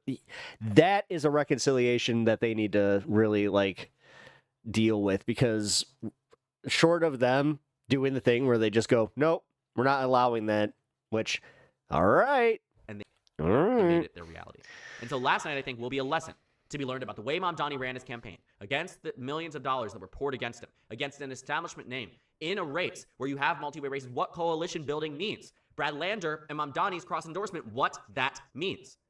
And so New York City, mayoral race, one to watch, one to learn from, and one that will likely predict and foretell a lot of close and competitive primaries that Did we you might see see him? He just that might rolled his have eyes some at me. incumbents lacking in the next year, looking ahead to how Democrats are in a position do now what he wants to where the do. Tea Party movement on their side might have just begun. So thank you guys so much for watching this video. Make sure to Yeah, comment down. honestly, I below. mean, Subscribe on the left the if you youth haven't already, and turnout, check out the Instagram and actually, Twitter. it was a At good the bottom of video. the screen I'm is not going to also a watch it, Discord but that was a good one. Here's the link for Let's Talk Elections. I highly recommend watching the youth turnout surge, and then also I highly recommend following this channel, because he was one of the ones that kind of was more skeptical about the polling during the election, and I have to say I really appreciated that, because he wasn't one of the ones that like constantly was just being like, guys, I think we got this. Like, he was more doomer about his stuff, and I appreciated that. Oh, excuse me. All right. No, you don't. You don't want to retire by 40. Trust me. I'm almost 40. I don't want to retire. What are you talking about? Having the money to do so is fine, but no. Honestly, it's kind of like this. I'll be doing this till the day I fucking die. Just because you can convince me that this is not necessarily work, but trying to make it work. So, with that being said, you know how you can help me. The like button, it's free. Come on, guys. Help me in the free ways. And then also, as I said, get yourself a membership over on YouTube. That's probably the most fun and active way that you can help the channel. So I appreciate that. I want to be a professional writer. If I can live in a log cabin writing all day, living off stock dividends. Ugh. Honestly, that sounds like a horrible dream. It really does. Living off stock dividends. I don't know, man. That's unfulfilling.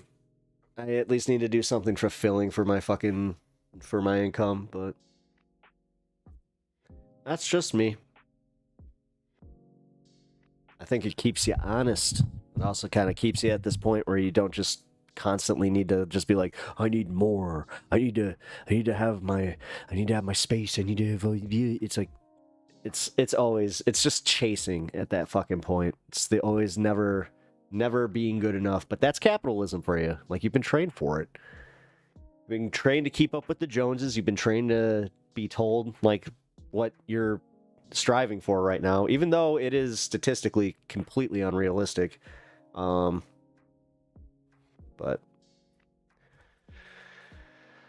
if you pay in 1,000 month per year to 5, I mean, yeah. Yeah, no, see, now that's the way that it would actually work out. And yes, that would do it. Also, depends on the goal. Well, also depends on us not ending up in a fucking depression. Like, we end up in a depression and there's no economy and you're not working and all of your savings is depleted. Then what? You're in the same boat as everybody else. Realistically, and it is statistically very real that this could happen. Just be very aware of that. Right now, we are on like very thin ice. So yeah, one recession. That's all it takes. And trust me, nobody thinks it's gonna happen to them. I can tell you so many stories of some dudes that I fucked like that were in my field that they couldn't fathom what was coming. And I'll just say, man, watching them have everything wiped out, you know. And then, yeah, watching them literally, one of them Minecrafted, you know. Which I never understood that. I never understood, like, the financial collapse one, where it's just like, okay, that one's a little, like, maybe a romance? Sure, I get that. Which even that's a little silly, but I get it a little bit more. Come on, man, really? But I have a little bit of your mentality, though. Like, if I were to end up homeless, I know that I have at least enough sense to just be, or like business sense to just be like, okay, here's what I need to do like a little bit of this. And but a lot of it would be predicated on opportunities that others would be giving me. So it would also just be like, I don't know. Because, like, for instance, if I were to lose like all this, yeah, that would be a problem. I mean, it wouldn't be make or break because, yes, I do have options outside of this now, but as I said, man, like that's my dream. I just want enough. I want enough to do the stream. That's it. I want enough to do the stream, maintain my house. That's it. Feed my dog. Oh, yeah. Feed the dog. That's an important one.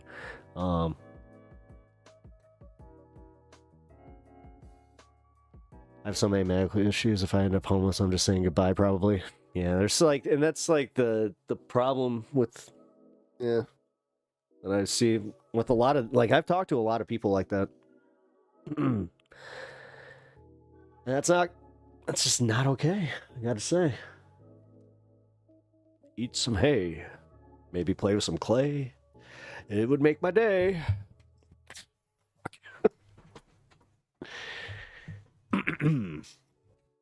All right. We are at 3 hours and 30 minutes into the stream. What I want to do now is do a little checkaroo. Nice. All right. Well, that is a welcome surprise. Hey, well, thank you for everybody that has been watching over on YouTube and liked the stream. Thank you. Later.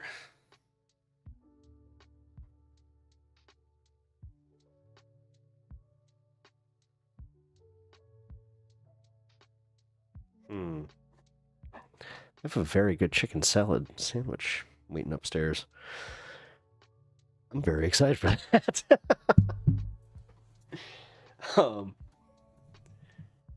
Have I mentioned how much I hate celery and chicken salad? Like, why?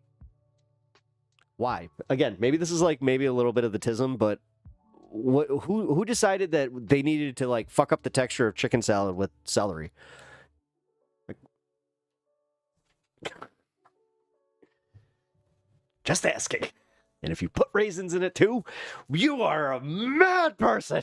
I don't mind a little barbecue sauce or something, but man, it's all about texture.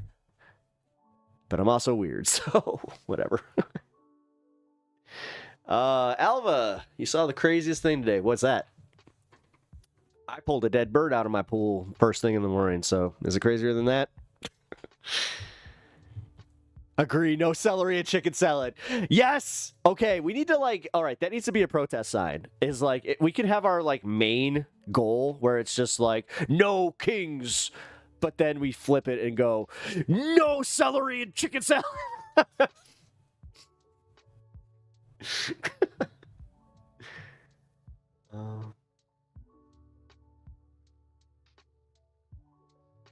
Can I send an Insta link in YouTube chat? Since you asked nicely, sure. And since, yeah, no, I know you. I know you. You're not a shenaniganer. Hey, listen. That's a Pep Talks one, shenaniganer. Sounds like Michigander. Hey, Michiganders are shenaniganers. That was not a good joke. Don't ever put raisins in potato salad and go for... Oh.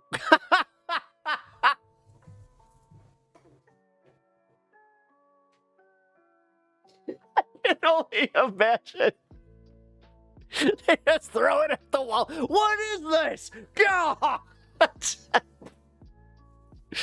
I'm all about a good mustard-based potato salad with none of that garbage. Why would you want to live an unmeaningful life, making enough just to get by? Huh? Because life is kind of like that, man. Like, I think that, like, I don't know, if I were, let's put it this way. If I were to pass tomorrow, yeah, you guys would forget about me, you know. But at the same time, I would hope that I've made an impact, that, you know, some of you guys have gained a new perspective on at least one thing. So it's all about planting seeds, man. I don't need to necessarily see the tree. Yeah. I'm just happy knowing that the seeds have been planted, and it's one of those situations. This is also why I don't have kids, because I don't see I don't see value in that. I don't see the utility in specifically being remembered by your kids is keeping who cares? Legacy is something that I care about, the memory of me, I guess, to a degree, just because it is a very human thing to do, but I don't see it as that's not my meaning of life. And I don't necessarily need that to just have my existence. I don't know. You might have a child on the way. Oh, you might. Nice, but low key word. I would be. But at the same time, I mean, this is, it's a new world for kids, but at the same time, I did just witness the miracle. I hate that word. I'm sorry. Listen, I'm gonna sound very cold right now, but babies are they've happened for all since the dawn of humanity. So I'm just kind of not. I'm like, all right, cool. But then actually seeing the baby is oh. But seeing this baby recovering from a heart, having open heart surgery, now that was something that was wild.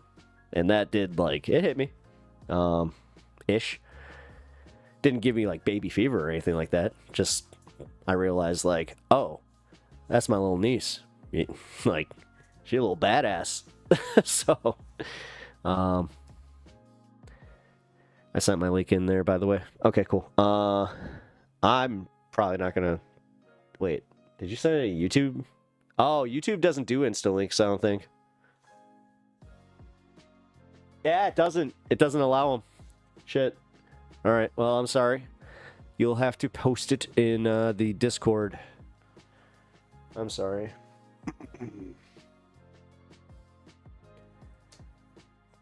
Just want to pop in real fast, say hi, hit that like, maybe be back later.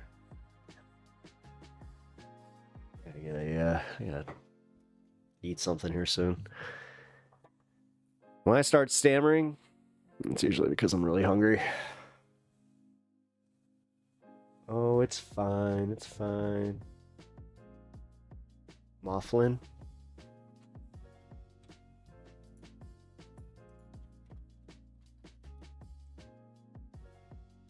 Whoa, what is that?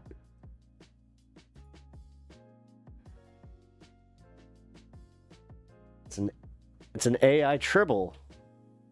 Oh. I don't hate it. I mean, I kind of hate the concept of it, but at the same time, it's also like, Let's just say I have a kid and a lot of health issues from the start and will not have a life without needing help 24/7. I'm glad that you're understanding this. I would not want the kid to live like that. Well, I can also say that because she had a heart transplant, she's I don't expect that. Oh yeah, don't die on me, Pep. Knock on wood. Knock on wood. Ew. Like I'm actually like now scared. I'm like, oh. I said something that made my brain kind of go, well, I don't like that, but it's true. I mean, I've thought about this. I've thought about like my backlog of videos and all that kind of stuff.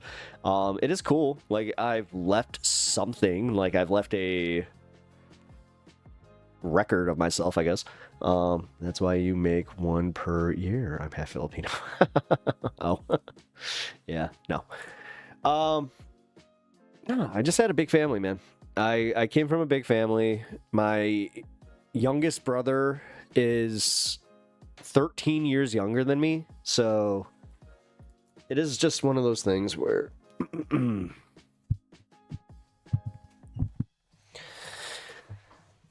I was never that jazzed about having kids. Not saying like if it happened that like I wouldn't be jazzed.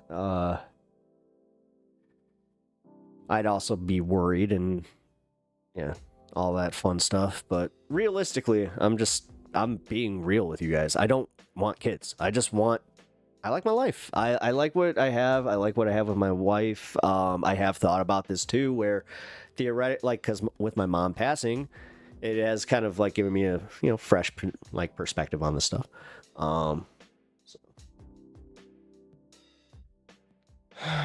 Would it be better to have due to not having going to good quality of life?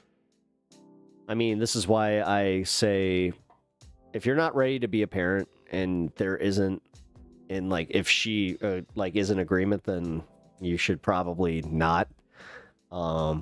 This is why these situations do exist, and I know that you mentioned that you're a Republican, and you mentioned that I'm guessing that you have more conservative ideals, so that might be a little more difficult to like think about. But and again, your survival of the fittest attitude, that might like run counter to that. So you admit failure as a parent to protect them and try to give them a good life. You just give up and give in? I mean, what do you mean? Me? Well, I'm just listen, I'm a kind of just roll with the punches kind of guy. They would have a good life either way. Yeah, I mean, that's kind of, yeah, man. Or would they have a good life either way? Yeah. Well, it depends, man. It really depends. Like, it depends on how invested you are in being a dad. That really is a big thing. If you really do not want children, then you need to ask yourself these questions. You're 20 years old. It sounds like you're not like married to this woman, and that doesn't matter to me. I'll be honest. I don't give a shit about that. But it doesn't sound like you're jazzed about co-parenting. Unless you are, then I don't see the problem. I don't know, man. That's a rough one. That's a rough one. But also, that would put a major damper in your plans to be retired by 40. Trust me, man. Kids are expensive.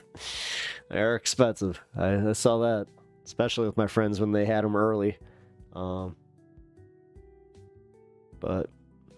everybody gets different things out of life, and everybody has different expectations and all this stuff, and I try not to be preachy with my stuff. I was that way. Even up till recently, I was kind of a little like, I don't want kids. Like, I would be way too, like, everybody would be like, okay, shut up, we get it. But realistically, it's just like, yeah, dude, it's just, because I was doing it from the point of view where I'm like, I wished more people would have been honest with me about not wanting kids. So I'm kind of doing it where I'm just like, I just want you to hear this perspective. But and it's true. I didn't hear that perspective at all. I had always heard like how I would always want to be a dad, and how, oh, you don't understand the need to just like, you know, it's a psycho, like a biological need. And I'm like, oh, and I didn't want to be sexist, but I'm like, that sounds like, I mean, isn't that more of a, you know, mother's thing? And he's just like, no, it's definitely a father. Like, you start your brain chemistry. I'm like, okay. And I apparently just never reached that point. A child is a full-time job, so you also have to be prepared for that. Yeah. Yep. After my cat died and that woman effed me up, I lost my V card that week to someone else. Oh no. Oh no. I die. Oh, brother. Number one. Man, that's rough. That's rough. Can't be a father to a kid that will not have a good quality of life at all. A caretaker, basically. Well, dude, these are just fears that you have. I mean, they're healthy fears of anybody to have, like, with the possibility of having a kid. But this is also, I think that you're taking it to an unhealthy degree, because statistically speaking, your baby would likely be born healthy. I think. Why are you assuming that your kid would be born with these many defects? Condom came off and she not on BC, so in a few weeks we'll find out. Ooh.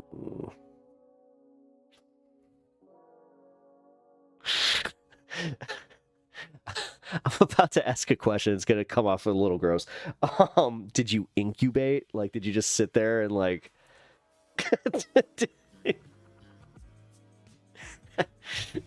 You, but at the same time, oh no. Oh, bro, if I was your brother, I kind of feel that way. Like, I kind of feel like I'm getting a little brother vibe here, just sort of like, oh no. Oh no.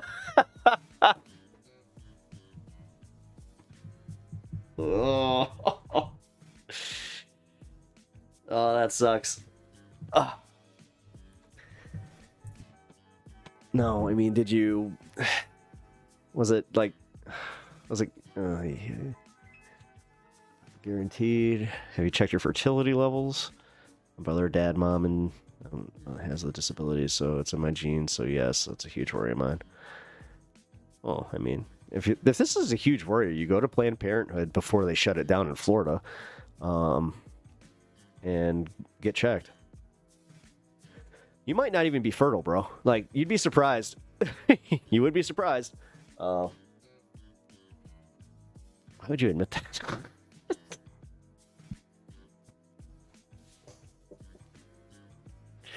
I'm way too much of a 90s kid. I hate being a millennial. I'm an immature adult. Let's just call it that. I'm an immature adult, and I heard that, and immediately I'm just like, why would you say that? that's I mean, really.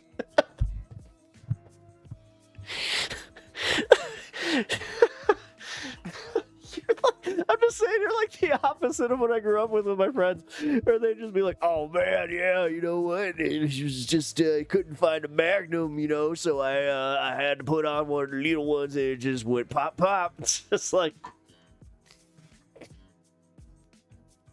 Then again, I grew up in a different era, apparently. Holy shit, did I? I am. Dude, you broke my brain with this one. I was like, why would you say that?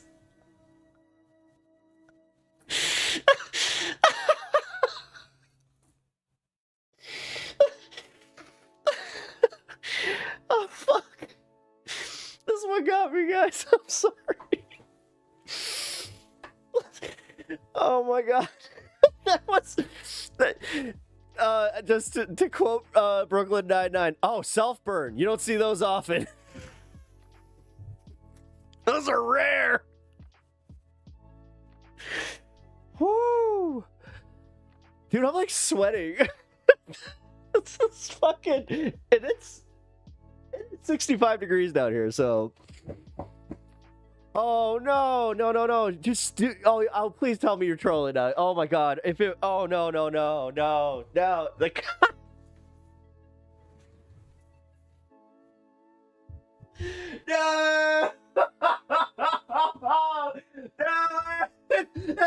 That's fucking real. No! Oh, Snorlax just so. Oh my god. Oh. Oh, keep going, please. Please, you are the gift that keeps on giving. Oh my god. Guys, if you're not reading the chat on screen, please do yourself a favor. Oh, you can even, like, you have my permission to rewind. This is... I can't even read this, though. That's the wild part. I might even have to... Damn it. If you guys are watching a playback and it's blurred, I am so sorry. That means that... What's the worst part? No, dude, you got me on pins and needles here. Like, I'm like literally doing like a...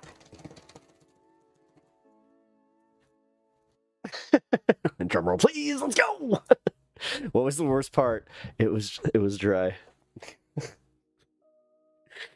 Like, in a separate message. No, the god. This is what happens when you don't grow up with Trojan Man, kids. Trojan Man. Oh my god. Okay. We were going at it for like 4 a.m. 4. Why do you have a timestamp? Why do you have? Wait a minute. I mean, did I have a timestamp the first time where I was just like, I'm gonna remember this for the rest of my life. I will never look at 7:35 the same. 7:35 is Kumzi's time. You're trying to go back and reminisce. You're just like, it doesn't work if I don't do it at this time. Exactly. Dude. Your brain. Oh, fuck. You can't write this. Like, you are like a stand-up bit incarnate. This is... I love this. Oh, guys, I hope you understand how much fun I am having right now on stream. This is pure. This is why I do this. I love this. This is... Do you see the pure joy on my face right now? This is kind of... You don't get this. Okay, so I'm going to continue this because I got to the 4:35 part and I was just like, what? But if you did not read this, God, you can't be real. You have to be joking. This is funny. 4 a.m. to 4:35. Again, I love the times. I just love the timestamp. It slips out. Oh, I put it back in the wrong.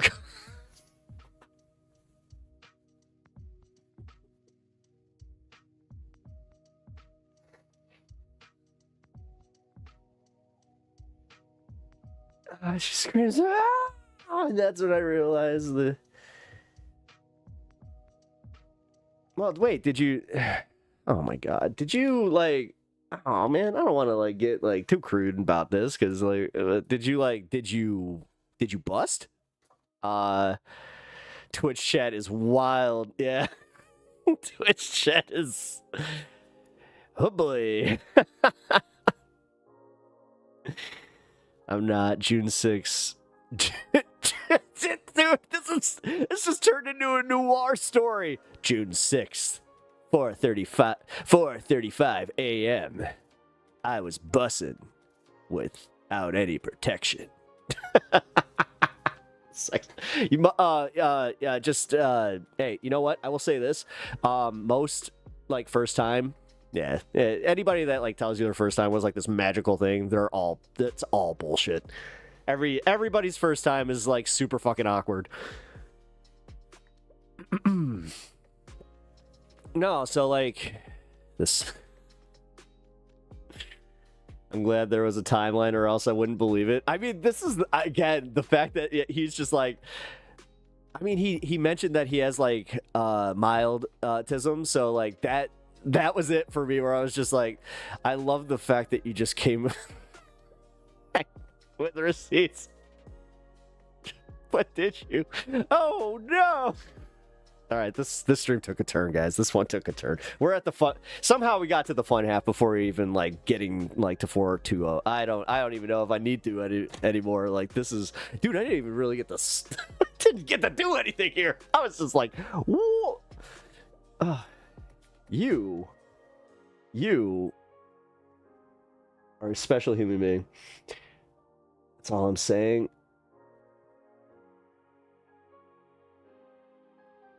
Oh my god, was it old? Oh my god, did you have an oversized old... What was this, like sheepskin? Did you like find one from like 1880? This one was made from lambskin. We killed it ourselves. We made it out of its intestine. That's actually what they used to do, by the way. Like, you know what they wrap sausages in? That was literally like the early, they just would, History. You doored. No! God, this gets better. How? Sorry, I'm shouting. How are you doing this? You did it. You gotta be. You door dashed? I gotta ask. Please tell me you met him at the door. Tell me you have the balls to go to the door and just be like, thank you. This can't be real. He's offering receipts. The thing is, he has PayPal. I have a feeling he's gonna screenshot this. Guys, I'm not kidding. This is it. Like, this is for me. I don't think you guys understand that this is like one of the funniest things I've had happen on stream for myself. So if you guys are enjoying this with me, God, I think we're going to be friends for a long, long time. If you guys are not enjoying this, I hate to say I'm a little worried because I'm like, oh, come on. You gotta know how to have fun here. Where's our boy Repentant Man? Oh, God. Don't summon him. Although, dude, actually, this is a random thought, but if he was smart, he would show up here every day at 8:20 and just be like, look at you. Shame. No, he should, actually. That'd be funny. I do remember a certain Trojan knew NZ was code for small.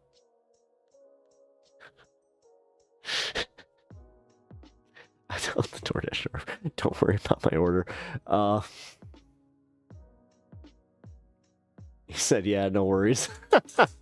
I don't believe it because I could have sworn I've heard this story before. Okay. If this is like a Reddit thing and you're just...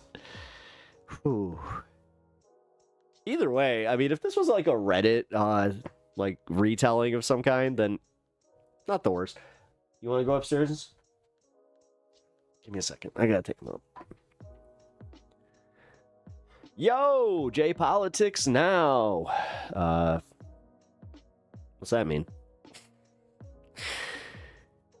Did your cannon fire? Now that's the thing I was wondering about. Yeah, did you? I mean, dry AF. Nate Slays T, thank you for the follow. Appreciate that. Also, I think that's your second account, right? Oh no, you just happen to have a. I think you just happen to have a similar name to somebody else. It fired. Ooh. Oh, right here now. That's you. Oh, okay. Gotcha. Oh, okay, so this is your second account. Wait, what? Why are you staring at me like that? I'll be right back. Nate Slays by Lost. Oh, okay. Give me 1 sec. He's staring at me. Oh, you want? Oh, you dirty. You little. You're a sneaky little. Okay, no, he wants. All right, no, I'm holding to this one, guys. So here, I'm gonna put him on his stand cam. Here, look, right here. Right here. You tell these people. Right here. Right here. Look in your camera. You tell them. Guys, I don't get a treat unless there is a dono. So you guys can you can donate a super chat over on YouTube, or you can get yourself a membership. My memberships are, I think, $3.99, unless they increased it again, which oh wait, by the way, can somebody actually tell me? I hate to do this, and I know this is kind of a little irresponsible. You've gifted us. Oh, thank you for gifting another sub, dude. Appreciate that, man. That is awesome. Give the dog a treat. Nah. Wow, that was forceful. Give that dog a treat. All right. That's it. Oh boy. Thank you for the dono. I appreciate that. But no, over on YouTube, if because I can't see this from my end right now, I literally have to go into like my creator account, and I don't feel like doing that. Did they keep my memberships at $3.99, or did they increase it again? Because I know that they did like a new tax thing where I had to agree to it. It was stupid. I'm like 15 minutes behind, but my mom is always telling me my mind will change if I have a kid. Sean? Oh. Here, I can put this in chat.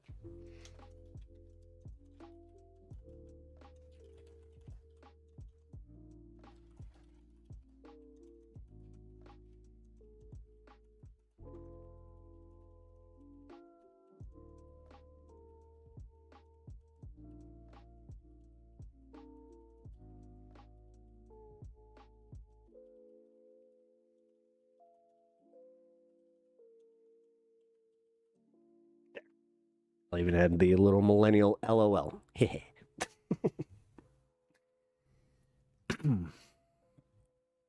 a little awkward when somebody's like watching 15 minutes behind it. It's just like, well, I can address that, I guess.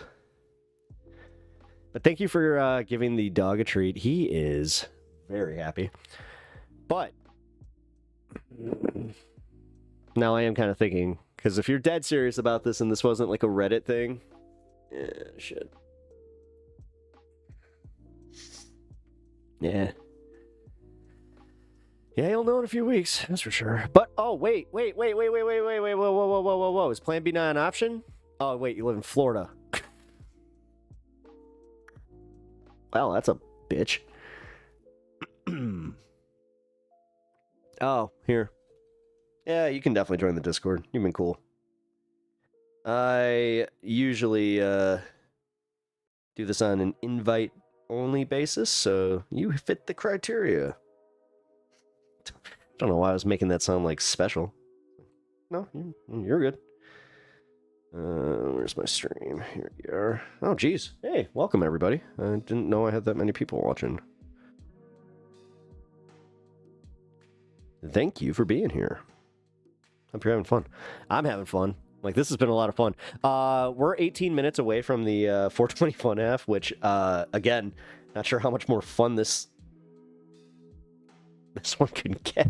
Because, man, I also haven't felt this, like, brotherly in a while. Thank you for, I don't know, being so cool with taking advice. And also, you know what? You, like I said, man, you seem to have a pretty decent head on your shoulders. Just, you're a little misguided and, like, a little angsty. I think that you might have a little, you know, maybe a therapy session or two might help you.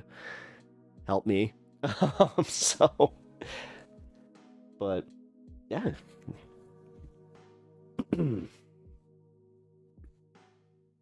Let's see. Okay, it did freeze. I was about to say, I thought that my chat froze again, and it did. Give me 1 second. Let me fix that. All right, there we go. But yeah, man. Plan pull out is always an option. Well, that's what I was gonna say. That, like, okay, like, as someone who has managed not to have kids as a married man without very limited BC, I'd say my pull-out game is strong. And I do know that I got swimmers. So you got to be careful about that.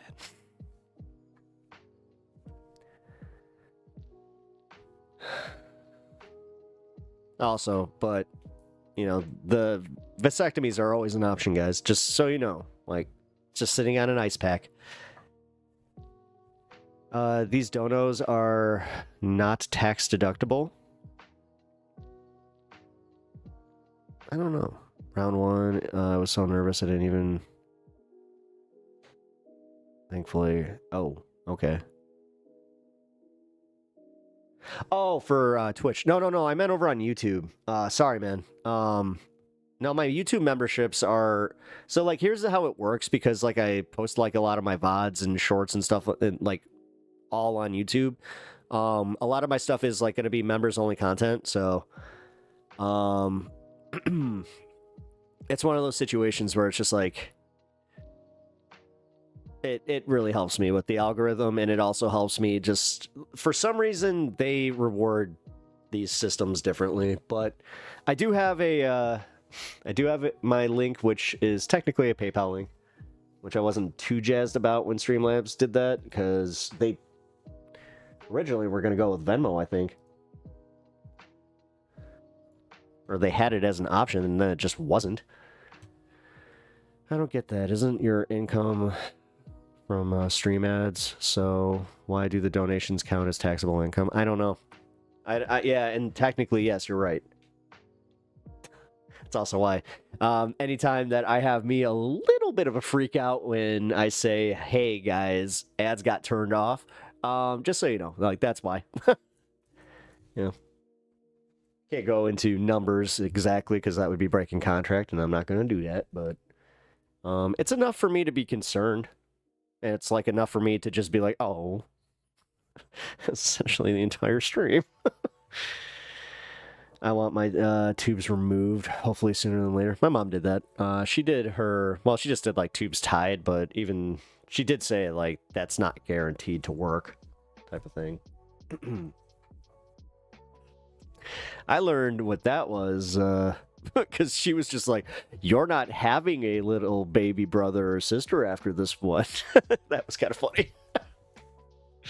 My sister was a lot. She was a lot.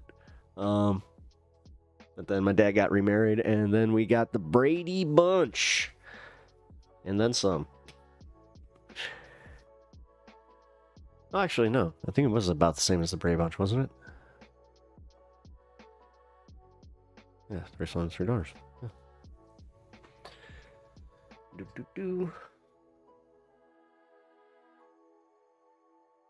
I don't care, because we all have different names, so. That's the nice part about having a, like, little mixed family the way we do. Receipts are posted. Oh god, did you do it in general?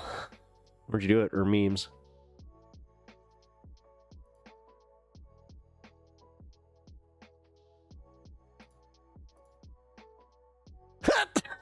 Okay, that does seem real. All right. I mean, as much as I don't want to like accuse you of just like going and like copy pasting some stuff.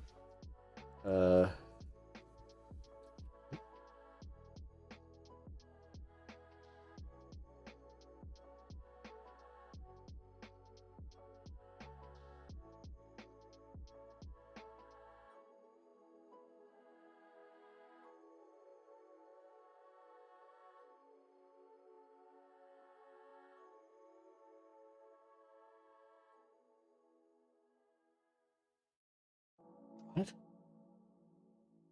Why did you not just send me? Hold on, guys. You all need to stop reproducing.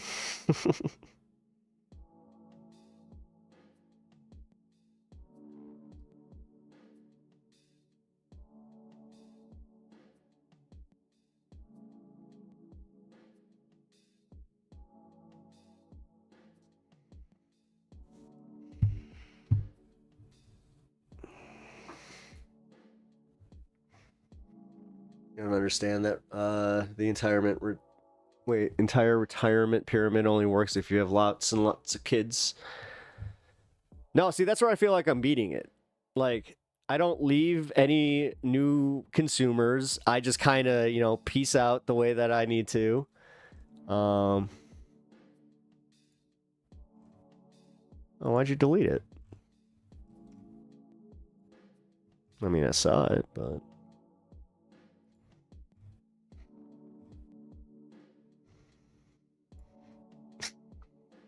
I still can't believe you did that.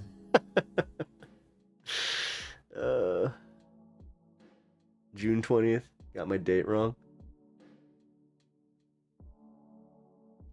Oh, well, I guess that makes sense. That would be weird to keep it in Discord. Yeah. I mean, why'd you put it in, like, put it in memes? Immediately, that's where I was just like, are you memeing? Is that a hint that this is a meme? I'm very skeptical. As a streamer, you know, I'm a little bit gullible, but not that. I mean, by the way, shout out, Kaz. I saw your comment over there. I miss having kids around, but now I go see them, come home, house to myself. Yeah.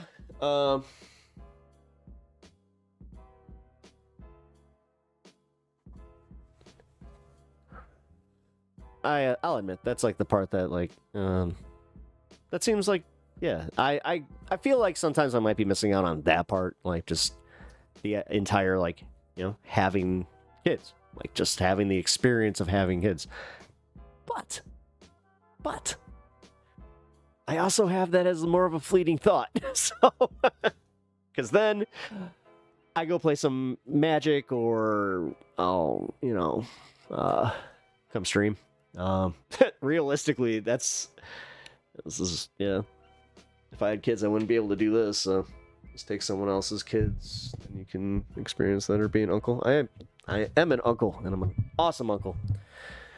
I'm now well, see, like, I'm one of those millennial type uncles where it's like I'm an uncle to like all my friends' kids. I'm an uncle to you know, an actual, like, I am an actual uncle.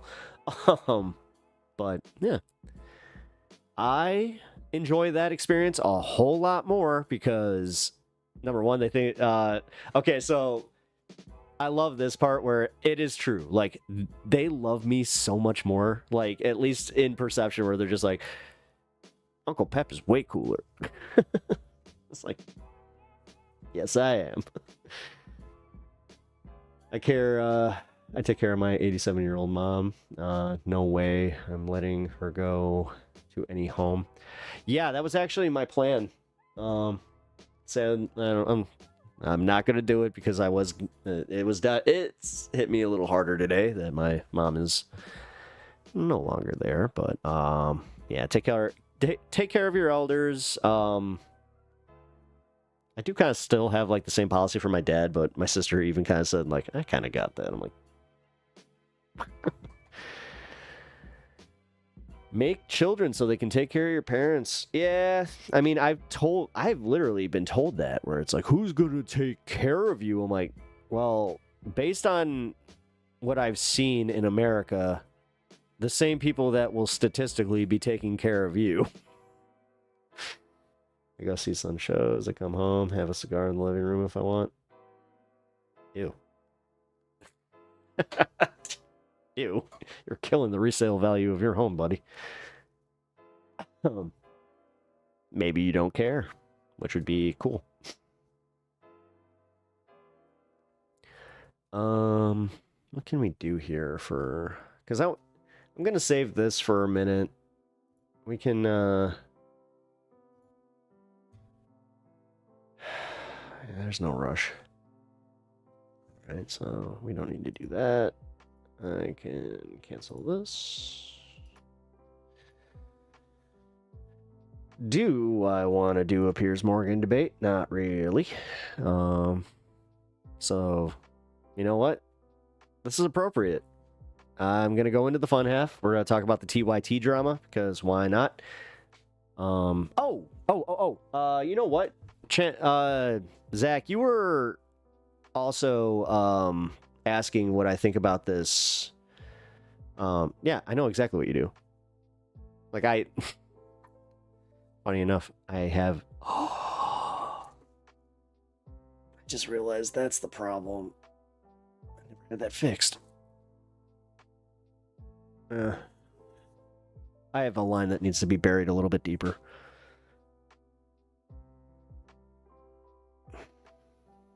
Nobody's going to take care of me. Sense of honor and duty are missing in action in today's USA. Yeah, absolutely. Need me to do it? No, it's all right. I mean, I'm glad that you are confident in your craft, but to 10 inches, yeah, no, they went like maybe 3 to 5 on the back end near the box. Yeah, real smart. Real smart. Like, dude, I hit that thing like when I was mowing the lawn. And I was just like, what the fuck? Well, almost hit it, I should say, because I noticed it beforehand. They didn't do a good job. What type of lawn do I have? I don't know. Grass? I don't fucking know. That's a Kentucky grass? I don't know.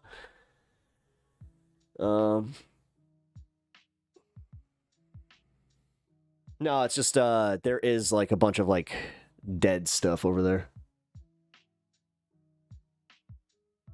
Kentucky berries. Yeah, I know. I had a really shitty crew come out. Like, oh yeah. Oh, is that it? Is that what it is? Yeah, no then. Yeah.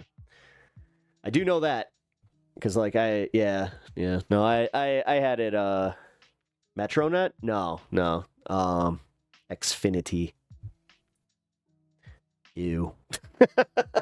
I hate them. I absolutely hate them. Yeah, trust me. I know. I can't. Dude. I'm pretty much locked in like the area that I'm in, it's either them or AT&T. I've had AT&T before. I'm never going back to AT&T. Ever. You couldn't pay me to go back to them, especially like with what I do now. Because I'll say this, Comcast's internet's like I have the fiber internet. It's not bad. It's just not great. They're an awful company to deal with. They're literally the worst company I've ever dealt with in my life. Like, anytime I have to call them, I get, like, anxiety attacks where I'm just like, I don't want to do this!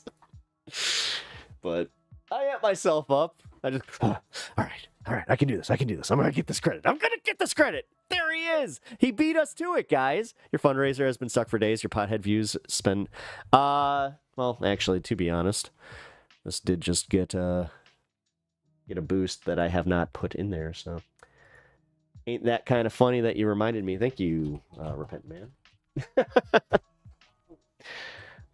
Also, thank you for the gifted subs. That puts us up at 200. Appreciate that. Also, I do the impression requests. I do impressions. Like,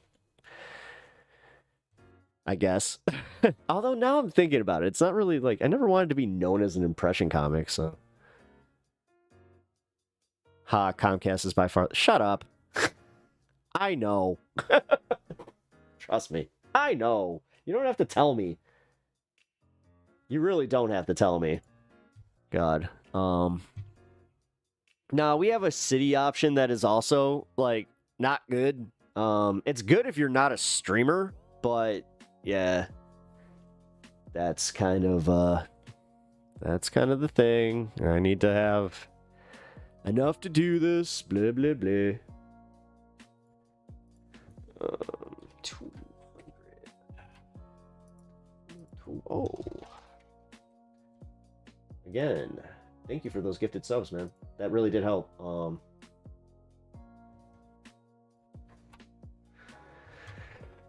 Wait, you're a comic?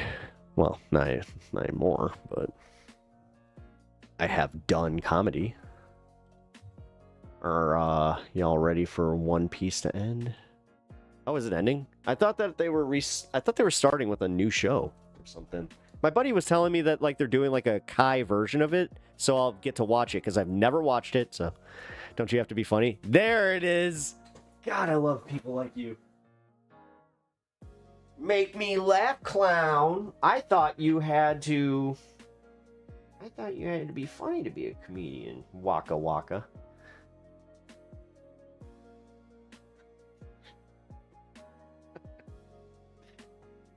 I'll admit it is kind of funny.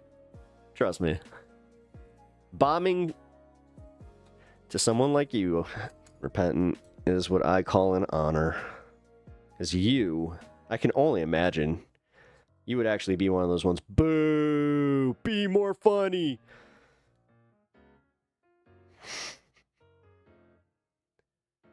If you didn't smoke so much, you'd be funny. You say you were a comedian, but I'd never seen you smash one of them up. Well. God, Gallagher. Actually, I gotta say, his material was always pretty strong. Well, not always. His later stuff. Like the Opie and... Oh my god! His Opie and Anthony, his crash out on Opie and Anthony. Oh, that was bad. I used to bury Metronet. I got fired. See, that's the thing. Yeah, the guy left too much. I'm pretty sure that I had a really bad contractor. We're at 420, guys, so let's do it. Why did I say it like that? Why did I say things like that? What's the deal?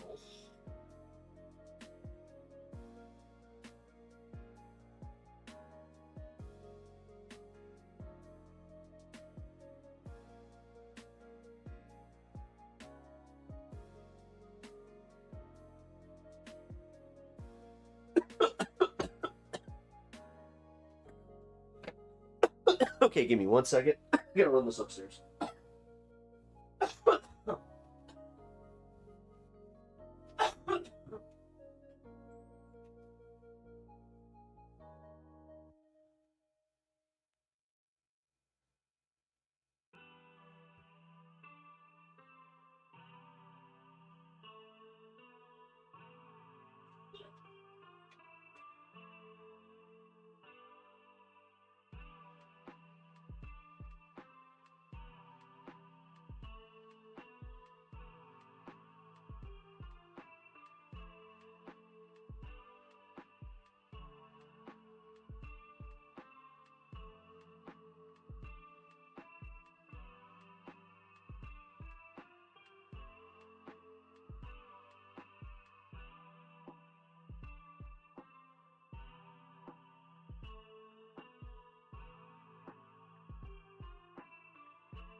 Wow, look at you, big sexy.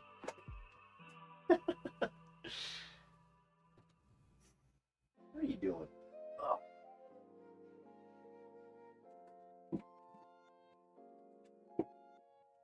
All right.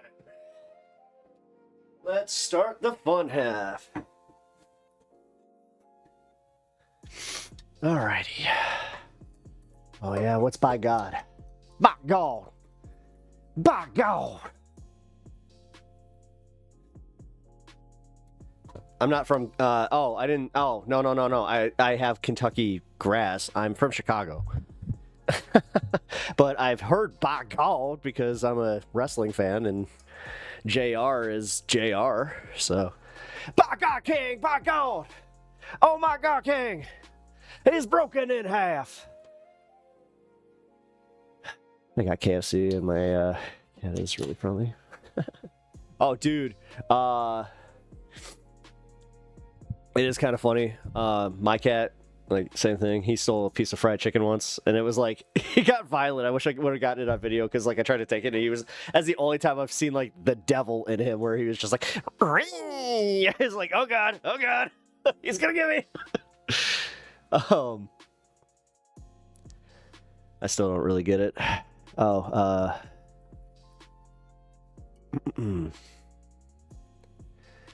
what?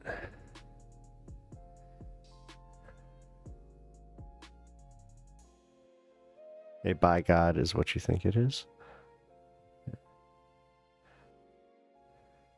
I mean, honestly, did I get that wrong? Because I just think of wrestling every time I hear by God. But no, I don't know what it is.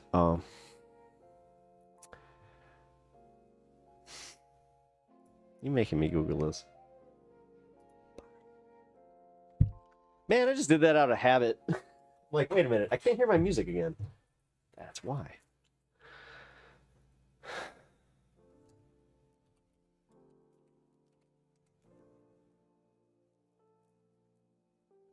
Huh. That's what I thought. This is exactly what I thought. Unless...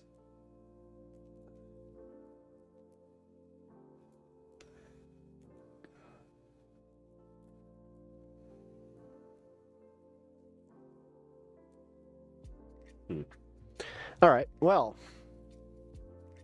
regardless. Okay, now that we're in the fun half, I did actually want to kind of touch on the updates on the lawsuit. We covered it yesterday.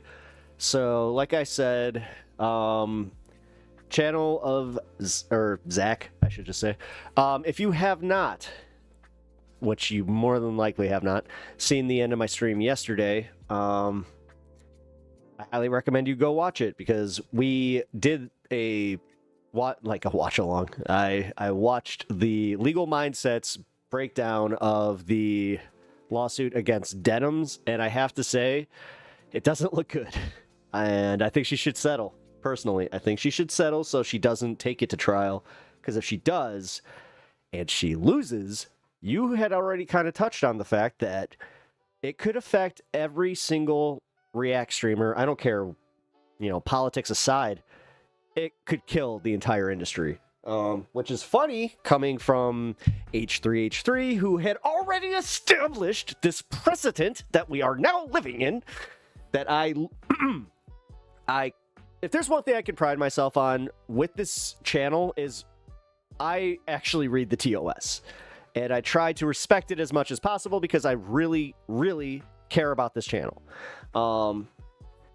And I don't want to like mess up things, like there are sometimes I can push it as a smaller streamer, but even that I don't want to necessarily do. That's why I do have, the auto mod the way that that it is over on Twitch. People have, commented that it's a little bit more sensitive than other people's channels. It's because I have my Twitch chat on screen, which they used to not allow you to do on YouTube. Now they do, but it is one of those situations where I have to be very vigilant about it, and I have to essentially like block it out. If it gets too out of whack. And there's been times where I've just like there was one stream specifically where I had to private it for like 2 or 3 days because I had to go through 6 hours of content just to find one segment. God, that sucked. Where somebody was just, they like spammed a whole bunch of shit that somehow I missed too. So, gotta be careful with that. Not the best video. No, I'm okay. You can post the link in Discord. Maybe I'll check it out. Sorry, not on stream today. So just say what it is. If it's crass, then let's not. How can I tell Pepper the newest slur if I get auto-modded? Then you can tell me on Discord. Or, well, I mean, it depends on how bad it is. Because also, yeah, that's another thing. Like, you will... I do know that the auto-mod on Discord is also pretty bad. Except that one I have nothing to do with. I didn't do any presets on that one. It is just what it is. Alright, but, sorry, I still unlocked a little bit. So, like I was saying, my take is that it's going to change the business. I think that Denims is specifically... She's like a special type of stupid on this one, because not only did she, like, start the video by saying that that was her intent, she ended the video by stating that was her intent, and then on top of it, she doubled down in the, what do you call it, the waiting room. I was just like, oh... That was... It was very upsetting. I think that Frogan is the one that is most likely to actually have a default judgment no matter what, because she destroyed evidence, and there seems to be proof of that.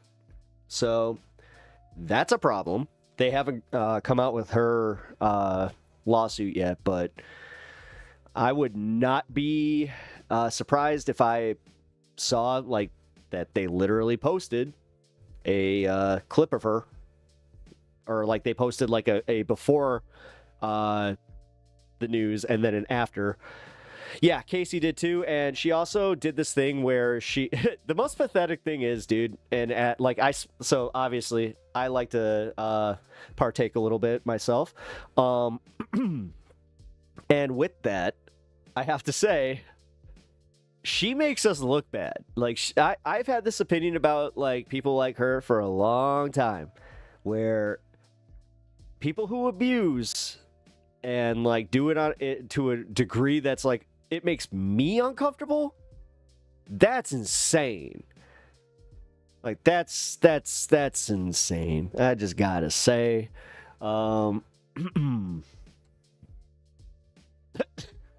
Sean. Said Repentant Man to Caseytron. Oh yeah, wait a minute. You need to go to Caseytron's stream, Repentant Man. What are you doing? You're wasting your time on me. She's one of the largest ones, I have to say. Oh yeah, Casey was sad.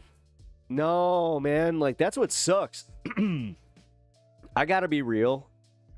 I had never seen her content. I didn't know who she was, which is kind of odd because she is like a large streamer on Twitch that is kind of in the realm of me. Like, she covers politics occasionally, the drama, and then, you know, we like the same kind of stuff.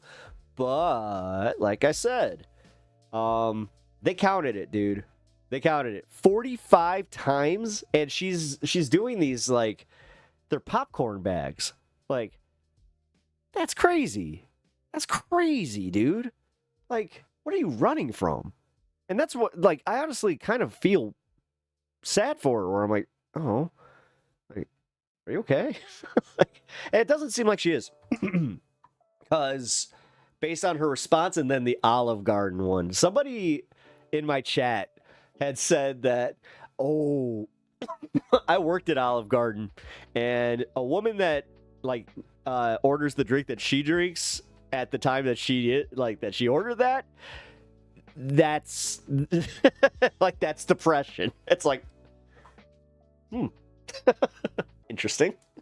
Not trying to diagnose, but yeah, I gotta say, like, that was it was more sad to see. And but she did this thing where it's just like, you deleted your VOD, and then you went out and said, guys, I can't be held responsible because I don't even remember it. Like, this, I don't remember doing any. also kind of like a, hey, that's like an admission that you have a severe problem and you actually need to address this. Because, listen, again, if you're doing 45 in an hour, I think it was under an hour is what they even said, but oh Lord.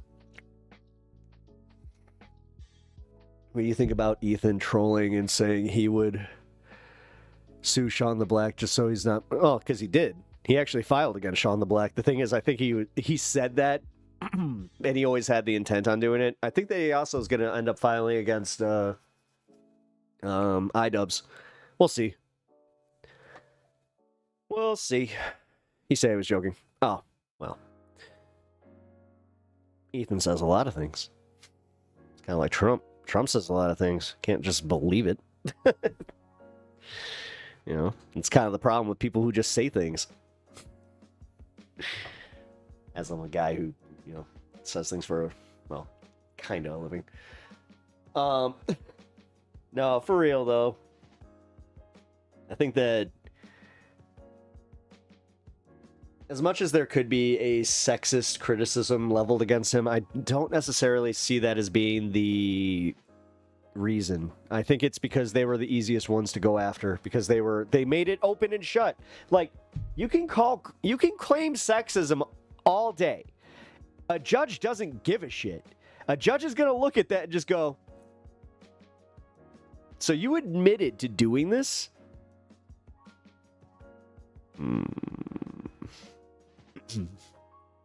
Why would he file against iDubbbz? What case would he have? I don't know. He just kind of insinuated like he was going after other people, and so I'll be honest. I assumed it was iDubbbz because that was just the other person that was kind of like incurring his ire. I'm a professional thing-sayer. It's one of the smartest things I've ever said on this show. Again, I gotta stop myself from calling it a podcast, and I stop myself. I'm like, it's not a fucking podcast. Buddy, what is that? Here, you've been doing this all day. What do you got? Bite you? Oh, buddy, you got a spider, buddy. Oh. Oh, you either got a spider bite or you got stung. I think it's a spider bite though, because if you got stung, I think that would hurt. He said he was trying to get Hassan to donate to the 3 GoFundMes. Well, I mean, again, that's just him trolling. Also, like, if you didn't see like through that where he's pulling the, come on Hassan, you have so much money you can't donate to all their GoFundMes, come on, you're not a good friend, come on, whatever. Honestly, that's kind of lame, I gotta say. Like, dude, if he was serious about this shit, like, this is where he needs to cool it. Like, if I was his attorney, I would tell him to stop it. I would tell him to stop talking about it immediately. That's why I personally think that this might not make it that far, because he's not taking it that seriously.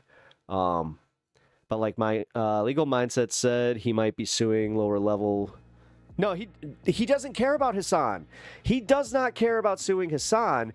He wants the snark mods. That's who he wants. He doesn't give a crap about suing Hassan, trust me. Because Hassan could theoretically turn around and be like, you're technically suing with my content. You do realize that it's like, you fair used my content. It's like, well, that's what I'm saying. And I think that realistically, that's what they want out of this. And I gotta also say, if I was a snark mod, I would be, how did he say? Le-shitting himself?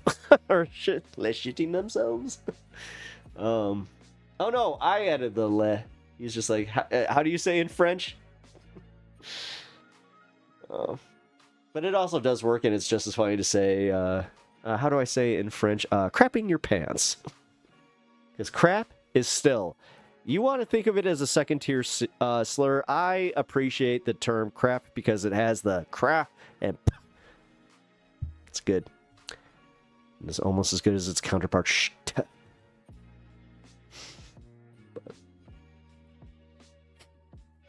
It's a classic George Carlin bit, and I love it.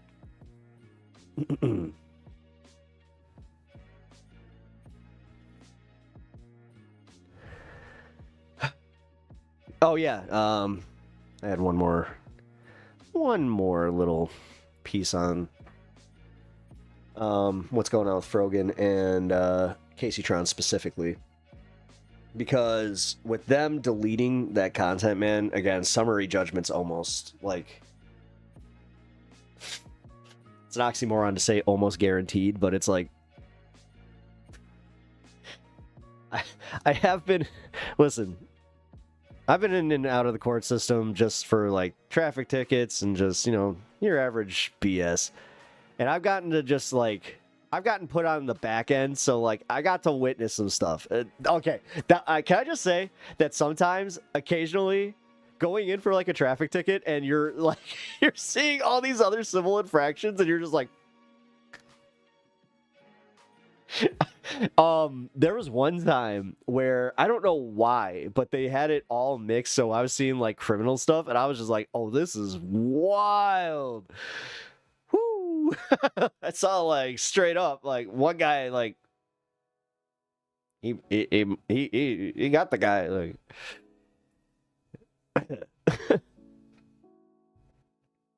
all of us are looking at each other like, you know, he means business.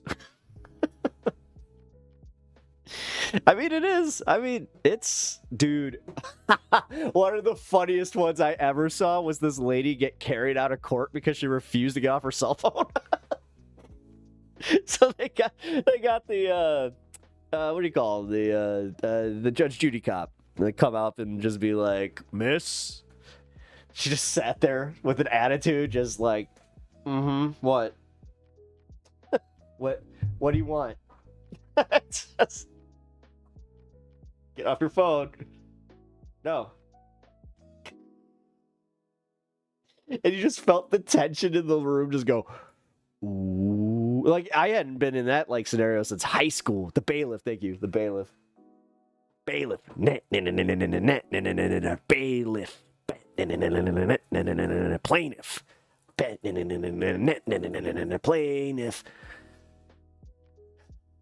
Judge Judy cop. Whatever. Add it to my my pepisms. I'm sure I've got a few. Legend, yes I am. This is the oldest I've ever...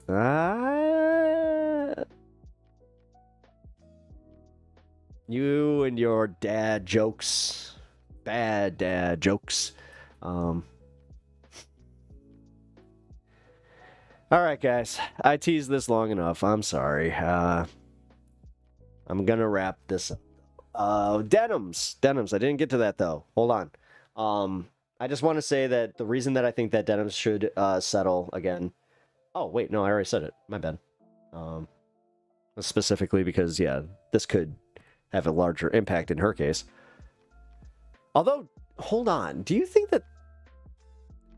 I don't know if Frogans and Casey Trons would have a larger impact on Twitch. Although it could.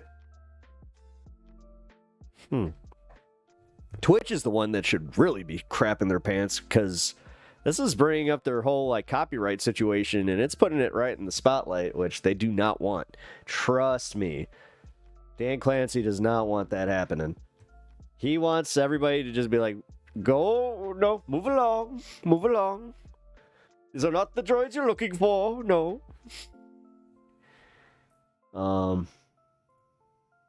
Alright, guys, so number one, I'm going to give you a fair warning here. Turn your audio down just a little bit, because I couldn't adjust this in a way that really helps, because unfortunately, Ole, if you do not know who she is a content creator, a leftist content creator who does really good work. She's a lawyer who helps people get out of jail in New York, so you might know a little something about her. But oh my god, did you watch the Denims lawsuit? She is effed. Yeah, I mean, I did, and I think I do. I wait, derail that, but no. new chatter. I'll just call you Giz. I'll call you Giz. Yeah, I think she's screwed. Just based on the beginning the stream, ending the stream, and then the waiting room. The waiting room. Why would you do that?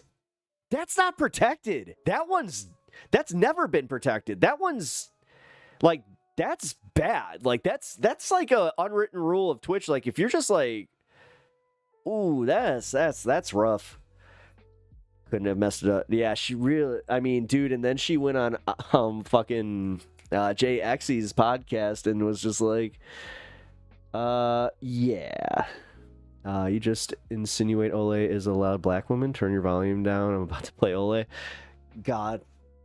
You know, when I was like I actually thought about that. I was just like, oh boy, this could actually come off like bad, but it's more so no.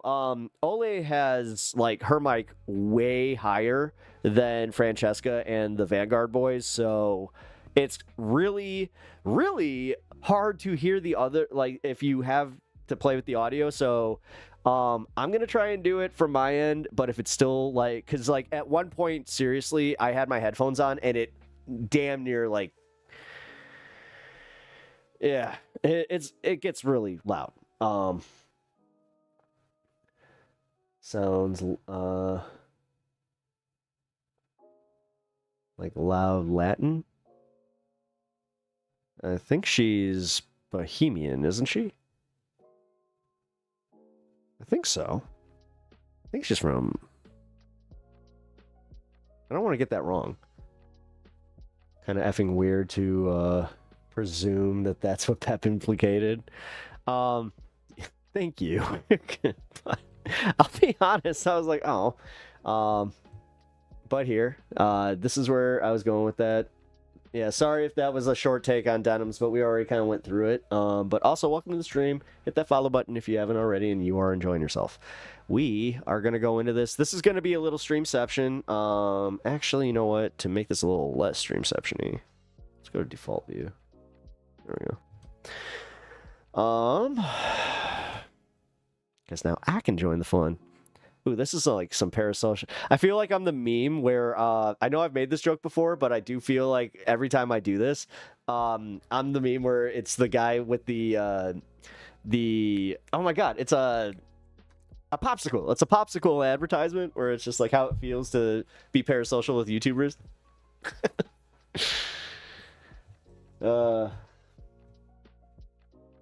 Here we go. Guys, we are 2 followers away from 400, which means you know what that means. We are 20 away. We are, or wait. Oh my god, we're 22 away. We're 22 away from the big 420 on Twitch. We are going to have a little bit of a celebration when that happens, just so you guys know. Gonna have to get creative with this one. All right, well, here we go. I miss us. And I don't know who these people are. All right, I'm gonna put my headphones on. Yeah, what's up, everyone? Thanks so much, Ole, for inviting us on. It's great to see you again, Francesca. But yeah, if you want to talk a little bit about the Kyle Kalinske, Jank and Anna debate, or sorry, Kyle Kalinske Crystal Ball versus Jank debate, I thought that it was like one of the most humiliating moments, one of the most, horrendous performances, at least from Jank so far, that we've seen. I think he completely fell apart before the first question was really even asked. His intro to the debate, he immediately came out wearing he's wearing a baseball jersey with his just most kind of putrid, petty energy. And it never got better throughout the whole like hour and a half long conversation. Where's that look? The debate went viral. The entire comment section agreed that he lost the debate. It was just a terrible L all around. So then for him to come out here and double, triple down on air, keep smearing Crystal and Kyle, keep gaslighting the audience, it's just a terrible look. I don't know what else, how else to say it. It was also very it was very familiar as I watched that debate, because it sounded like Jank debating me, which actually immediately made me feel better, because my debate with Jank was also him. I feel like he's about to sell me. Losing his mind and... Bro, you like White Claw? I love White Claw. You want White Claw? Screaming and White Claw! Really kind of Baseball! White Claw! and Bro! just like not. Yeah, he really does have that vibe. There was no attempt to meet me where I was at all, or just listen, or just be calm, you know? And so it was nice because I was like, oh, thank God it's not just me, you know what I mean? Thank God he's not just treating me that way, having seen me as some sort of turncoat or whatever it is. He did, however, did you guys notice there was some, like, there was progress? Like, clearly he was workshopping with his, like, he doesn't go to therapy, clearly, that much is true, but probably people at TYT What? Cenk? Therapy? told No. him that he needs to stop yelling and saying, like, when he's on with ostensible friends, like, insulting them. So he was like, it's so stupid. I'm not going to say it's stupid. I'm not gonna say it.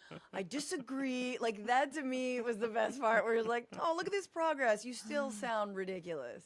Yeah, it's so obviously hypocritical too, right? And there's such a tale of two Janks. Let's put it this way, right? If you go and you see Jank on with Charlie Kirk, when you go and see Jank on with Dr. Phil, when you go and watch Jank on with PBD, he's desperate to kiss their ass and give them a reach around, right? That's all he does the whole time. He tries to find something he can say to them where they like him. Your he's like shirt. a little kid that hasn't seen That's their dad in 8 distracting months. as hell. Man cleavage is distracting. And no matter what they do, they just want to make sure that they When it's like, have one moment where why? their dad pats him on the Like, head. what are you That's how he doing? behaves, like a little boy, and he doesn't have a firm identity, so he's always looking around. He wants to be the big dog. He wants to be the man on top. Why does this but bother he me so also much? doesn't want to be the It's home just of like, it's like, progressives anymore. So what he's trying he doesn't even have hair. is pivot Yeah, his message right? away from progressivism while still demanding that he's the Yeah, top what's wrong dog. with that? Like, I'm the best progressive, even Oh, I though was I'm not a kicking- progressive. So let me tell you why every single other progressive is wrong, because they're not behaving like me, somebody who hates the left and declares that I'm not a leftist, right? Because at the end of the day, Cenk is a businessman, right? And he wants to be surrounded by other businessmen, and he felt like at Well, one apparently, my dad has the genetics of a hairless professional wrestler, so. He got too isolated from the other businessmen in the community because the left got crazy. Thanks, But Pops. in reality, the left just continued to fight for the things that were no longer profitable for him to fight for anymore. I just don't understand what they're doing anymore at this point, because I wasn't surprised by anything. Obviously, it's not what they think that's surprising or that's confusing. It's what they're doing strategy-wise that's confusing to me, because Well, they don't have a strategy in my view. what is it for? Like, they've done, and I'm not even exaggerating, I feels like every single time I see them, they are on the exact same tirade. Like, it's the same. Well, yeah, because you're kind of searching out that content. I have to say, like, that's what happens when you want, like, look at TYT crash out. The left, blah, blah, blah, blah, blah. And I get it. I'm not even excuse like me. mad at whatever their sentiment, or that they feel that way, or they express it a couple of times. But consistently, constantly, when it's never received well and your numbers are tanking and you've been doing this, like, it's not been a little while now, this like right-wing tour, this like a Numbers are tanking. Listen, I don't want to play devil's advocate for TYT like this, but unfortunately, I kind of have to. I looked into that.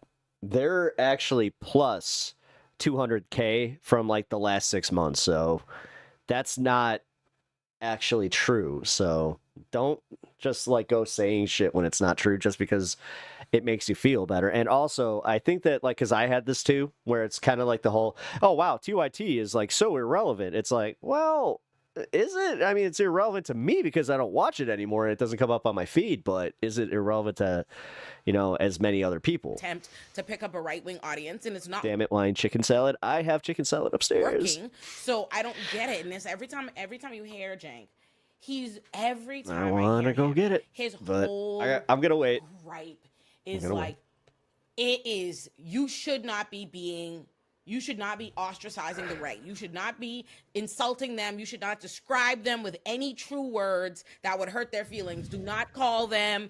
No, the thing that, like, I have to also say, man, they're trying to do the thing where they're like, oh, well, man, I'm playing devil's advocate a lot. But they are trying to say, like, oh, not all Trump voters are like this. And I'm like, all right. Anything. I kind of get that because, like, when you equate Trump voters to Trump supporters, I have differentiated this for a long time on my streams, pretty much since I started, because you can't just blame people that voted for Trump just because they wanted something different or whatever the hell. But the people that are like blind followers of the guy, yeah, they're too far gone and they suck and there's no Yeah, Back. and if they truly are going after that, fuck that. Why would you call them racist? Why would you excuse call me. them fascist? Why would you call them homophobic? Why would you call them transphobic? Why would you call them all these things when like you need them? But all he does all day is call the left a big bunch of stupid fucking radical lying criminal idiots. Every time I hear him, like in the same breath, he's like, "You stupid motherfuckers! You watch all your fucking channels are lying to." But this is the thing, like Olay, like this, what we're doing right here, which are 3 channels that support one another. You see what I mean about her mic? They could never, and that is the strategy, and it is a strategy of people who've been locked in their own studio for way too long. Meanwhile, they posit that we're the ones who don't break out of the echo chamber. No, man, so many leftist shows, you know what we do? We watch right-wing clips. We listen to them. We hear their fucking racist-ass fascist arguments. We see them fold as soon as Donald Trump decides that he wants to strike Iran on all the ostensible anti-war positions, which we know are actually not anti-war. They're actually pro-war when it comes to a war on American soil. When it comes to a war on immigrants, super pro that. A war on trans people, super pro that. You know, whatever, like they want to bring the war home. And so that's the thing. They are so, again, they're so lost in their own hot box of BS that the strategy really is the same as like any crank online, which is only I am the truth, the way, the light. Only listen to me, and in their case, it's we. And that we doesn't he's even been doing that extend for to, like, years. John Iadarola or Jared Jackson, and certainly not Dr. Rashad Ritchie. It's just like, no, me and Anna. It doesn't even extend to anyone else who works at TYT, and that's what's so, I mean... Trump already ran. They should have known by now. We can't. We can blame Trump voters. to be there. Burn slots. Welcome to the show. Appreciate you being here. That's what was so offensive, is being lumped into this we, and If you haven't hit that follow button, please do. not even If you're enjoying the content. being given an opportunity to openly debate and discuss. They claim they're so open for discussion. They run away from debates. They will never debate us. I mean, Ole, we've said this before, but you know, you got one of that last How did I get my American citizenship? licks I was just born here. of debates that they were willing to have in, and it was beautiful. And you know, now you have, Like, you know, yeah. however many years later, you know, Anna saying, I covered the BLM movement wrong. I was wrong. It was the protesters who were violent. I mean, that's what she's basically intimating. I think their problem is So birthright citizenship. they're just unnecessarily. I mean, maybe 9. I think. Nah, not 9 generations. What am I? I think I'm like 6 generations American. Contentious for no reason. Like as far Because, as like my, I know that my dad's family was like pretty much like the original settlers. So. Listen, if you don't like a certain set of viewpoints, like it's your right to do whatever the Not saying that's any better. fuck you want with your platform.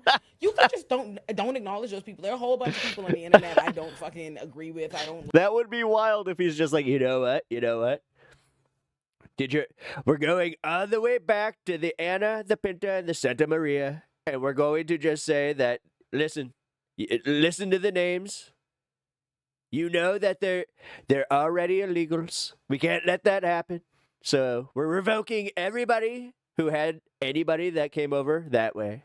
Specifically, if you have a Russian mother and you have a German father, that's okay. That's the only reason. That's the only way that you could technically be American anymore. I've said my piece. The president has spoken. Like their thought process, and I don't like give space to it, and the viewpoints of the people that I respect that are similarly situated to me, even if I don't share them, we can just talk about them. Like they don't have to be a debate. I think that inherently is a problem with like TYT's model. Like even when I went on there, that was a debate. Like it was framed as a debate in the title debate. Ain't nobody told me it was a debate. I thought I'm coming to talk to you, but you asked me to explain abolition to you. I thought I was coming to explain to people who told me they don't know what it is. Why would we be debating if you told me you don't know what it is? So No, I that's never. exactly- This is just as simple. Just turn your gain down just by 1. Just by 1. You're right, because they don't listen. They don't listen, and it's One purely little anecdotal. click, just- And even today, like again, it's the whole model of like, no, Or whatever just- you just do feel, this. That's the truth. And so one time I saw an unhoused person, and they were on drugs, and therefore And they were on. No, this is 200% her producer. Her producer didn't turn up the their guests. You know what I mean? Like that's the whole worldview, and it's like elevate. Oh, you don't like birthing person? Elevate that, and so that's the hysteria that we're still seeing. And I really think that Came in 1690 to Brits. I can deport Trump in. that the anti-war stuff, guys, this is the problem. And the problem that I think Crystal and Kyle tried to explain to them over and over again, which is you have so many natural allies. Anyone left of your centrist Chuck Schumer, which honestly at this point is the majority of Democratic voters, is all of the Democratic voters. And you poo-poo That's a fair them. point. You don't even want to talk to them. And yeah, man, okay, do I like crooked media and all the podcasts? Yeah, that's his plan. You have to pay him $5 million, and then you have rights. You know, It's not that. No, I mean, you pay him $5 million, and then you have rights as an immigrant. those guys, no, man. But like even someone like FEMA death camp or Ezra FEMA Klein, camps. which What are you talking about? I honestly FEMA. think, like, FEMA has Anna would nothing to probably do with it. agree He with a wants lot of FEMA Ezra disbanded. Klein's, you know, FEMA actually like, but even someone like that. dude, it's an emergent. Like at least come on, get your like that's ICE. That's ICE. ICE camps. Just say ICE camps. Yeah, exactly. Total NIMBY bullshit. But like instead they turn their nose at, and it really isn't leftists. It's just any liberals who are natural allies, and instead want to coddle the like. Literally, let's count them. It's Tucker Carlson, it's Candace Owens, and it's Marjorie Greene, who are still on the anti-war train. I'll put Marjorie Piers Greene Morgan in that. hasn't done fuck all when it comes to the War Resolutions Power Act or whatever. She was like, I'm not going to sign that. Oh, are they? Oh, okay. Well, then I stand corrected. Thank you for that. Also a white supremacist nut. Tucker Carlson and Candace Owens are white supremacists. Kanye I West didn't know is that's right where they now were pulling leading funding a from. choir on the streets of Los Angeles singing Heil Hitler. Okay? That's what's happening. And like, you know, in Tucker Carlson, it's like, so again, why? Who are you talking to? And I think the Crystal and Kyle debate was also interesting. Guys, I'll stop talking in a second because Cenk started to parse something I think we've tried to ask him to parse, which Is it bad that I actually like want to hang with the Vanguard, like the Vanguard boys? is Well, at least I don't know. MAGA isn't all like voters, like the broad. I guess base of voters. I guess I'd Broad hang base with of Silly and voters, Billy. whether they voted for Trump or for Kamala Harris, or didn't vote at all, are Wait, am I getting anti-war. shifted The one? broad Oh. base of Americans are anti-war. Who knows? It could happen anytime soon. Why is that what you want to see?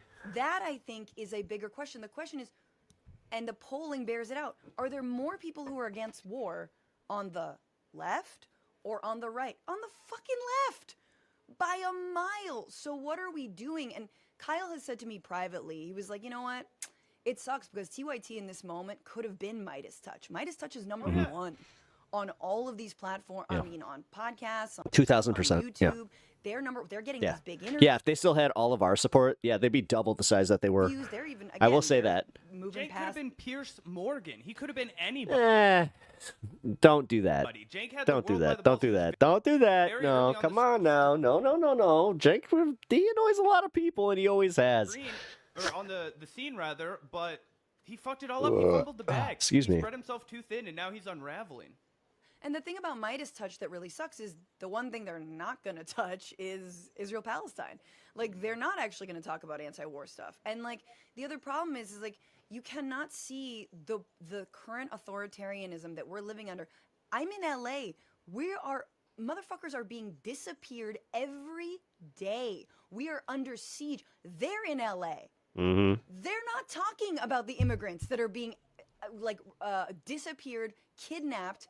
They're not interviewing the families. They're not interviewing the day laborers because their one lens is like, oh, anti-war. And again, a really, really bad faith lens. And so this is my thing about like only seeing the so-called left through this one lens. It's like you're missing all the authoritarianism that you for months have said isn't actually happening. Why are you stuttering in your in your chats? Do you actually stutter? Won't be as bad, and it is as bad. Because it's funny. I'm actually reading it like the cartel can't afford a Trump card, and you can't and are going to flee America or go to the camps. And not just missing it, but you're actually kind of misdirecting. You can't even chat with conviction. Damn. Your audience into having them believe this bullshit, which is guys.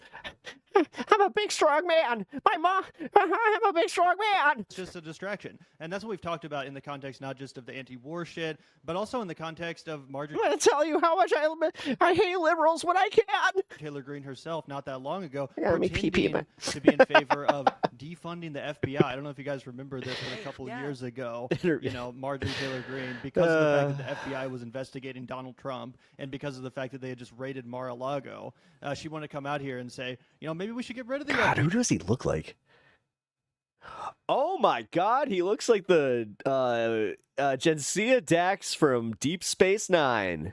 If you know, you know. Yeah, and certain people on the left, not to name any names, certain people on the left got really horny all of a sudden and were excited as hell to give Marjorie credit. At the time, I said, what the hell are you talking about? Marjorie Taylor Greene Hand tattoo, really? Hand tattoo. is not an abolitionist. I try not to be overly critical about this stuff, but Marjorie Taylor Greene doesn't want to defund I'll be damned if I'm not opinionated. the police. She's distracting you, and she's appropriating our movement's language. She's appropriating something that the left has historically understood and, you know, pushed for to distract idiots and get them to think that the right wing is anti-establishment. It's no different when it comes to this anti-war shit. And yeah, there are a lot of voters out there who I'll take that as a going to the camps, have fun. who don't like war. Obviously, most people, you know, if you ask them, do you like babies getting blown apart and civilians getting... Well, Edwin McCain. He comes out with an Edwin McCain reference? Holy shit, I'm gonna slaughtered. They're gonna say, God, what did that guy even sing? But yeah, that was super like mom and dad rock. Hold on. tricked by these Republican voters into thinking. Also, thanks, Burn Slots. I appreciate you and your sentiments. I guess. That, oh, actually, now the Republican Party is the party of anti-war. Very nice of you. Because Donald Trump and Dave Smith and a couple other Have a good day. fucking idiots who mostly just exist online. It's our job as commentators to warn those voters and say, hey, you're being lied to. You were stuttering through chat, and it was hilarious. You're being taken advantage of. And even if you don't like the Democrats, they are, you know, there's more anti-war sentiment here. And I'll be There's more of an actual anti-war your crying shoulder movement. I haven't seen I'll be a goddamn single MAGA Wait, is person that or him? Republican put on an anti-war protest, at least not since Donald Trump was elected. So I think that's the role of the commentariat. Clearly, Jake disagrees. Clearly, Anna disagrees. They want to aid the right wing. They want to aid the Republican Party in distracting and fooling people whose heart is potentially in the right place. Yeah, They are just factually on the right. Like the thing is, they are right wing. Yeah, I know Anna it is. isn't even they've it. announced Yes. that. To me, that is like an outright fact. To resist that at this point is That was organic, man. crazy. Oh, Like hell she's yeah. on her take a whole right wing ass network, right wing panel, and she's not the liberal voice up there. I've watched. She's up there, right wing as fuck, hanging out with Tammy Lauren, Ann Coulter. It's actually a Boondocks episode at this point. Like they're on the Oh, I would love to see Huey reacting to that. fucking right, right? Like you see it. That'd They're be cussing out great. everybody on the left. Everybody on the left. Uncle Ruckus is just This is there. Jack- Now that is one beautiful American woman. Everybody should strive to be just like her. Jackass. Everybody on the right is a nuanced. I can't do the populist, full impression because that's not okay. okay? But And that's my thing. You never. This idea, there are a bunch of these people, and I've thought this for years. I'm so glad people are starting to see. I hope they see the rest of them. I won't say no names, but there are a bunch of these people who always need to be trying to engage This with is some right wing, some 10,000%. outright right wing. I was gonna say Ruckus, but White not PC. supremacist nut job type of person is like always trying to see something like, let me see where they could be good faith. And I hate to say it, but they're they're right there. Abba and Preach. Abba and Preach to my favorite. Actually, it's Preach. Preach is my favorite Uncle Ruckus impression I've ever seen. It is so funny, This man. time and He nails it. even they get it, and I'm like, you know that there's never actually a reason why you need to like be worrying about what Candace Owens is doing. Like you know what I'm saying? Like you could be anti-war and pro-Palestine and all these different things and never once need Candace Owens to ground that opinion. Exactly. You don't need to be like, you know, Tucker Carlson did have a point at one time. Like But and Olay, the thing is that movements are saying that. Like I've seen so many, you know, people who've been on the front lines of the Palestine Solidarity movement, the anti-genocide movement, who are like openly telling their people do not break bread with these folks. These are not our allies. Just because they say this, just because Tucker Carlson, you know, is asking Ted Cruz, the population of Iran, that's great. But like everything is with gross. I can't believe I agreed with Tucker in this one moment, but these are not our people. And that's the other thing is that Anna has openly said she doesn't believe in activism. Dude, they Openly constantly antagonize activists. Activists are the cause of everything that's bad about I will California. say that, They got like the LA protests, it's almost like they were going out of their way to demonize them, and then go, oh, well, there was only like a few bad actors, and it was like a 6-block radius, so you know the national news is kind of freaking out. But behind a billionaire real estate developer as a network. They endorsed Rick Caruso. They constantly slandered Karen Bass. I think there are genuine left-wing criticisms of Karen Bass, but she was the obvious choice for mayor in that election. And they didn't even talk about Zoran. They didn't talk about Zoran at all, guys, until afterwards. And then Cenk tries to make it about him, and he's like, this is what happens when you follow the Justice Democrats model that I've been advocating for the last decade. It's like, you didn't put out a single yeah, he is full of shit on that one. fucking video, and he did everything you say you hate. And he would have gone on in a second. He came on my show 2 months ago. Many people, the Majority Report had him on. Subscribers. Yeah.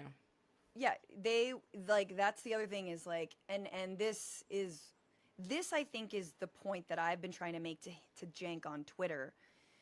You know, in my way, and kind of mocking it. Because this week There's a guy named Jaden that does some of the best impressions I've ever heard.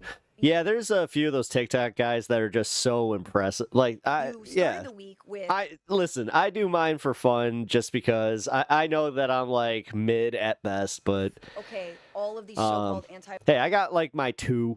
people on the right have actually folded and say, I just never expected it to be Jordan Peterson. I agree with the president. I trust the president, except for a couple randos, right? Then Zoran wins a Muslim Democratic. I will say that Shane Gillis still has hands down the best Trump impression of all of them. Socialist who wants to work. He does it effortlessly. For the working class, who DSA endorsed, right? Like, this man is incredible. This is the biggest victory since AOC in 2018. And all the same right-wingers, Marjorie Greene, Charlie Kirk, you know, every single person that's been lauded.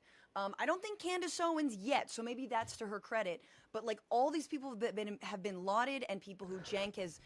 All right, there's nothing worse than when I get tinnitus, like, because I have tinnitus, but I only get like flare-ups like occasionally, and having one right now is roll out the red carpet, are calling him a Muslim communist jihadist. You know, can't hear what I was here right now. 9/11. This is the 9/11. I can't believe this happened. Super Islamophobic. Wear your earplugs, kids, at concerts. Seriously. And in response to Charlie Kirk's tweet, Cenk's like, please, Charlie, I know you don't mean this. Don't you know? There it goes. Muslims, they're accountants, and they are workers, and they do like. Meanwhile, let that have been the reverse. I'm lucky that mine comes and goes, because I know that some people have this like permanently, which I'm terrified that I will. Let it have been like. Let your tweet have been like, Andrew Cuomo is a predator. He'd be like, see, this is the problem. Like, you shouldn't be calling people words like this here. But yeah, it really needs to, like, the point needs to be made how insane it is for a network that still, to this day, calls themselves the home of progressives. Cenk, what in the water bottle? Did not even know who Zoran Mondani was 2 months ago. I was watching. Okay, when people make fun of Stanley Cups and like Yetis, holy shit! The Young Turks, when someone brought him up, and Cenk said, "Man, I just stuttered like that one chatter." There's some brother named Zoran. Like he literally didn't know who this person was. I'm not saying you have to. Oh my god! Been following Zoran. He has 2 hand tattoos. Zoran's political career since literally day one, like Zach and I have, as he mentioned. You know, Zoran was one of the very first, first 20 guests on the fucking Vanguard podcast. Oh, pats on the back and golden stars all around for you. We're pretty proud of that. And I'm not saying you, like, people, if you didn't know who he was back in 2021, then you're not a real leftist, obviously. But the election was going on for months. But you kind of are. Like, not like 2021, but the month, like, you're doing the thing. Let's just say this. You're doing the thing where, like, we were on this first. Up until, like, 90 come on, man. Fucking days or less ago, Cenk didn't even know who the fuck. Just be happy. Jesus Christ. Just be happy they're supporting the guy. This Like, guy seriously. didn't Like, put out this could be any even videos worse, but about come him, on, man. Either because, one, they didn't think he'd have a chance of winning, or two, because they don't actually support his policies and his movement. Well, I think you that's know the they answer. don't fucking support his policies. They pretend to be progressive. They want to act like, oh, you know, this is proof that a populist can win or whatever. But Zoran has not been following the advice of the Young Turks. He's been calling Donald Trump a fascist. He's been identifying as a democratic socialist unapologetically. You know, he's been doing everything that we say candidates should do, and he's proof that the left can actually win in the largest city in the country. He just said he has a problem with capitalism openly on CNN. And then went Like- straight to Cenk is MLK. gonna It call was him- incredible. Call him very dumb shortly. Trust me. Like, what are those? He's gonna be like, it's very dumb. We need capitalism. This is a free market. America's the greatest. I'm telling you, he's gonna. Well, get we all you. know by his the way. his red line is billionaires, right? Oh, yeah, he actually, I think he's softening on that too. I remember. Guys, just so you know, there's like maybe one of you who actually cares, but they just dropped this image of Godzilla and Mecha Godzilla. My buddy just texted me. Because it's one of the best things on the internet. Every Thanksgiving, him and Hassan sit down and they have a debate. And Hassan was trying to debate Cenk on like the profit motive. We're just a couple of, you know, damn near 40-something kaiju fans. It's okay. And It's Cenk okay. goes, no. They took all the risk, okay? You have to give these guys some. What's the point of starting a business? Like yada yada yada. He's like, you have to pay your shareholders. You have to pay your stock investors. I mean, that's just lunacy. This is America. So you know where his head is at. Like even in his fantasy land, he's a I capitalist. just don't know why, honestly.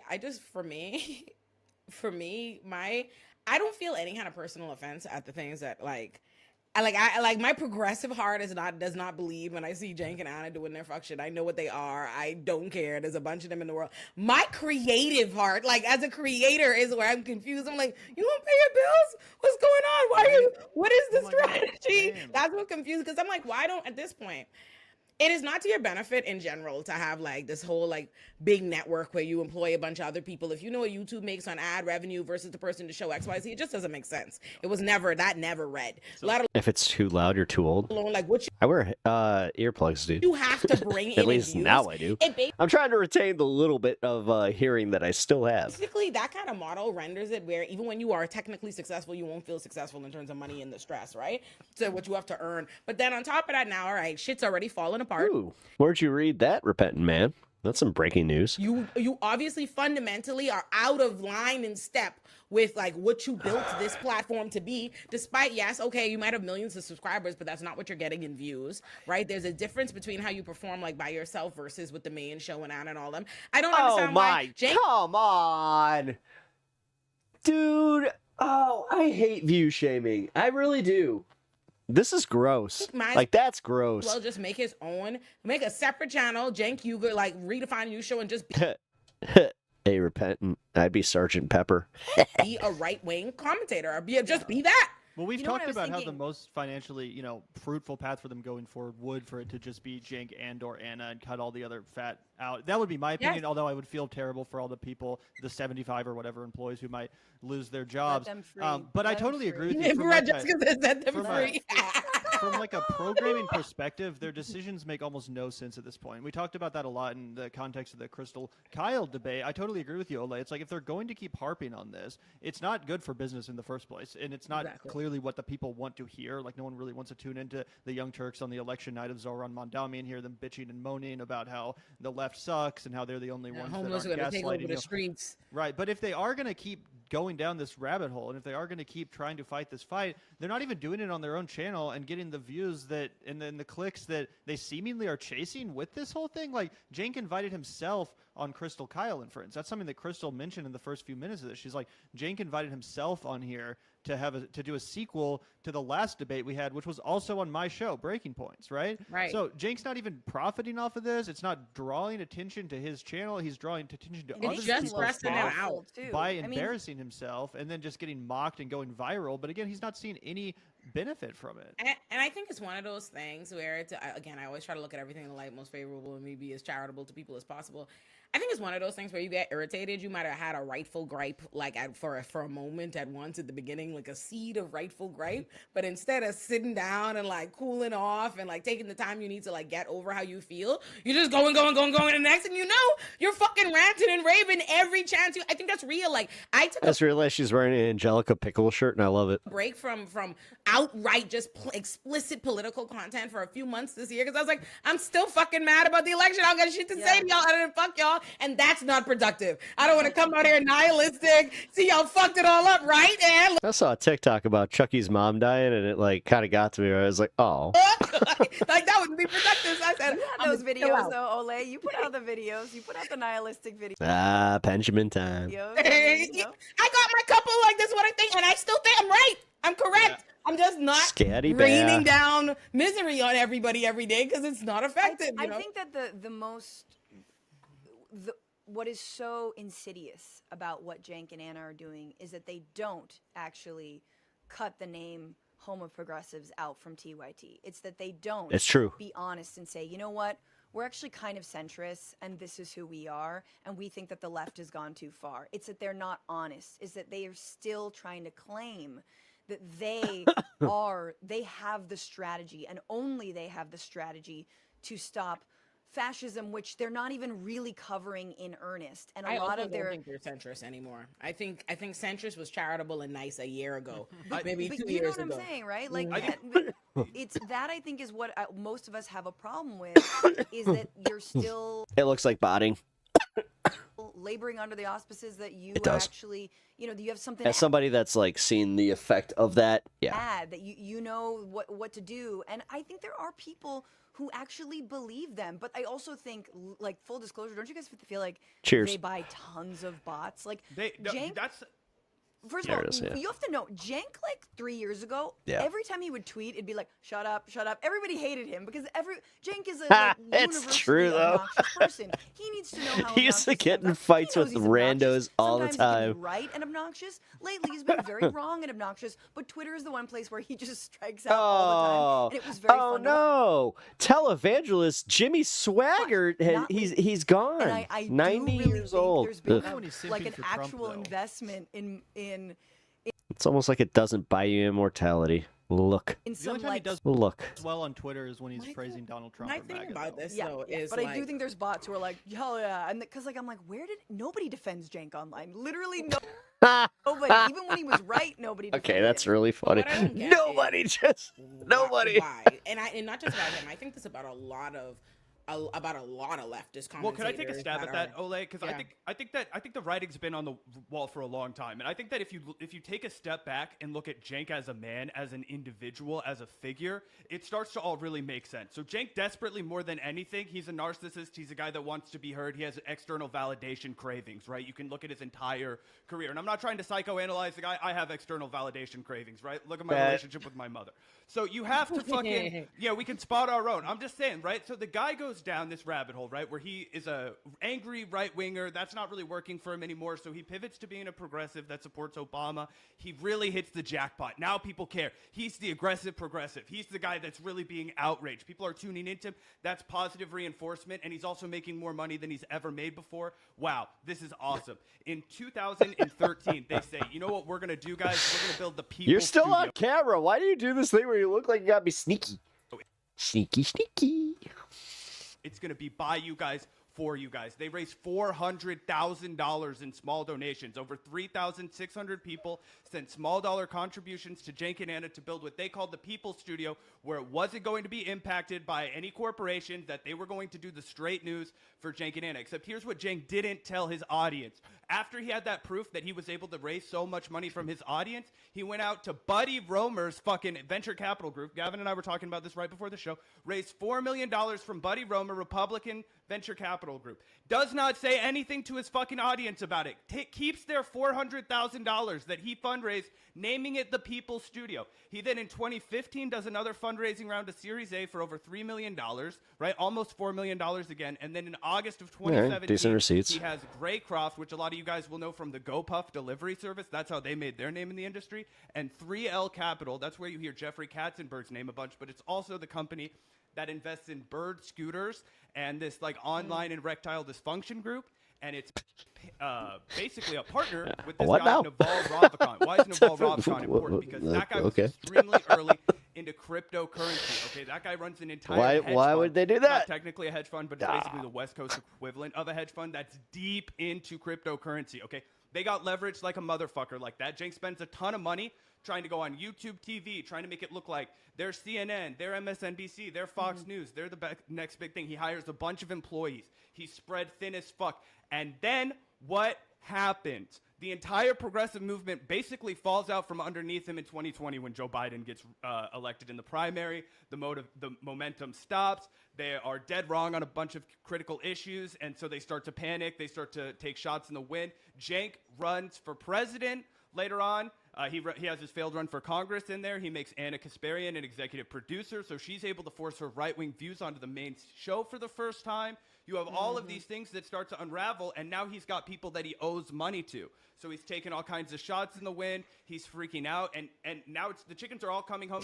So he takes the Polymarket money. We know that Hassan got offered $1 million for a one-night sponsorship from Polymarket, so we can only wonder how much money Cenk got. The cryptocurrency comes back into play because that's the entire thing behind Polymarket. And it also had a $70 million cash infusion. Polymarket Studio! So you can just see all of this start to weigh together where it's like, okay, this guy wants to get more funding. He wants to be able to get more naming rights for his studio. He wants to be able to keep the lights on. He's losing his ass on actual views. Okay, don't criticize wanting to keep the lights on. Damn. That's the thing. Like that's the thing that ultimately doesn't make sense to me. Like in the sense that seems a little rough. Anna and Cenk spend their time, and most of where they get any visibility is carrying on bad on Twitter, is being in controversy and being in confrontations on Twitter. That doesn't do anything substantive. That visibility on the timeline of people talking to you does not do anything for your views and ultimately like your money, your actual thing. Like at least not in their case that we can see that, right? Like, and I just, as far as the. Maybe, I don't know, maybe I'm a dream small kind of, I don't know.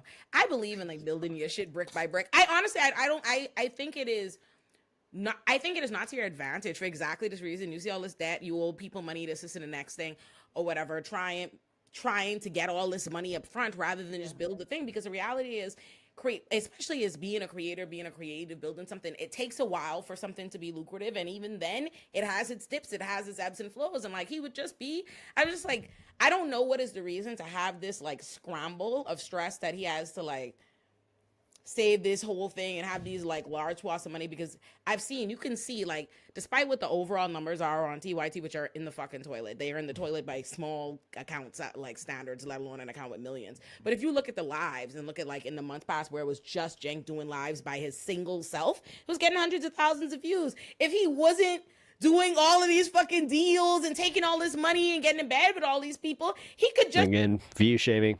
be by himself and do A-O-fucking-K. I think that what really explains it, in addition to the fact that he is a legitimate narcissist with a genuinely huge ego, I'm sure that Francesca can speak to that far greater, better than we could as someone who's actually dealt with the man in person, for years and years. He is a genuine egomaniac, at least from what I can tell. But also, I do think that despite everything, and despite the situation he's in financially, I genuinely think that he can dig himself out by cuddling more and more up to the right and attracting more corporate sponsors. There was a very telling episode of Tim Pool from earlier this year when Cenk was on there, and Cenk tries to confront Tim Pool about the Russian money that he was taking in order to spread propaganda. Cenk didn't do a very good job taking Tim Pool to task over this. And interestingly, if you watch the exchange, pretty quickly he almost becomes interested in what Tim Pool's saying, because Tim Pool starts talking about how increasingly digital media and podcasts are becoming the new cable news, and we're going to see more. It's and more because he's a smart man. To this space, and he even says, "You don't understand. You just don't understand. He's so smart." I actually appreciate Cenk over you, libtards. To Cenk at one point, I think you're going to get some of it, bro. Like, I think you're on the track to receive some of this, insane corporate sponsorship money that makes the, scandalous Russian money that I apparently took nothing. Like, this will be considered nothing when you see the kind of corporate money that's coming.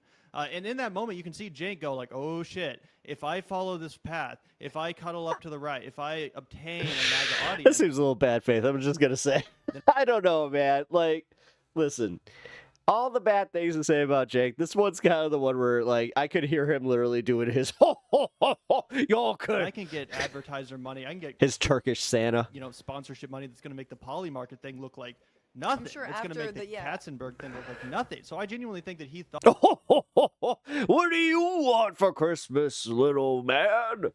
Do you want progressivism? Of course. About 6 months ago or so. oh. If I forge this relationship with the right wing, if I pander to MAGA enough, not only can I replace my Eh? old tired left wing audience with a new right wing one, but I'll be. That's okay. Again, that's putting too much thought into that, man. Getting sponsorships and deals the likes of which I couldn't dream of back in my puny progressive era. I really think he still thinks the ceiling's, that there's more and more of a ceiling. How long do we realistically think like you get a free trial, like you get like an opportunity, like let's see how this goes? Because like they've been doing this.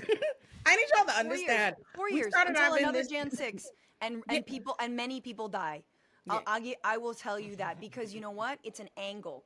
They're gonna ride this angle until there's another Jan 6 and people die. I mean, two fucking Democratic lawmakers, a Democratic lawmaker. Yeah, that's scary. The fact that Trump was just like, I don't care, whatever. On to the next news. In Minnesota was just murdered in her home. What do you want to give them? Was he anti-war? I think the murder is against the war in Iran. I don't think. Correct me if I'm wrong, but I don't think that TYT makes impact anymore. Like I don't hear people. I don't know when I've heard anybody be like, you know what?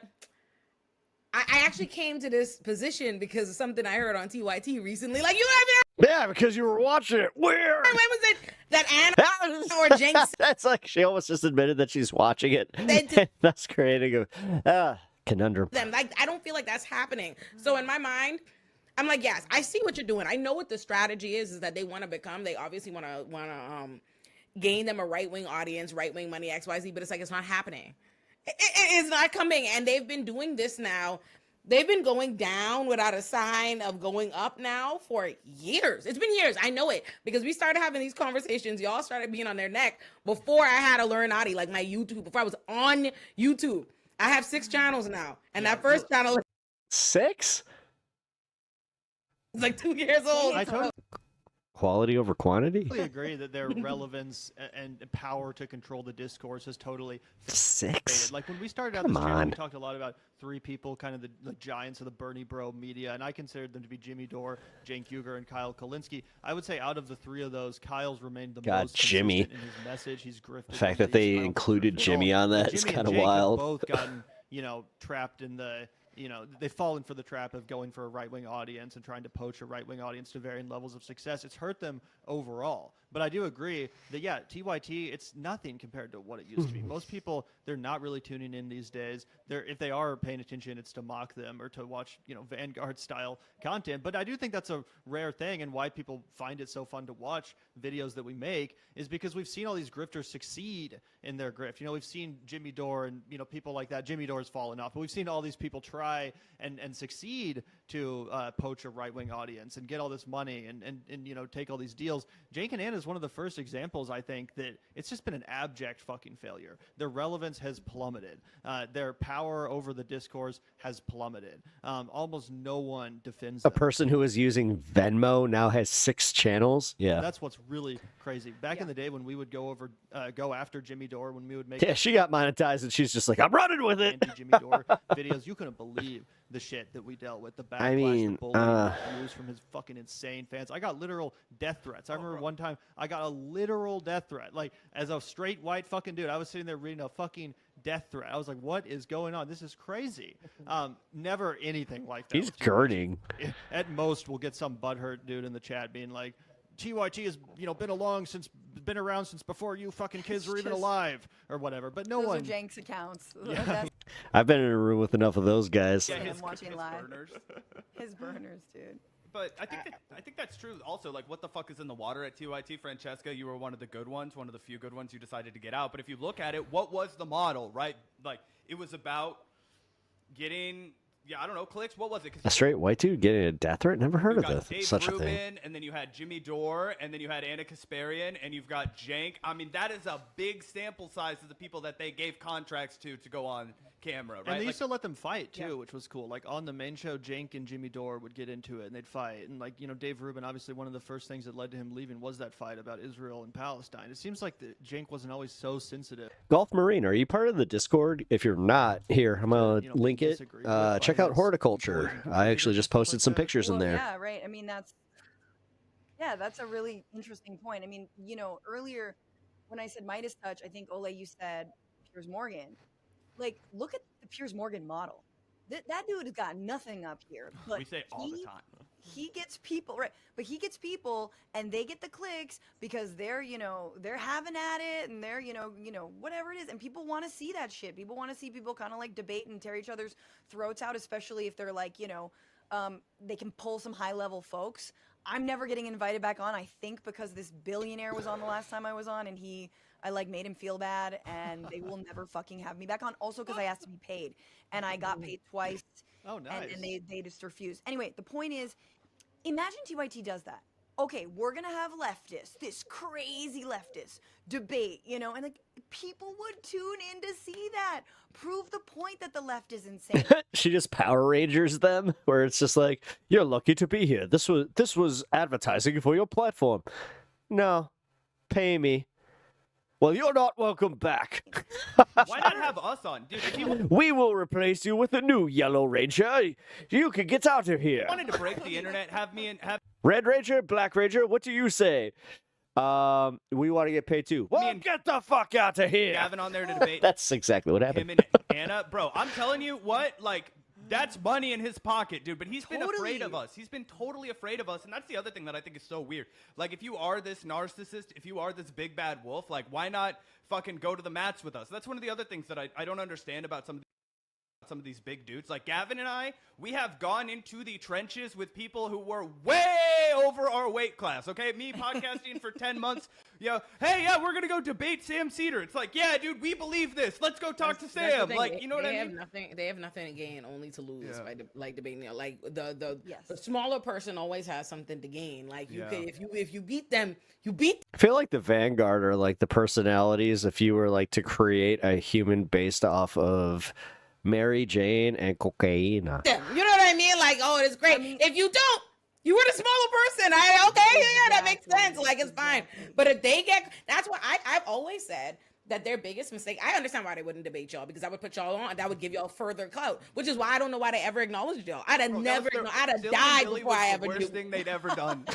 I really nailed this one. I don't know why they did that. That was their most fatal misstep. I feel like I'm also the third form of Gavin, where it's like technically he is like the Charmeleon to my Charizard. You will never catch me giving light to my haters. No, fuck no. You will evolve soon, son. I mean, that's, you know, that's what the Crystal and Kyle debate proved, right? Not only on substance, but on form, Cenk lost. I mean, Yeah, at least Sam would give him a shot. Dude, what? I mean, listen, I'm kind of getting uncomfortable, like, even bringing this up as much as I have been, but, what? How many months in was I, like, what, 2 or 3 months when I did my interview or my debate with Andrew? Like, same thing. Objectively. Gotta go. Good night. Thanks for streaming as always. Thank you for being here. Has no idea who Your goated evil twin. any of these people are. Like, no idea. Like, doesn't Oh, I'm the goated evil twin.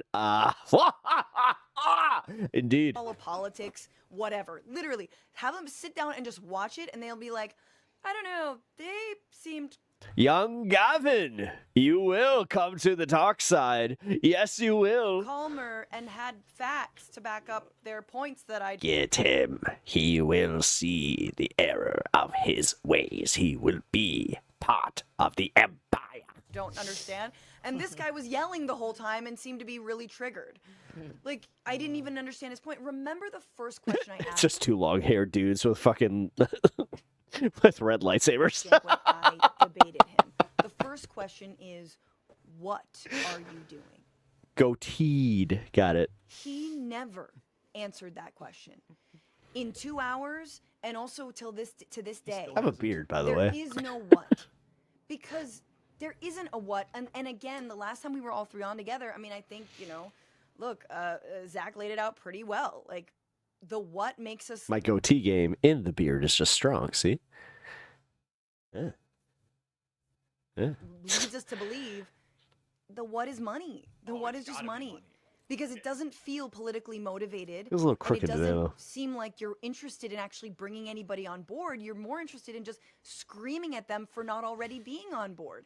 And you're I have not a goatee and a interested in Van anyone Dyke. on the What's a Van liberal Dyke? left or the Democratic Party, even though all of your talking points and your policies are Oh, so sorry. fucking Nancy Pelosi, you can't even breathe. Like, they're the most centrist ass shit. And let's remember, some of these anti-establishment folks That's a funny face. have everything in common with Apparently, I have like the same reaction as like a little baby would to her. Just centrist Democrats. What's right? funny? And the one issue that Anna and Cenk are good on is Israel-Palestine. They are becoming the very Candace Facial Owens, hair. the Oh, very I didn't know Tucker that. Carlson's, the very right-wingers. Oh, the Walter White. Yeah, I got happen you. to be good on this one issue. That's what they're becoming. And nobody's gonna watch them or fuck with them for the same reasons that people claim that those same people said that people didn't support Kamala because they don't want Republican light, right? That's what they said. So why the fuck is anybody gonna go rush over to TYT just try? Oh, it's just a Rugrat shirt. That's awesome. Bullshit, confused, Like, I mean, like, bootleg actually, version. there are immigrants who are doing terrible things. Like every time Anna gets a chance to talk about Los Angeles or gets a, I'm saying, like, this is her coverage. Like, we are seriously under siege. This city is under siege right now.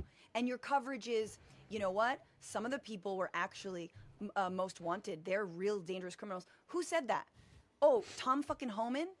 Did they put out the list of the big bad people? You believe them. You believe them. They sent a man to fucking El Salvador because he had tattoos.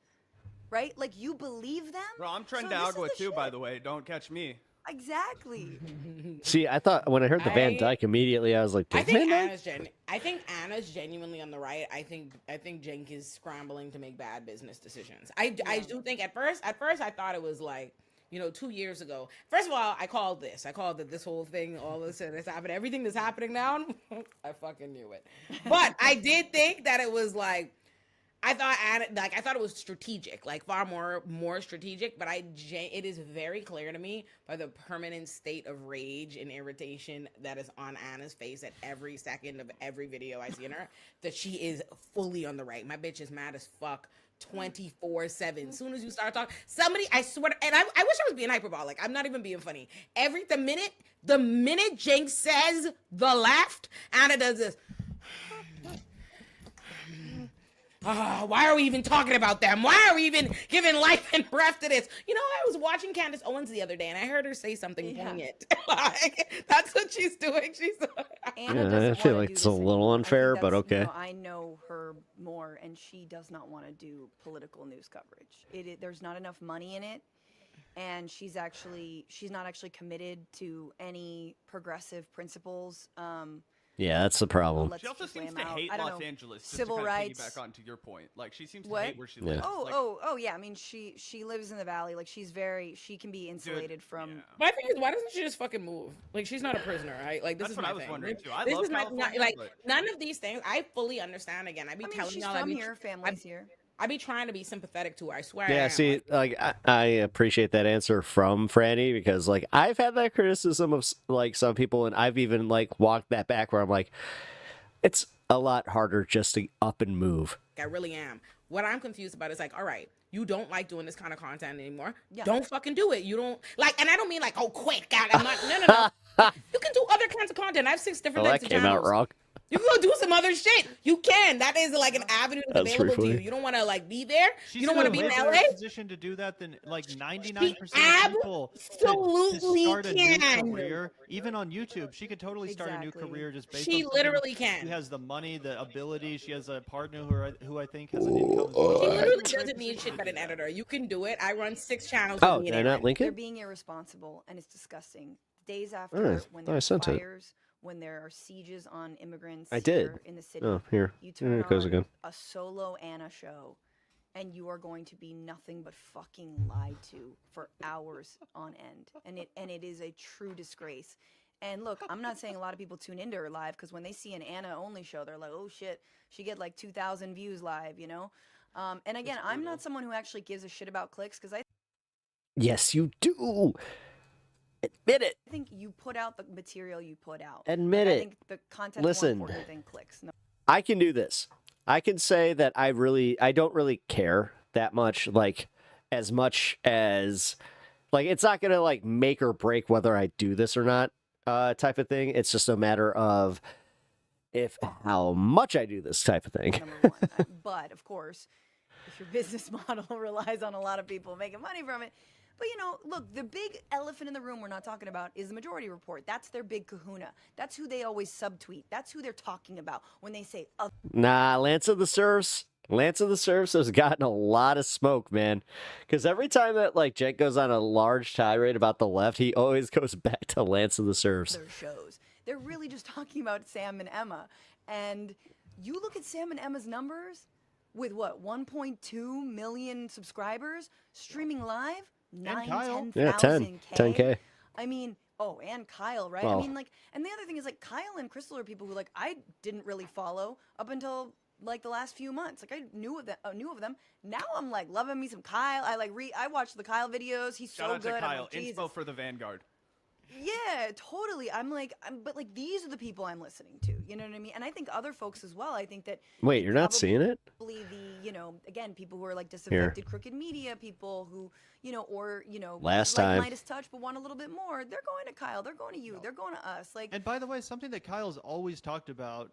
I've been watching Kyle Kalinske obviously for a long ass time, and something he's always talked about is that It's a live link, so it should work. Constantly has received messages throughout his career of people that used to be right wingers that say, "Hey, I gravitated to your videos and ended up changing my mind because of your brutal honesty, your humor, your personality." But none of those people were convinced by Kyle fucking pandering to them. You know what I'm saying? Kyle has always been an unapologetic, Bernie bro. And even when he's said things that I've disagreed with, Zach and I have had literal debates with Kyle. We don't agree with him on everything, but people admire that authenticity. And that goes back to what I was saying about how he's now more relevant than Jimmy or Cenk, despite being less relevant than them.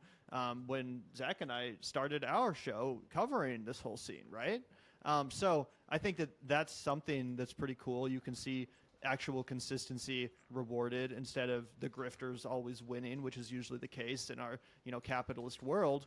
Oh, you were in top chat. I get it. But yeah, you got to go to live chat. I don't know. I guess the one good thing that I said earlier that I keep returning to is that at least Cenk and Ann have actually had to pay some consequences, so to speak. They've actually had to watch this fail. They've actually been, humiliated, in part thanks to people like Olay and ourselves and you having the balls to call them out. Nice to them.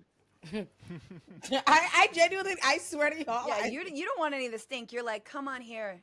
Talk yeah, but Olay was a pioneer. No, I've been very firm, and I called all this. All of this is tea. But I think I'm nice in the sense, like, I am. Yeah, but you're trying to pretend that you're not spilling tea. You're trying to be like, oh, this is only a coffee cup. Sympathetic. Come on, just admit it. Just sip the tea, spill it like anybody else. Come on. Do something different, right? Like, I don't mind that. Like, I guess what it is like, I'm not personally offended at the idea, like, Anna and Cenk are not what they, purported to be, right? Because that was always clear to me. That was clear to me in the things that they say. I was like, yeah, this is what's going to happen.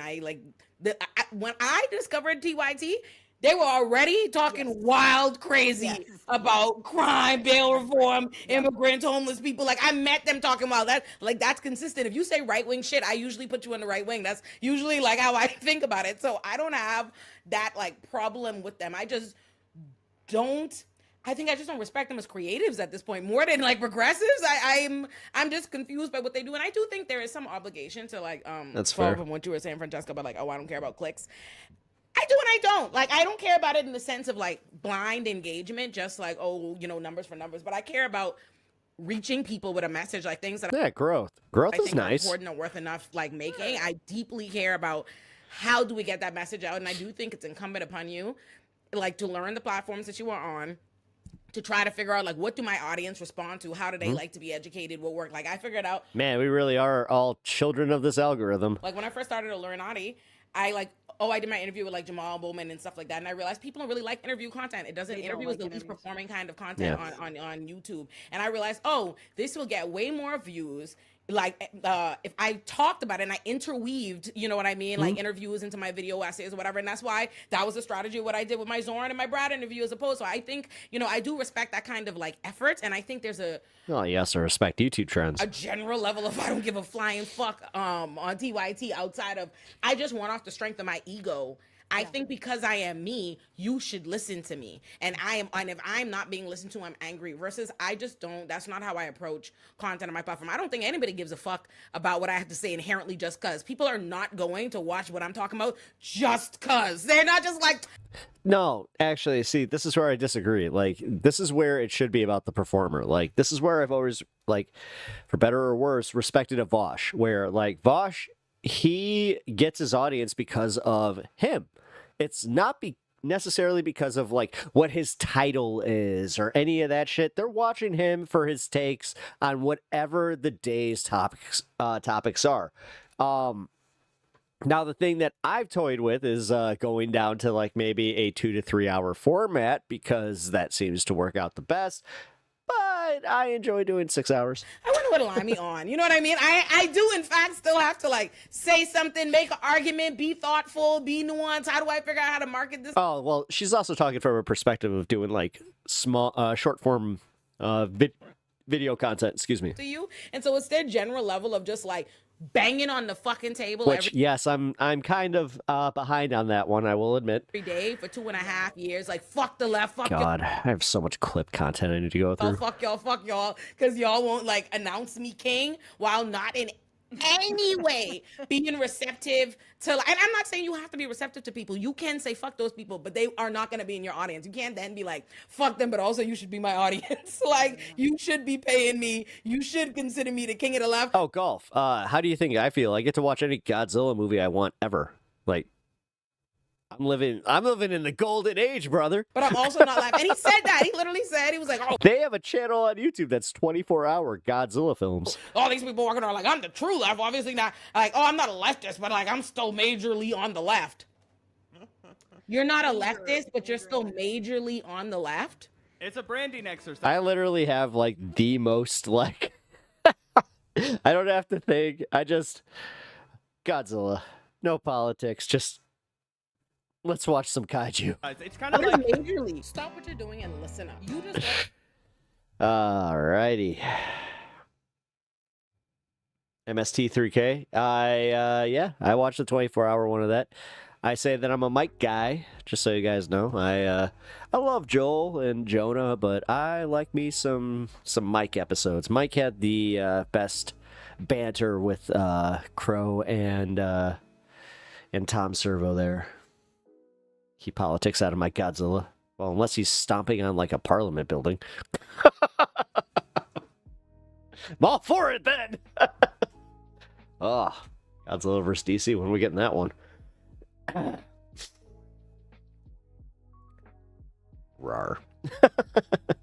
Oh, Mike, Tom Servo's my favorite. I literally, for years on my what was it, the Facebook background? It was Tom Servo doing the contemplating the. It was perfect. Rawhide, Dobby Gibbles, Combat, Godzilla, Ultraman. Ultraman. Have you seen Ultraman, Shin Ultraman? It's really good. I highly recommend it. Shin Kamen Rider was really good too. I highly recommend that. That one was adult, like, it's like gory as AF, just gotta say. Like, not that I like, oh, my stars, but for anybody that's not really into, gore kind of stuff, so.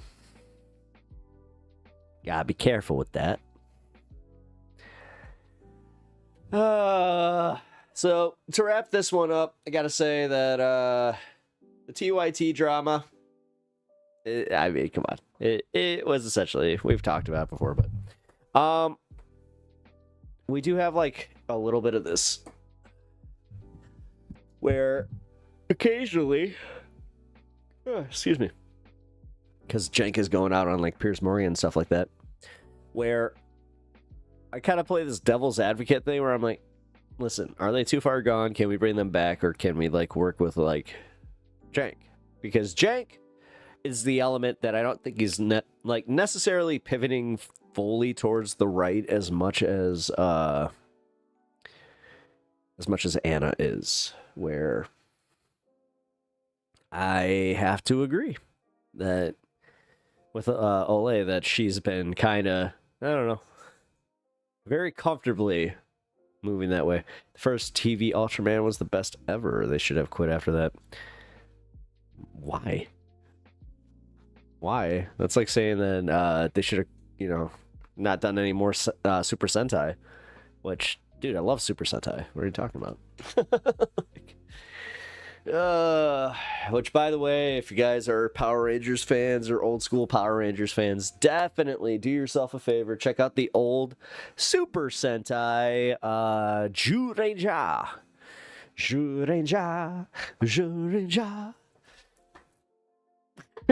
It's got a banger of a song, too. I will coalesce with him, but that is all I will do with him. Well, yeah, that's all. Listen, I'm not trying to make anybody like a subscriber to his channel. I'm not trying. Guys, we do have to, like, if we're going to win these elections, we're going to have to actually, like, try and get support, like, for our candidates from people that we don't like. That's what sucks. So that's why I'm trying to play a little of the, all right, listen. I may not agree with you, but old people always think the old stuff is better. Well, old people might be right about some of that. Dude, I wish I had a fridge from the 1970s. You kidding me? Has homemade dolls of Jake and Anna and his chatters. Makes us kiss. Is this because Tim Pool has his own little puppet?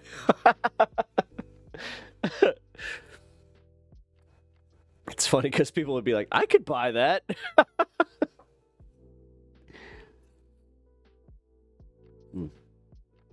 Come here, bud. We're almost done. There you go. Go lay down. What is it? What you do? Whoa, buddy. Oh.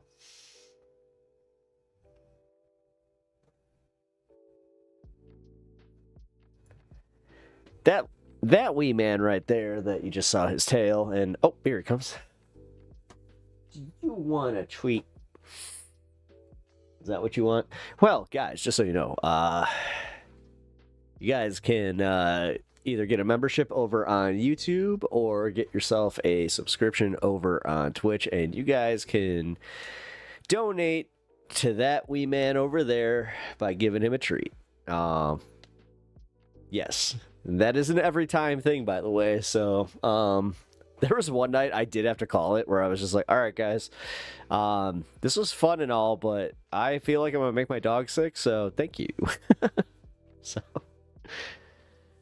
I have a Sears catalog from the 1900s. Fun to look at. I have a Penthouse Forum from 1972. That is actually pretty interesting to read. I also have that's some old ass 60s magazine. Forgot what the hell it was, but it was like I got it for my wife because I was like, look, it has some beauty tips. And it was like, actually, this has some really good like recipes. I was like, really? V-Man was 1966. It wasn't until the shown in U.S. It wasn't shown until the U.S. until 74. Oh. I mean, listen, I don't know like the ins and outs. I hate to say. I know Godzilla's like timeline and when each one was released for the most part. I don't know all of them, but I know like the Showa Heisei and Millennium Era. And then the Legendary Era, if you're going to include those, which I do. I love the legendary Godzilla vs. Kong. Like, it's... You guys don't get it. When people are just like, what brings you joy in life? That. Like, and like the Royal Rumble. Like, when the WWE holds its Royal Rumble, that's a day that no matter what's going on, I'm going to have a good day. I'm just going to have a good day. So, I would have loved one of those Sears homes. Yeah. We got a lot of those in Chicago. We have a whole neighborhood that are full of catalog homes. We call it Hoffman Estates. Which it's actually funny enough. Those homes now are worth like damn near $1 million. On the low end, like 700K. They're a lot, man. They're a lot.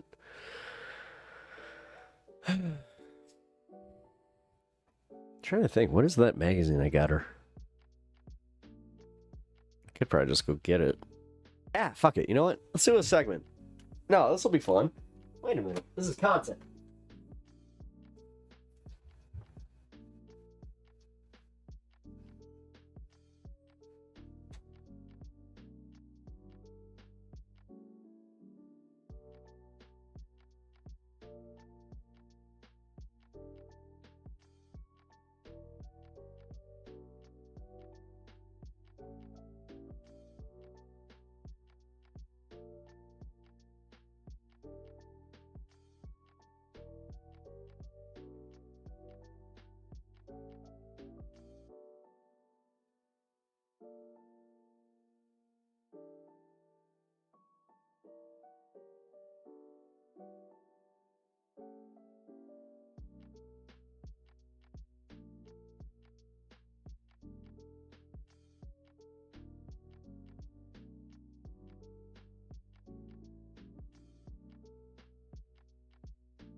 There we go.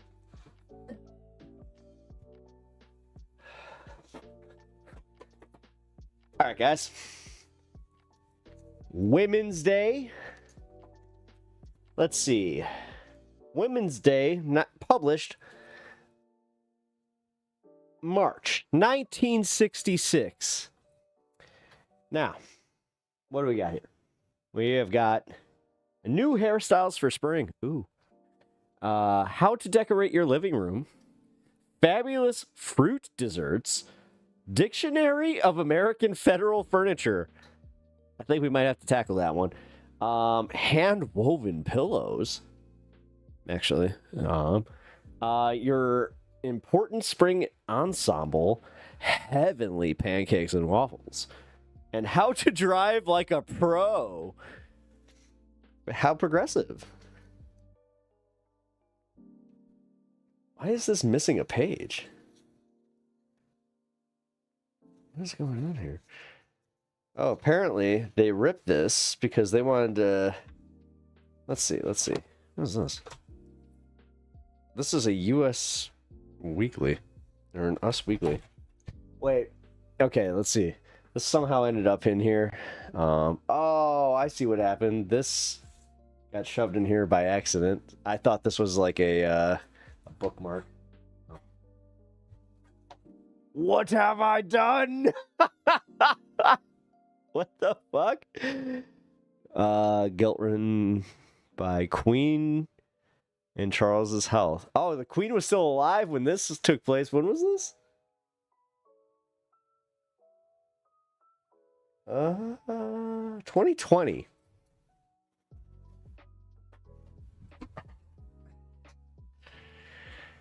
Okay, so here's your fabulous fruit dessert. Looks tempting, gotta say. All right, now. Oh, what's this? What's this? The Swift check steaks. Look at this. Look at this. You see this in a deli. Actually, it isn't like packaging hasn't changed all that much. Funny enough, dude, like doesn't that look like kind of like the Great Value? Shut up. How do I know that? I don't know. How you know that? What's up? Get Great Value. Does she? Oh, it's actually like more of a modern, like that actually kind of looks like a modern here. You know what? Tell it like this. Wait, dude. Okay, check it out. Did you know that it looked like Campbell's? Yeah. Contadina? Wait, Contadina. I know how to read. All right. Let's see. The shorter skirt. Ooh. It demands new shoes, new stockings, treatments to make a newer, prettier, more exciting you. It demands confidence. Oh, it's a oh my God, it's a Tampax ad. I was like, what am I reading? Oh my God. Oh, sorry. I'm just, I'm a little like, oh. I can make the dandelion blow, but what makes the wind blow? The answer is easy to find. It's in every encyclopedia. The only trouble is that the adult ones speak of atmospheric pressure gradients and interaction of highs and lows. Do you know of a quicker way to dampen a child's curiosity and enthusiasm for reading than such grown-up talk? Compare it with the answer in the Book of Knowledge. To begin with, it begins child sensibility with, what is wind? Is it simply air in motion? Is it air? Is it a mixture of gases? And so it leads your child on to what makes wind blow and what makes it whistle, to oh god damn it. I was interested in that too. To what a tornado is? To where is it? Yeah, here. To what a tornado is. So guys, so you can send in your stamp for the Book of Knowledge. Name and address. Wait, here we go. Name and address. Can wind be broken? Alright. So this baby is like 50 right now. Right? Wait. This was 1966. When was this? So yeah, no, I'm right. Right? 60. Almost 60. That's wild though. That's a baby picture of someone that, like, they could be out there, they could be dead, who knows? That's the Gerber baby, by the way, in 1966. That baby's dead? This just took a dark turn real fast. Ooh, guys. All right, so here we've got It's a Girl's World. A new kind of stocking that fits your leg like makeup fits your face. It's made of Cantrice and kind of fiber by DuPont. Fits like stretch, flatters like mad. Try a pair today. Chicago Deke, thank you for those 10 gifted bits, or those 10 bits. I appreciate that. I don't know if we can't be broken. I hope you're enjoying this this little bit here where I had a magazine from 1966. If you didn't know, Women's Day only cost 15 cents. You know, I would have broken the bank back in the day, but still. 15 cents, really? Actually, I'm not kidding. Actually, 15 cents, like, for a magazine? That was a little bit much. What do we got? Things are rough all over. So, like, literally, there is an advertisement on every single one of these. Wow. Oh, dude, check it out. The one a day sells like the old bottle. That's crazy. Oh, dude, check it out. All these babies are dead too. Not yet. Wait. Hold on. 6 months old, 1966. He's 6 months old. This was March. Excuse me. I'm a Midwesterner. I don't just let burps go. I mentioned this before. Wait. All right, 1966. Let's do a little rudimentary math with my calculator because I am high. 59? Yeah, they're about 60 years old. Ain't dead. 60 years old. What are you talking about? Man, you gotta go apologize to your parents. Damn. Why women have a special sleep problem? Are we interested? Let's see. All right. Oh, by the way, that's the... All right. And what you can do about it. I love the way they did that, too. Like, it's just like, and what you can do about it. It's a medical fact that as a woman, you may suffer more from sleeplessness than a man. Is that still true? By the way, wait. That's because a woman's natural sensitivity and anxiety and simple nerves and tensions often keep you from falling asleep at night. I'm sorry, this is new to me. Wait a minute. Do you have special sensitivities that keep you up? God damn, the 60s. All right, this is going to be a bit. Oh, no. All right. Perhaps you have found that some nights you sleep. Other nights, you're unable to get the sleep you need. The more sleepless nights you go through, the more acute problems the problem has become. Now, a gentle and effective sleeping aid has been developed that eases away the tensions, relaxes. Oh, wait. What is it? It's called Sominex, and it works without bromides, barbiturates, or habit-forming drugs. Ooh, that's good. Well, it seems like the 60s got out of that one a little bit. Well, this one's not as fun as like a 1930s one. Let's be real. Antiques in 1966. We're talking about antiques in 1966. So let's see. Strawberry Diamond and Fan. What is that? A pattern on a period picture is it's a brilliant period. Russian Corinthian 1760s. Wow. Okay. These women. What the? These women need a very good vibrator. Yeah.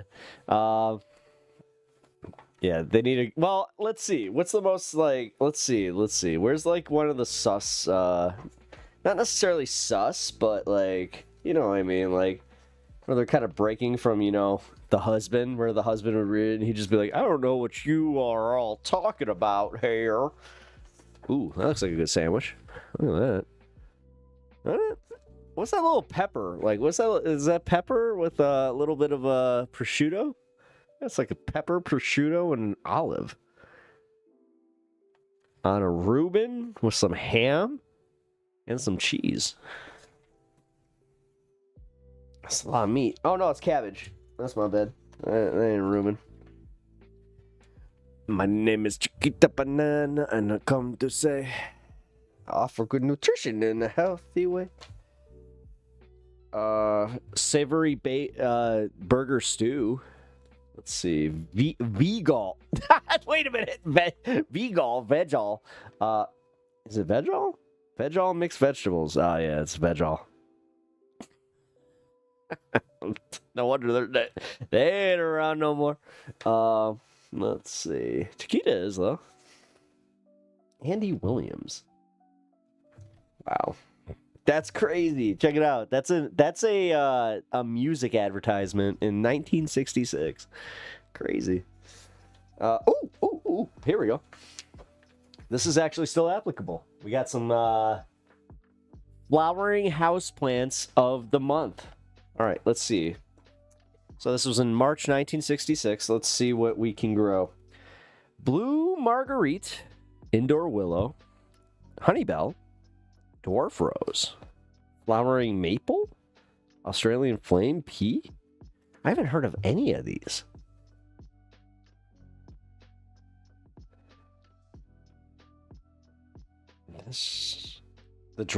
Except for the dwarf rose, I haven't really heard of any of those. Yes, drop the recipes. Okay, I will. I'll make sure that I here.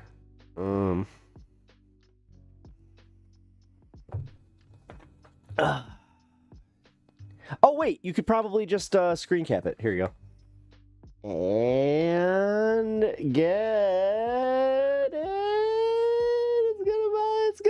It'll be clear right about there.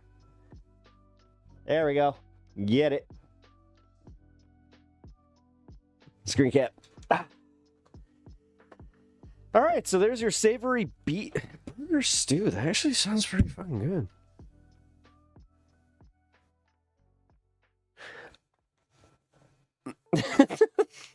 I wasn't expecting me to even be like, yeah, you know, that does sound good. All right, the modest shield is safe and unobstructed. Was the modest? I'm assuming that's an early version of a pad. They call it a protective napkin. Yeah, right. All right. Oh, we got the ham. 25. All right, guys. Should I enter? We got a $25,000 Swift's check stakes. They even gave us a check. $25,000. Look. I could cash this right now. No, I can't. Non-negotiable. Oh. Well, I think it's not gonna work. Dude, this Kraft barbecue sauce looks disgusting. Look at that. That looks. All right, I don't know. Like, not everything needs nostalgia. I gotta say, like that seems a little. That's gross. Want to read a good book? Sure. Ooh, what's that? There we go. We got a toy advertisement. Is it a toy advertisement? Oh, Jesus. You know, I'm not doing very well showing you guys this, but it's all right. George Benedict is a sports lover. Income. Oh my God. What's the year? Guys, you guys didn't see this. What is the yearly income in 1966? What's the average yearly income? Take a guess. First one who gets it, then or first one that like lists, then I'll say.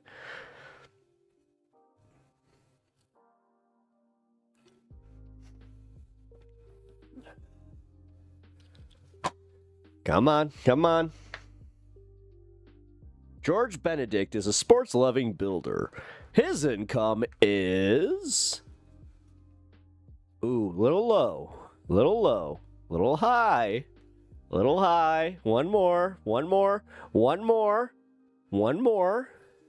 Fuck it, let's all go to White Castle. Don't tempt me. I have a White Castle like right down the street from me. One more. Come on, uno más. Give me one more. It's gonna be between. All right. We got $9,200. White Castle sucks. That's the hottest take you've had here.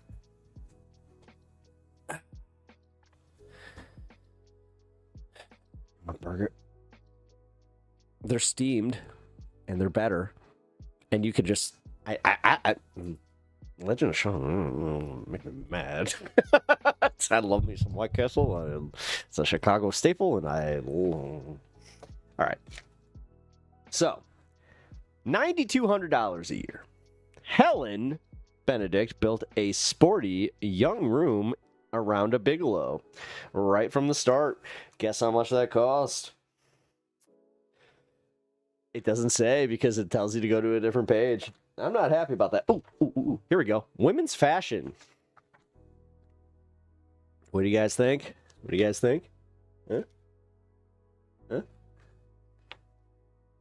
I've always liked these jackets, like, a lot. But, like, the jacket, like, skirt and then the hat, I gotta say, bring this one back. Ooh, yeah, especially, like, I like that hat. I gotta say, that's a pretty cool hat. This one, I could take it or leave it. Ooh, here we go. Very Onassis, you know, very Jacqueline Onassis Kennedy, you know, all right. But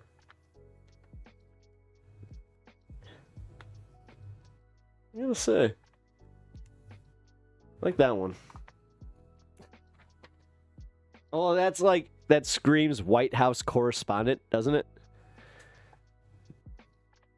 Oh, here we go. The hairstyles. All right, the hairstyles. Here we go. March 1966. So we have got Gila Klein, apparently, with the, I kind of like that. We really did away with, like, like, doesn't it kind of look like they got the edges of, like a Chevette, you know? I like this one. This one's very anime. This is almost like the... what do you think? 60s Karen? Nah. I was never a fan of this one, I'll be honest. Now this one, there we go. Kind of like that, although that kind of looks like the modern, you know, little dude whip. The Barbra Streisand. We'll just call that the Barbra Streisand, right? But that one is still, like, the most modern, in my opinion. This one, I like. I like the little, like, where you get the little, you know, the swoop there. This one's the most complicated, I gotta say. Like, that one doesn't look like it'd be much fun to, like, really... The beehive, yeah. Alright, so the oval-shaped curvature. Not Even Solomon in All His Glory by Virginia Chase. A delightful story about the magic hand-me-downs and the sparkling talents they bestow. I like the art, I gotta say. I would smoke right now, but I'm actually really into this bit, so I'm just going to keep going. What do we got? Hartford, Connecticut. Golden Saturday. Ooh, we got another story. Again, I love the art, I gotta say. Like, I really do. Wow. Oh, here we go. Looks like my grandma's old living room. Dude, bro. Dude, it looks like... Is that the White House? That is! Yeah, it's the White House. Shit. Yeah, American Federal Living Room. Living rooms with the past, present, and future. Here we go. This is what Trump just got rid of, actually. Still a lot of these. Same aesthetic. All right, hand-woven pillows, guys. Hand-woven pillows. Actually, I gotta say, I dig.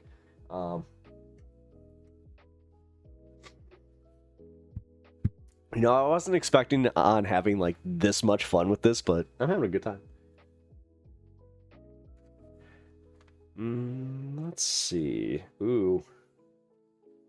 Paper qual... Oh, okay. Look at these dressers. Now, the thing is, we all have a dresser that looks like this, right? Please tell me we all do. Ooh, here we go. Stunning Greek stews. I will, here we go. And then I will, you guys can freeze frame any of these that you need to. Nope, that's the fabulous fruit dessert. Oh, Those pancakes look fucking amazing. What? Oh, those look really good. Those look really good. Yo. You know, to frame some shit in this. Oh, that looks wonderful. There we go. Heron. Was that pickled heron or something like that? God, you gotta love the 60s. Amazing knife offer. Oh, wow. So, like, the back of this is... Oh, here we go. I don't want to get demonetized, though, because we have a Brazier advertisement here. Now, was that jerkable in the 1960s?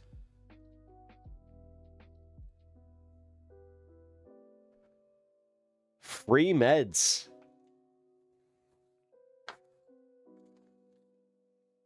Wait. There we go. Free meds. Ooh, go to Arkansas for a vacation? And Alabama? Wait, did they just go like through all the states? They didn't. Oh, they did. Oh my god. They like went through like the most unpopular states. Mississippi. They were just like, come to the South. We have stuff. What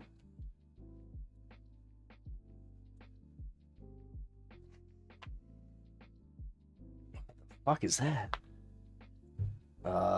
Wrath? Apparently that is spam.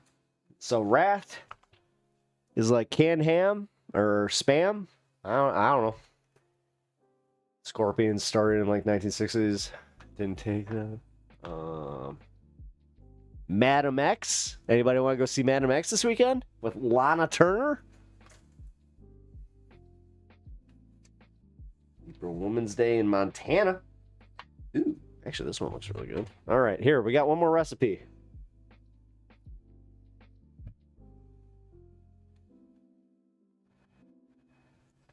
There you go.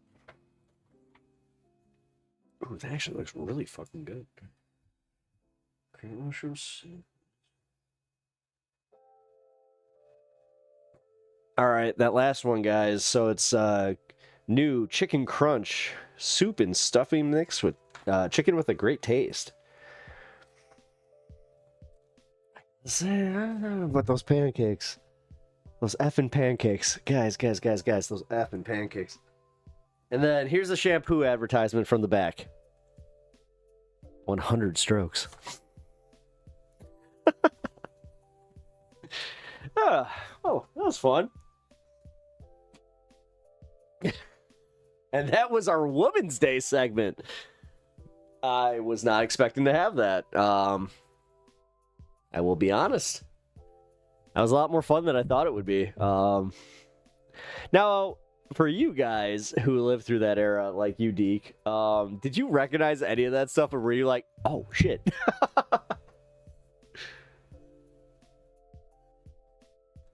Because I gotta be real. Like, I remember when I showed my mom that magazine, she was even, like, it took her back in time where she was just like, can I see that? And she just starts, like, flipping through it. Oh, he's so tired.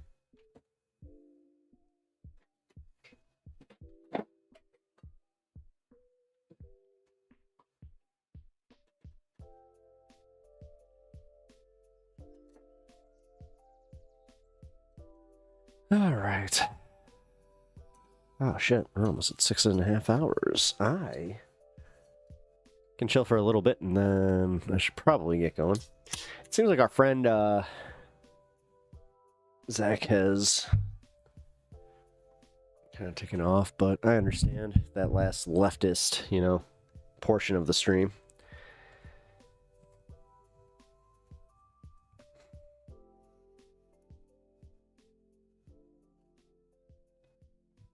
Guys, I need to ask your opinion because you guys are of a certain age. Genie or the girl from Bewitched? Which one's better? I have my opinion.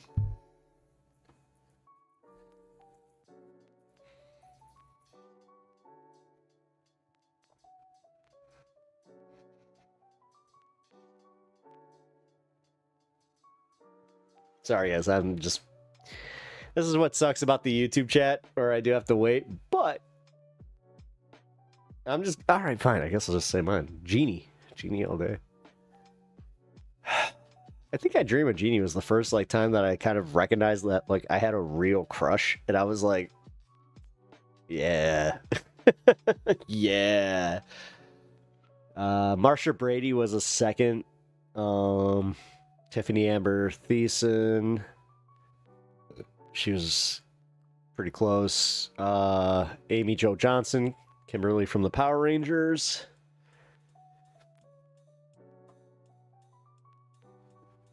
Mary Ann all the way. Really? Huh. Really? Over Ginger? Really? We got different tastes.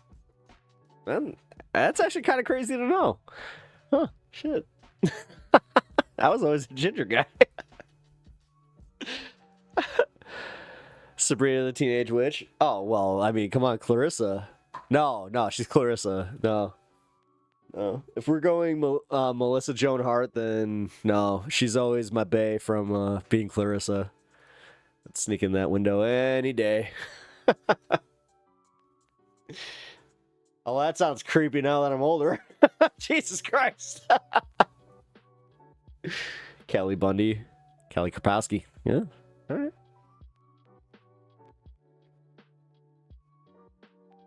Ginger was just skinny.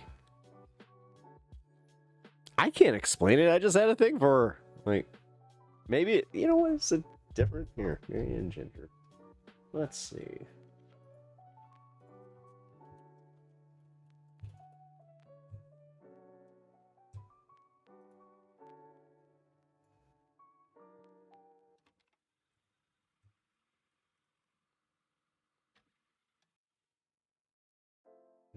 Shit. Maybe I do.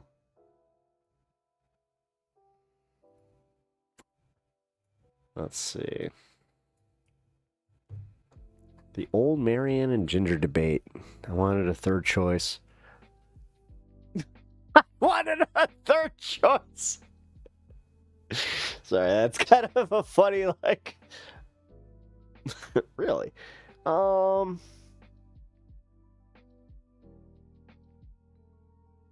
I'm sorry, man. No. I'm Ginger all day.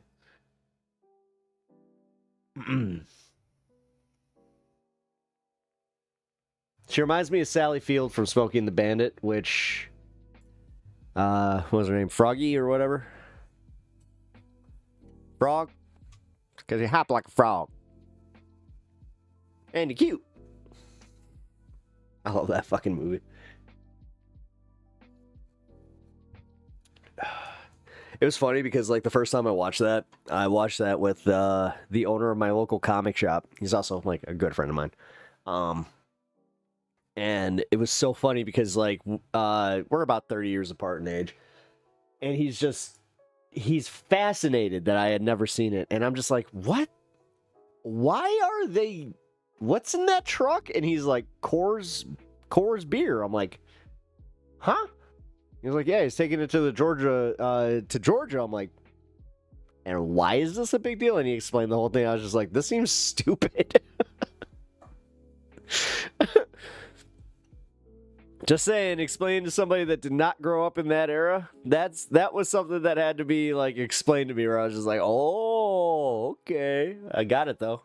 I still think that is wild though. Like, they couldn't have like Coors past the Mississippi. Like, that was Mrs. Howell. Chef out here wanting to get it no matter what. Dude, this dude's just like, you know what? It's a deserted island. Gilligan ain't that bad. Sally Struthers and all of the family.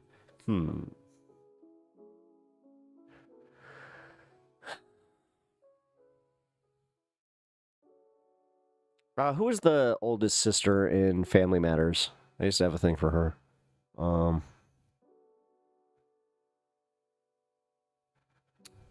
Shit. I forgot her name.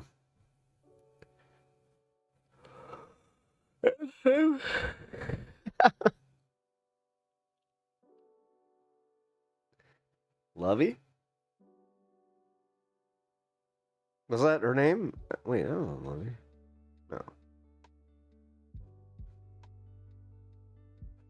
I mean, now you guys are talking Gilligan, right?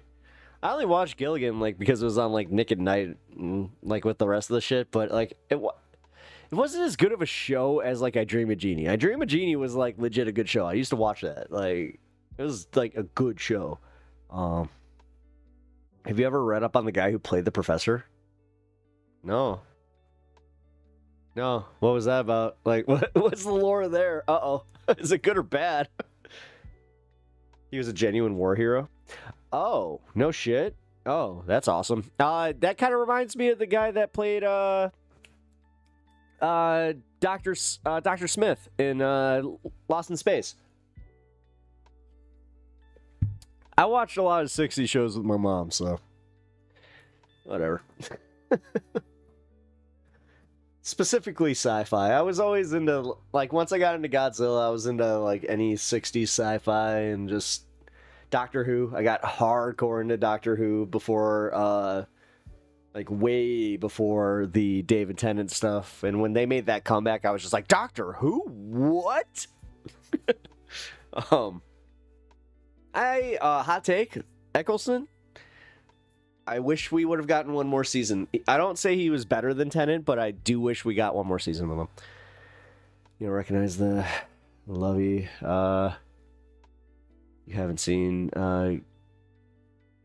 Gilligan's Island. I mean, dude, I haven't seen it since I was like, what, 6, 7? I'm just saying, like, I just remember, like, my first, like, she made me feel funny. And no, like, I'll be real. I didn't, like, watch Gilligan's Island for the plot. I watched it because my mom was watching it, and it was there. The Love Boat was the same thing. Like, I remember so many of the Love Boat episodes where, like, for just because it was on. Oh, All My Children. That was another one. I see some, like, old All My Children references, and I'm just like, I get that. Because that was my mom's stories. And, oh my god. She was the first one that ever had the joke to me when I was watching wrestling. I just remember, I was like, Mom, stop it, I'm watching wrestling. She's like, oh, are you watching your stories? And I was just like, oh. And all these years later, I'm like, it is my stories. Now shut up while John Cena cooks a promo against CM Punk and they pretend to reignite a feud. Trust me, I know wrestling's inherently ridiculous. How many people, like, this is the one thing I've always wondered as a wrestling fan that I never really have gotten. Like, maybe you guys can answer this. Is like, if you guys don't like wrestling, please answer this. Like, what is the point of just, like, shitting on wrestling fans? And then, do you ever bother to, like, even try to ask, like, outside of, like, do you know it's fake, right? Like, don't be a dick about it. Just like, you know that this is scripted. It's like, yeah. This isn't the 90s, dude. Because, like, that was the thing to do in elementary school. Like, I had that happen to me all the time. Like, when I would just talk about WrestleMania or any of that shit, and they would just be like, I remember the Love Boat sailing across the sea. I don't know if that's the lyrics, but I just remember that was kind of the tone. And I remember the little guy, what was his name? Tattoo? Look, boss, they playing. All in the Family should be part of mandatory cultural enrichment program. My dad would say that about Tool Time. Or Home Improvement.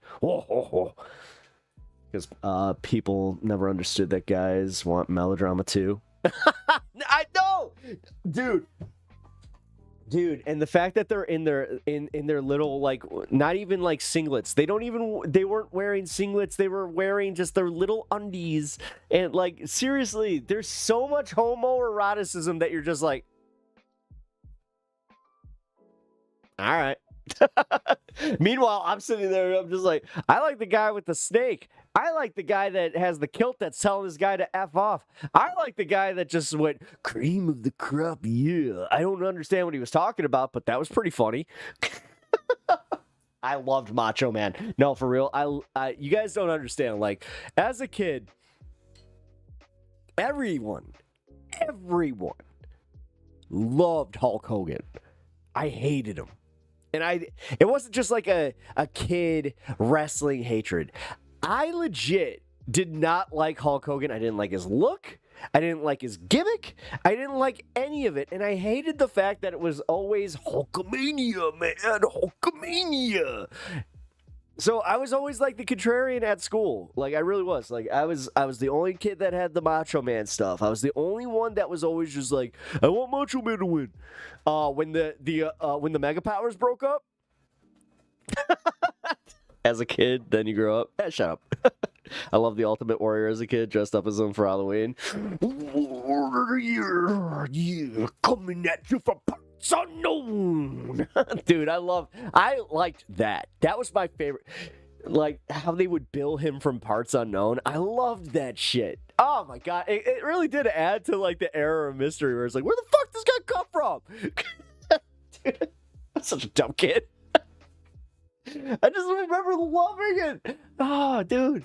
I'll never forget. What was it? SummerSlam '92. That was one of my favorite ones. I rented that over and over to the point where, like, I pretty much wore that down at Blockbuster. God, my first. Let's see. What was my first one? It was Royal Rumble. I want to say it was like either 94. It was either 94 or 95. Because my dad finally caved and he was just like, fine. God damn it. Which one was it? It was the one that Ric Flair won. Comic book heroes with no superpowers? Yeah. No, it's all it is. It's all it is. Superheroes. You got some love stories. You got some ridiculousness. You got some business stories. You got some fight story. Like, whatever, man. All it took was taking me, like, to one live wrestling event when I was a little bit older, when I was just about to get out of it, that made me a wrestling fan for life, where I was just like, I'm never getting out of this. This is so cool.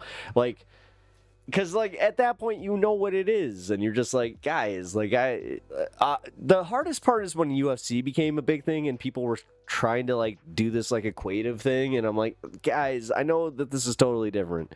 You know, the biggest one was, you know they don't hit each other, right? Go fuck yourself. Yes, I get it. They're not throwing haymakers. You know what? They're also going and doing another job the next day. Ugh. Let people enjoy things. I hate gatekeeping assholes. I hate them. I hate them. Gatekeepers. I also hate the people that, not even just gatekeepers, the ones that, like, legit just like, oh, you still watch wrestling? You don't think, right? Comic books? Like, the people that come in here and make fun of my shit, like, here, like, that literally take one look at my room. I've actually had some, women come in here and totally rip on me, where I was just like, okay. It's like, good luck. You know what? I have passion. Good luck finding a man that has some of that. With your luck, you have a dry-ass pussy and a guy that has a pretty big sports book. I'm sorry, did I just say that out loud?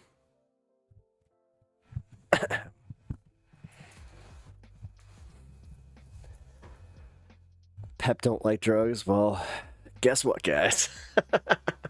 Lady, how you doing? I think that I missed you before. Be miserable, you assholes. I'm having a good time over here. Yeah. Yup. That's how it usually is. I mean, but then they do the same thing with their little gay sports. Is there anything gayer than wearing another man's, like, this is not my thing. I'm just saying, like, this is a repeated thing, but is there anything gayer than wearing another man's, like, name on your back?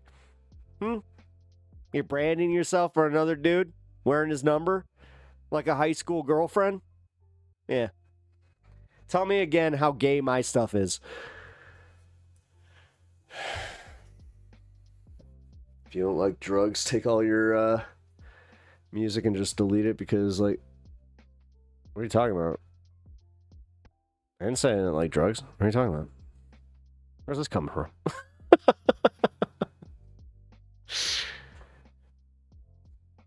Elaney, now you are confusing me because I don't know what you're talking about.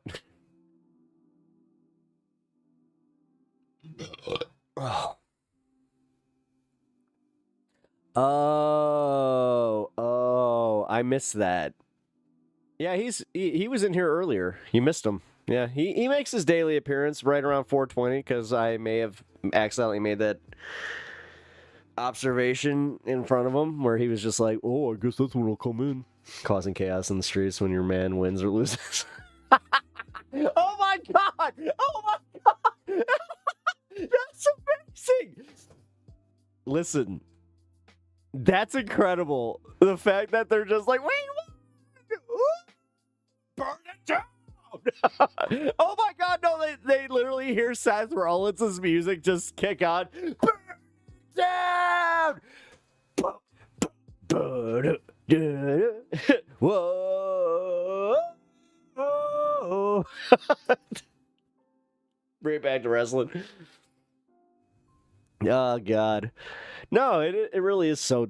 God, I have had these conversations before, and again, as somebody who likes sports, like I'm not one of those guys that doesn't like sports.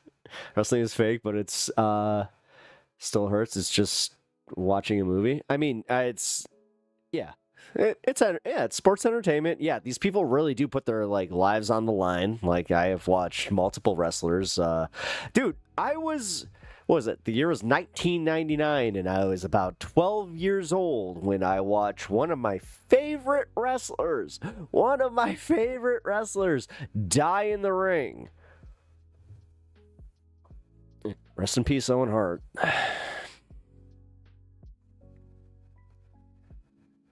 God, Judgment Day, 1999. I'll never forget that.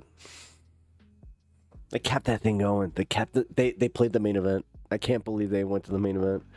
To this day, I will never. When they made that announcement and they went to the main event, like, I couldn't believe it.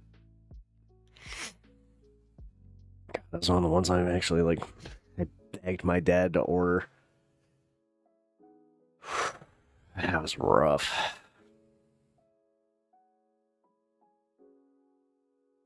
Vince was a real piece of work. The show must go on, pal. Bro, yeah, no, that was wild. That was wild. I remember when they came back from commercial break, and I saw King just like crying, and they were in shock, like that they had, dude, they literally, with Owen Hart's blood still drying on the fucking canvas, they continued the show. Yeah, I can understand why Martha Hart never wanted to work with them ever again. I get it. I totally get it. Get back to work. Yep. That's, yeah. Yeah, Vince sucks. Vince sucks. He always did. I was never really a fan. Even like, yeah, we had the Mr. McMahon character, but like there was just so much shit there.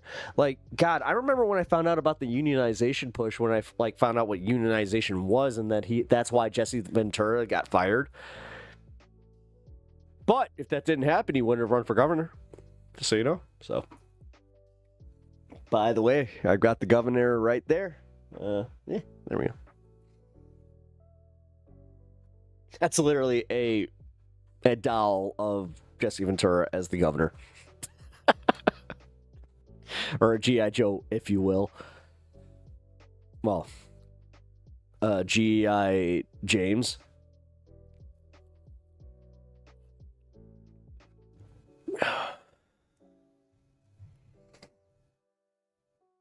Is Ventura why you were a 9/11 truth?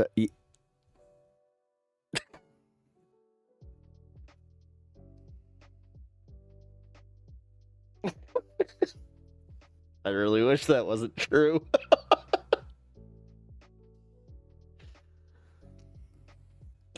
Such an impressionable little fucker. My favorite wrestler's telling me that 9/11 was fake.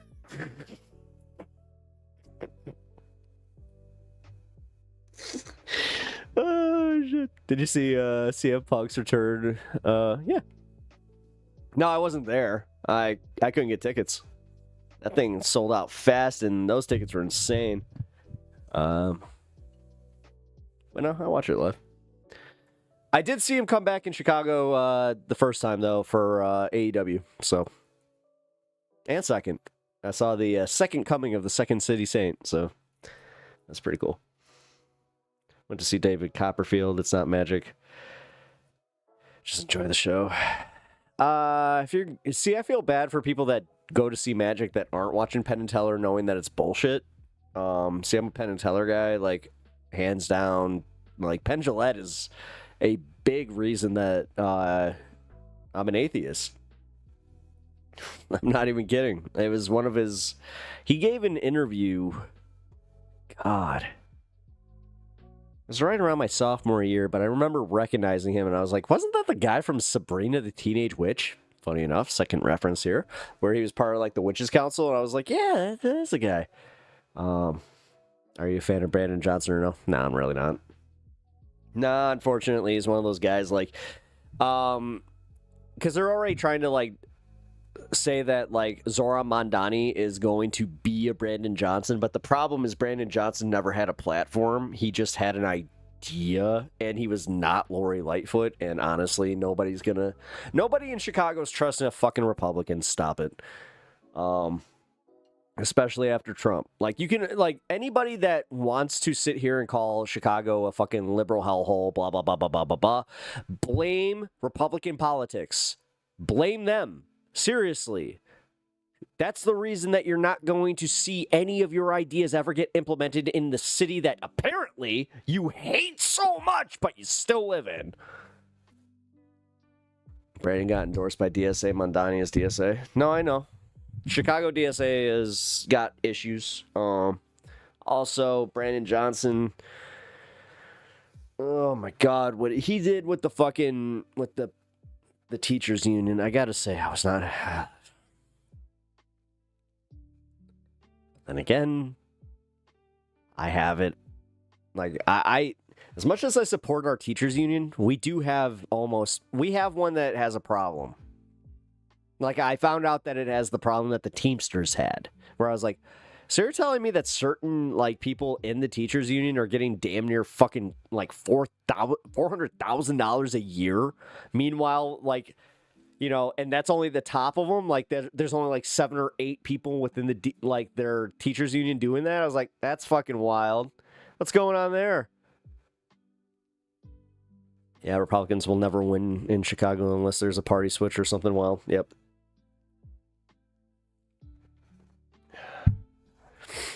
Now we're under their bullshit. This is what it is. We're under their bullshit. Like, as much as the Democrats suck here, you have to, like, this is a referendum on your politics. We keep winning, like, the left and, like, the Democrats keep winning because the right's still that bad.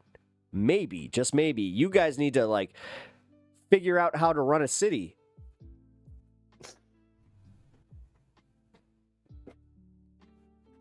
Because you guys have a lot of opinions on how to do it, but you never actually do it properly.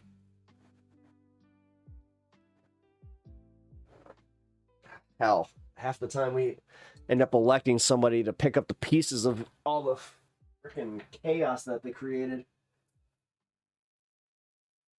Which is ironic, considering that they always like to say how much, like, oh, the crime-ridden streets and the brr, brr, brr, brr, brr, brr. That happens a lot.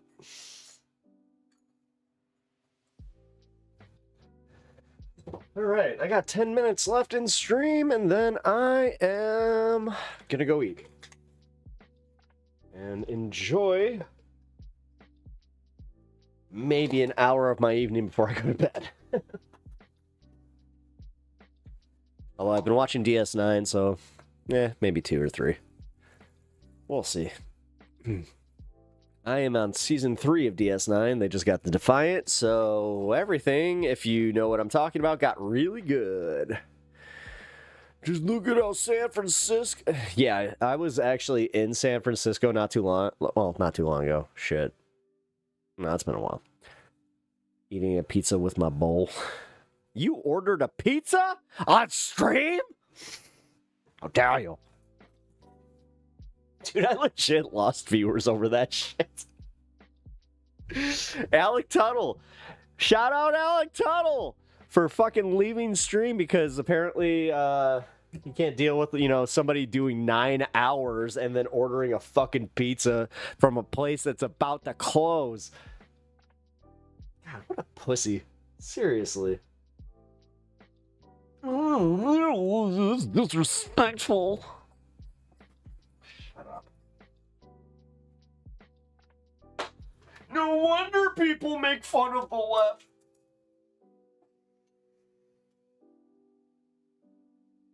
Cheers.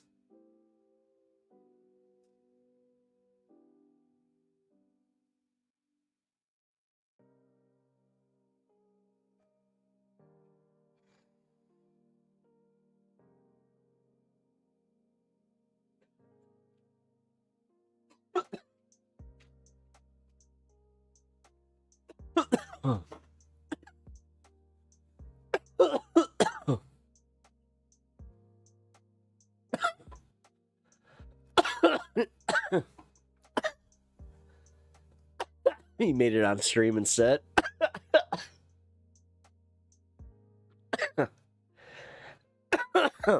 All I request is that when you go visit your parents that you make me the #1 streamer on refrigerators again, because I gotta say that made me happy. Like when I saw that and I saw that I was the #1 stream on like refrigerators, I was like, that's a metric. So thank you for doing that. One time a customer walked in at like 11 p.m. and my manager held his and walked him out. I love her. She's sassy. And other managers, they're kind of boring. All right, yeah. I got in trouble when I worked at Radio Shack for doing that. We had a customer try to walk in at 9:59. We closed at 10.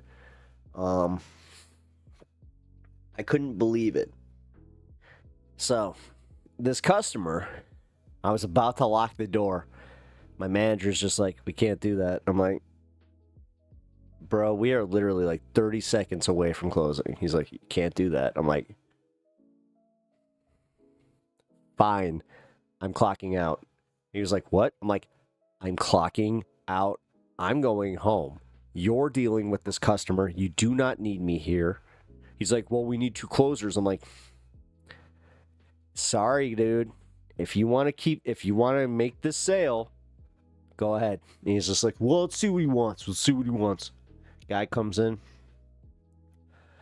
He wants to activate a fucking phone that he didn't even buy from us, but we had a policy where we had to buy, like we had to activate it. That thing took till about 11:30. I was gone at 10:15. I was like, I am not dealing with this. So, he tried. People on the left need to be more comfortable with putting their foot down when it comes to people on the right. I will gladly make fun of you. Yeah. No, that's how I am.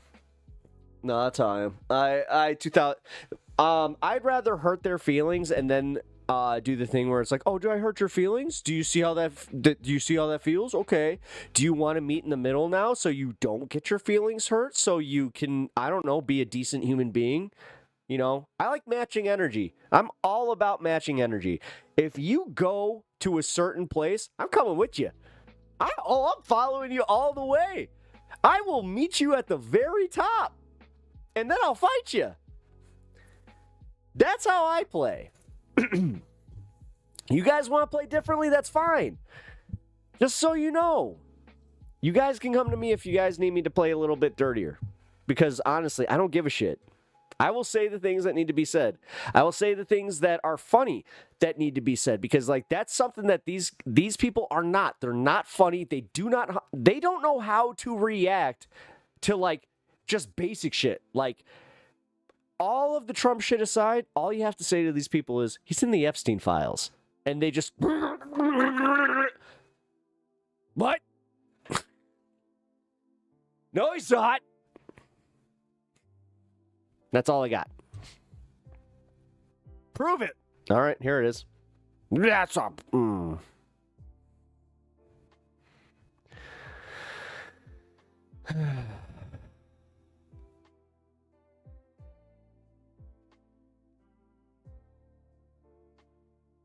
Wait, I saw someone use a microwave to watch streams and I want it now? I swear to God, if you somehow do that, you will be one of my heroes. I will just be like, you know what? Guys, all of y'all need to appreciate the fact that Bloodstone is like committed to streaming as a viewer, 2000%. Holy shit. That is too funny though. No, but I do agree with you that we need to get comfortable, like more comfortable, like flaming these people and just like flaming their bad ideas and making them embarrassed for just being bad people. That's the thing that I don't understand how we got so like bad at, is just making them embarrassed at being bad people. Like, I don't know, I grew up in the 90s. It was pretty easy to just be like, he sucks. And they would just be like, yeah, he does. Yeah, fuck that guy. Like, we're very bad at that now. Because the thing is, we also do this thing where, like, this is going to be unpopular. I'm just going to say it. We come off, like, whiny as fuck. We really do. Like, we come off, how come you don't care? You should care more. They see it that way. Like, bro, like, you got to make it more like, hey, man, you see these people? You see these people? You see the homeless people? You got a problem with them? Give them homes and they won't be there. Oh. But instead, we got to go at it with this, why don't you do this? Am I wrong? Like, come on, guys. Like, that's a... I will just say that is the number one biggest gripe I have had with the left since I started like leaning towards leftist politics. Like, they come off as whiny as fuck. They don't know how to fucking message, and honestly, they don't know how to like they don't know how to do this thing where they know how to engage like at the same level as these other people, because they're like we're at a higher level. It's like, all right, you dorks, like nobody's listening to you. They're listening to the funny guy. They're listening to the guy that's out there going, Kung Flu, the Kung Flu, and they love him. That's what we lost to. We need to really reconcile with that. And that's what I've been saying for a long time. Yeah, but they want to start the whole debate over. The only thing that I want people to do is acknowledge when people make a good step in the right direction. You can be harder on them the next time they mess up. Yep. Like when Tucker trolled Ted Cruz, it was funny, and I praised him for it. But then you had, like, we just watched the Olay thing where they're just like, oh, well, Jake is being too charitable, blah, blah, blah, blah, blah, which realistically, I have two frames of mind on this one. We should not be giving Tucker any charity. I do agree with that. Fuck Tucker Carlson, fuck Candace Owens. Clip it. But what I will say here is the broken clock thing, where it's like, okay, we can still take their message and then use that appropriately. Just be like, hey, guys, look, because they do this to us all the time, where they're like, this leftist just like, look what they did with Anna Kasparian, and then they even got Anna to start saying it herself. We can't do that with Candace. It's not like, and we give up before we even try. Instead of just using it, we're just going, look, Candace doesn't even agree with you. It's like, then you got leftists that going, well, we can't use Candace Owens as, like, Candace Owens is such a, like, you can't use her points. Just don't even. We have to make our own points. It's like, no, you have to prove that, like, even she can see the light on this one, especially with Palestine. The fact that you had leftists going after Candace Owens for being right on Palestine actually kind of fucked me up a little bit, because I was just like, oh, you guys suck. You guys suck. Like, fuck you. You guys never cared about Palestine. If you guys do not care that somebody you disagree with is actually right on this, and you guys need to have the moral high ground, that's all about virtue signaling, and that's why people think you suck. Like, for real. That's the definition of virtue signaling. Like, I've always been about not having more death in Palestine. I'm one of these guys. If Trump does this 90-day fucking ceasefire, that's good. Just admit it. If we are more open to that, you can sometimes change people completely. Yeah. No, I've seen it. Listen, maybe it's because on a small scale, I have changed people's minds. Hell, I'm on that. I'm on the way with that one new kid that we have here where, oh my God, Zach, who I can see it where it's like, he's never thought about this in a different way, and also not the word, like, he's not a bad person. He's a young, misguided person who needs to just have a little bit more of a different perspective. But you cannot just shame them for not coming to like your conclusions. If they have like, I'll even say 60% of your policies, you should be open to that. Okay, hold on. I got a line on this one. If they have hateful policies towards trans people, I do say, like, all right, they can be abandoned. That is a me thing, though. I'm admitting that that's just a personal thing where I'm like, yes, personally, I don't deal with trans bigotry. I have people in my life that are trans. I also, like, I know just, like, it's such a dumb argument. It's like, God damn it, guys. They're just fucking people. And honestly, some of them even agree with you, like, on politics, but you're too dumb and short-sighted to even realize that. I have a trans friend that's pretty much right-wing and would be right-wing if it has said so. Like, they're like, I voted for Trump the first term, and they're like, but after this, I'm like, no, I have no choice but to vote with the left. I was like, yeah, that's gotta feel weird.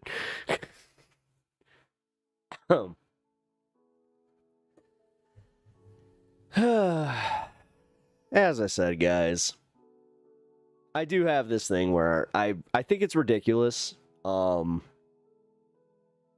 virtue signaling is like my biggest one, where it's just like, what is it? Because like, we were watching the Vanguard thing there, right? And at one point they were talking about Zoran Mondani and about how, well, we were the first ones to get on this train. Here's your special sticker. Like, the thing is, you do realize how just people immediately see that shit and they're just like, okay.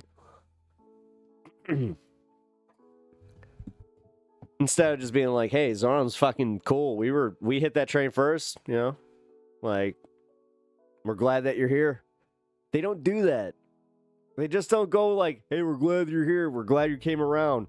Nope. It's got to be well, we were here first. Well, we saw it first. Whatever. I don't know. Maybe it's because I don't have fucking like the same YouTube ego thing where it's just like I have to predict everything and I have to like do all that bullshit. Like, whatever. If we are more open to that, then... Oh, shit. That just popped up again. Hold on. Stupid multi-stream. Occasionally it'll do that, where it'll kind of essentially do like top chat if you know what Top Chat is in YouTube, it's essentially the same thing. But I don't know, guys. I'm not trying to, like, I know that I get like a little preachy here sometimes. I'm not trying to be. I really am not. But man, I really do hate this high school fucking. I was you first. And on top of it, I also hate the fact that, like, then you have other people, like, from other leftist contingencies that will not support Zoran Mandani. Like, or, like, just because he's DSA. He's not, like, I'm not even talking PSL. I'm talking, like, there's other, like, other people that I was seeing that they were like, I can't support him because of X, but I am on the... I was like, what? Although, is that botted content? Because I kind of feel... It really does kind of feel like convenient at this point where it's just like, And it's showing up just like at a very interesting time. I'm not charitable, but I am open-minded. Open-minded is not naive. People conflate the two, and to be open to change and skeptical. Well, I'm very skeptical. I'm open to changing my mind. I'm curious and want to know more. Like, the thing is, dude, like, this has been... YouTube has rotted so many people's brains politically as far as, like, debate and also just in general, needing to prove that their position is the right one instead of just, like, adjusting it on the fly or just being like, yeah, you know what? I see your point. Not even, like, adjusting it on the fly, like, for them. Like, just being like, okay, I see your point. Like, that, you don't hear that shit. Like, everybody's just too locked into fucking getting their points proven. And while we're doing that, we gotta fucking, like, we literally have the elitist class just robbing us, and they're doing, like, the ha-ha, fooled you, and we're just arguing the semantics of it. Allegra. I am not sponsored by them. But that's a little creepy that you guessed what allergy med I'm using. I'm not gonna lie, man. I'll let that one go. Is there like a special type of reaction to that? Like, am I meeting the criteria? Is it this like one hair that I have that's popping up? You're like, I get that hair too, because I use Allegra. Sulfur X.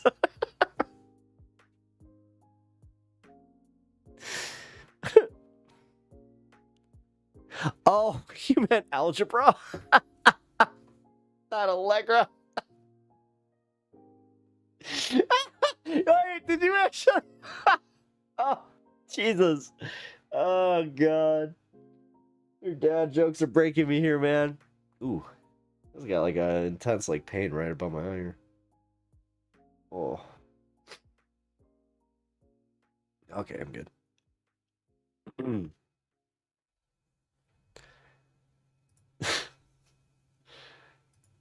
Allegra.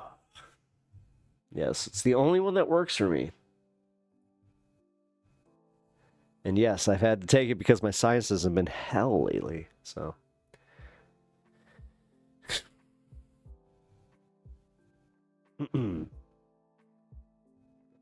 Alright, guys, I'm overtime now. I gotta go eat, so let's see. Is anybody on that we can raid? No, not really. This kid not... Who's this guy?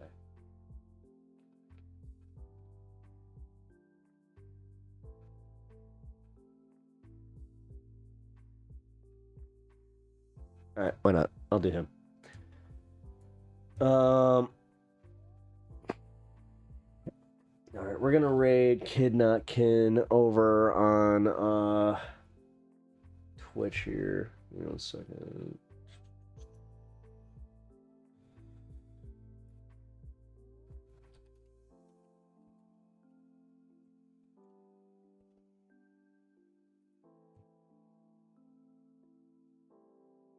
Doing just chat. All right, cool. I know Kid Not Kid. He's a good dude. Good. Well, I'm gonna rate him. But before I do, I'm going to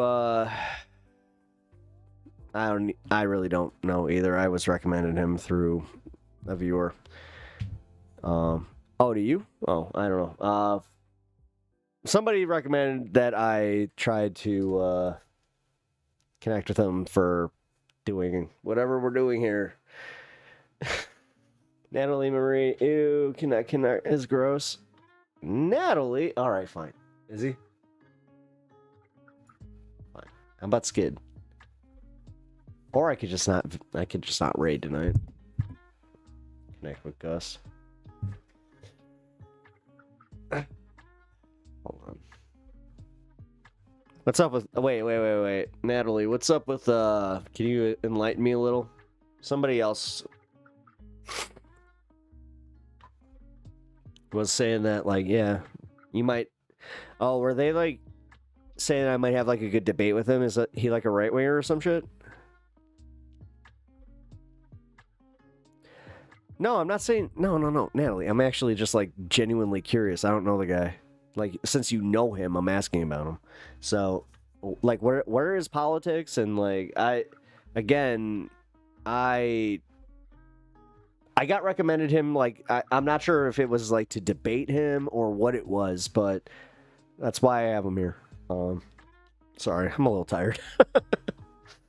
It's mostly that I'm hungry. I'm not even really tired. I just, I kind of hit that point where I'm like, oh my god, I got food upstairs and I really gotta eat. I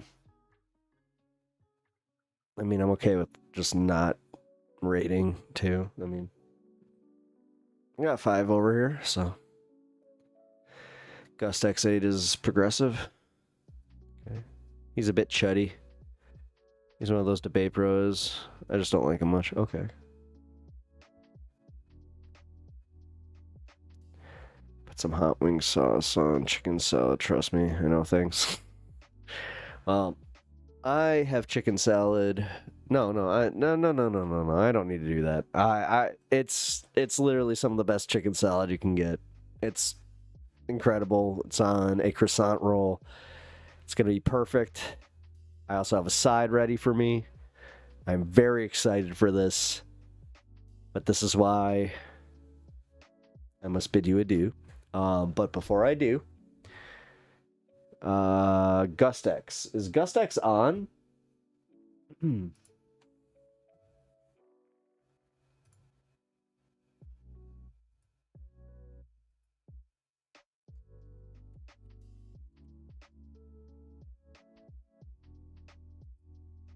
Is it GustXN? Yeah, that don't look right. Gust X8.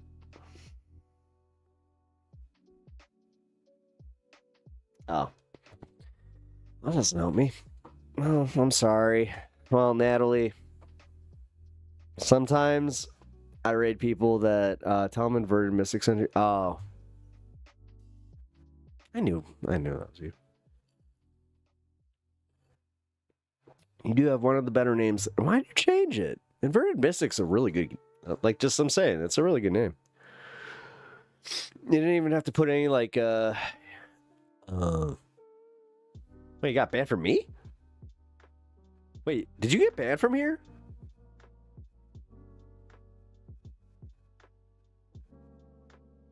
No way. Oh, no, from Twitch. Oh. Gotcha. Don't do that. Don't do that. Stop it. Please don't do that.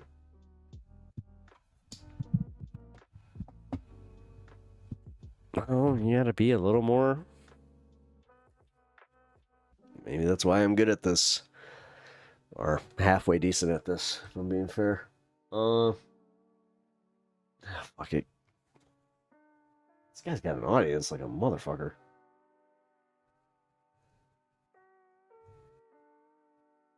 Oh, Natalie, you're gonna be mad. Wait, Natalie, you're on YouTube. Wait a minute, Natalie, you're on YouTube. You're not even gonna raid this channel with me. Hold on. I just realized that. Hold on. I gotta do this. I gotta do this. No. Christopher Walken, not my best impression. Wow. My Christopher Walken's essentially a mixture of him and Bill Cosby. Yo, what does God do with the world? Yo, you are throwing a major marathon tonight, dinner, and well, I'm glad that you had some wonderful times, but I am doing the marathon thing. But so just gotta say.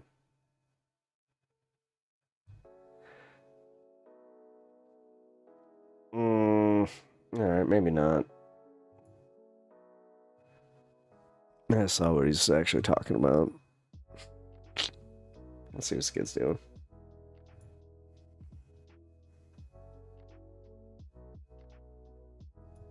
Quickly! One Piece. I guess I'm not rating tonight. Damn it. Let's see, who's in politics? No. I just clipped myself fucking looking for this shit. I hate when I do this.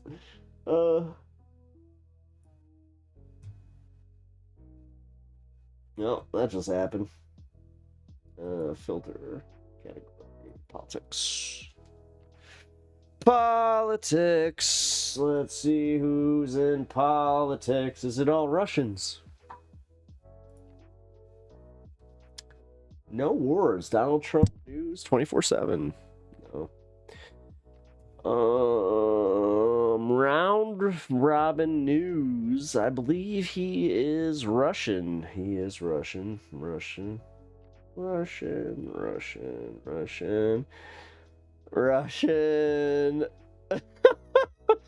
is happening with politics on fucking Twitch? God damn it. Alright, that's actually infuriating. You know what? I give up. I'm not rating anybody tonight. Damn it. I don't care. If Honeybee was live, I would rate her, but other than that, I don't care. And you guys could suffer through that. I'm just kidding. She got some fun. She got fun content. We got into it over some clouds the other day. That was pretty funny. God, I need to record that stuff just because it was. Like, I took a picture and sent it to her where I was just like, "Hey, are these the clouds that you're talking about?" And she was not having it. Trying to tell me how, like, oh, that's the one, you know, those are the ones I was talking about. Honestly, those are the, like, they only come around when they're getting pushed out. I'm like, you're almost there. You're almost there with, like, the whole, you know, how weather works, but just so you guys know, I have this weird thing about, like, chemtrails where, for some reason, it's the one conspiracy theory that just, like, has always interested me. Not, like, because I believe in it in any way, shape, or form, but just because it is so funny how, like, the people who do believe in it, they are, like, like, so into it. By TYT's numbers tanking, she means views. Their views are dog shit for 6M plus sub count. Okay, that makes sense. Thank you, Natalie. I appreciate you correcting me on that. I was more so... I just try to keep it honest. Like, I'm not trying to necessarily take a side, because, like, I'm not on TYT's side, trust me. I was a, what, 6-year... not even subscriber. I was a member, and yeah. I think I'm still blocked from your Twitch account. Ari, what's your Twitch name so I can take care of that? I actually remember. No, you got banned on Twitch first. I do remember that. I'll unban you. You've behaved, sir. You've behaved. and I appreciate that. Oh, shit. Does that mean that you unfollowed? Or are you still a follower over there? Man, we're, again, 2 away. I feel their delusions. Yeah. Well, and that's why I'm not trying to do that. I don't want to do that. Like, I don't want to fuel, like, the TYT sphere. I feel bad for John Anderola still. Like, and pretty much anybody that's on the network that isn't them. I mean, Jordan went out and did his own thing, so... Chemtrails are full of feces and pee-pee. It does remind me of Joe Dirt, where the meteor comes crashing down. This meteor, it turns out to be a giant hunk of shit. Yo, Joe! Good to see you, brother. I'm glad that you're here. I'm glad that you can make it right before I'm about to hop off. But you know what? It was a good stream, actually. I had a really fun time tonight. Thank you for all hanging out with me. You know what? I'll go to 7:30. Screw it. I like me a nice even number. That's my curse. I have pushed myself to go like another half hour just because it was like at 7:03. I'm like, that will not do. And I can't just end at 20 because I want to chill with y'all for that. The only reason I'm okay with this is because I'm pretty sure that my wife was just like, I ate. So you can have fun with your friends, and yeah, I'll probably go upstairs, watch some Deep Space Nine. As I said, I'm on season 3, so it's getting really good. I think I mentioned this before, where I never watched all of Deep Space Nine. I had only seen like a smattering of episodes, so I'm excited to go through all of it. Just watched the House of Quark, which was a really good episode. I really am such the biggest dork. Somebody, Kirk said it in chat earlier. He's like, yeah, you really are a big dork. Whatever. I mentioned it where I'm just like, yeah, like I'm trash. I got some money and what did I do? I got some propaganda posters that are pretty nice, and Sinners is streaming now. Ooh, is it? Oh, I think it is. Hold on. I can check that. Give me 1 second. That would be on HBO Max, I believe.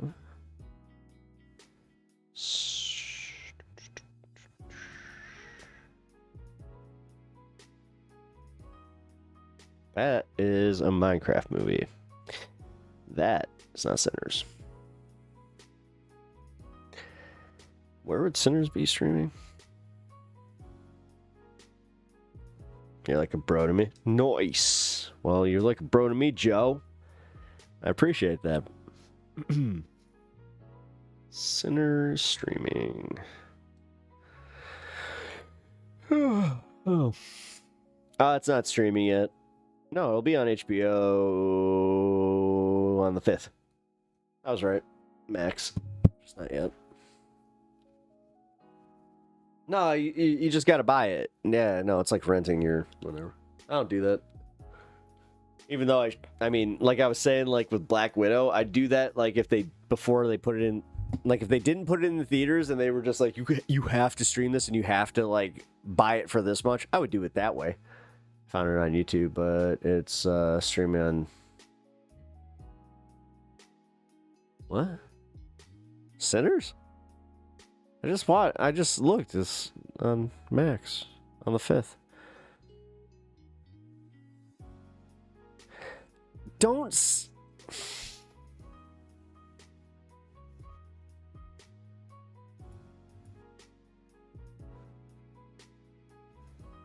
Brian.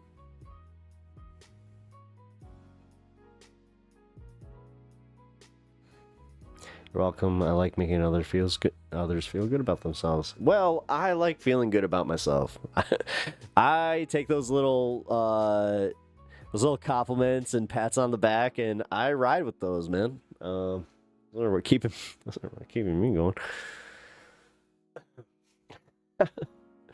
Yeah, just so you guys know, if you were here at the point in stream where I was talking about my mom, I appreciate y'all. I really do. That had to be a little bit of a rough watch, because I got very... That's the most emotional I gotten on stream yet. I almost broke down. So, I also got to say, shout out to our new viewer, Zach, who is, I got to say, one of the more interesting cats that I have talked to in this stream, where 20 years old, makes $125K a year laying fiber line, which I have to say, good on him, man. Like, good for him. God. Had I that, like, opportunity, or, like, somebody just said, yeah, dude, you can make this doing this at that age, yeah, hell yeah. Like, go get it. But he came in here with some wild, like, survival of the fittest type of shit, where I was just like, all right. Maybe we can test that a little bit. Seems like we did. You know what? That was kind of cool. Yeah, you can buy Sinners on YouTube. No. It's going to be on HBO Max on the 5th. I just looked.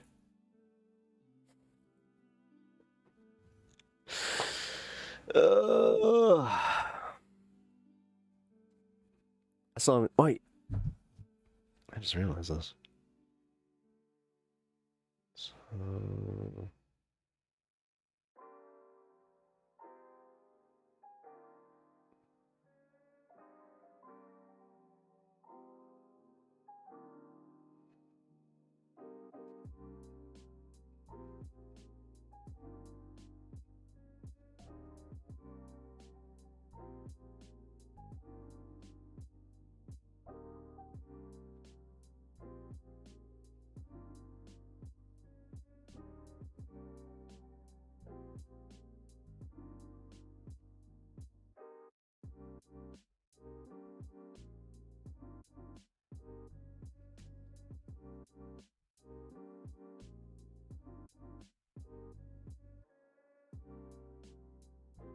Okay.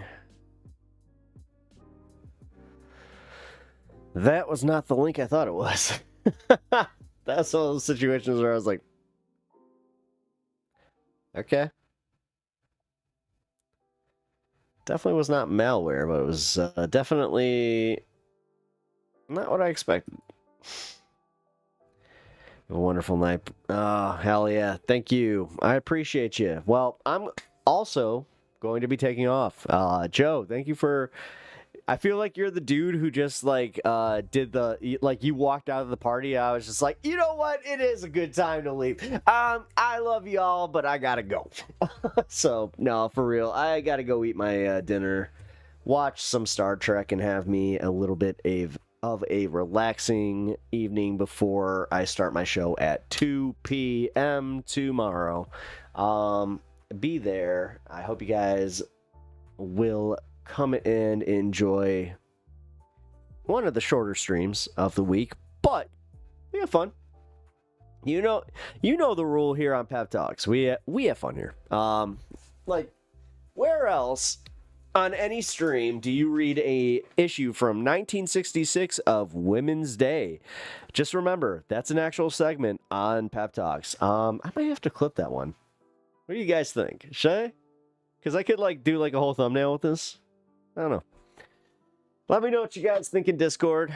I'm gonna go eat. So, I love you all. I will see you guys tomorrow. That's Marianne and Ginger. I forgot. We were looking at that. There you go. Smooth, Pep. Smooth. Oh, look at that. I don't even have my music going either. That's fun. This is the best outro ever. All right, guys. Good night. Who the heck is Pep Talks? I'm not gay, but I fantasize about Marco Rubio.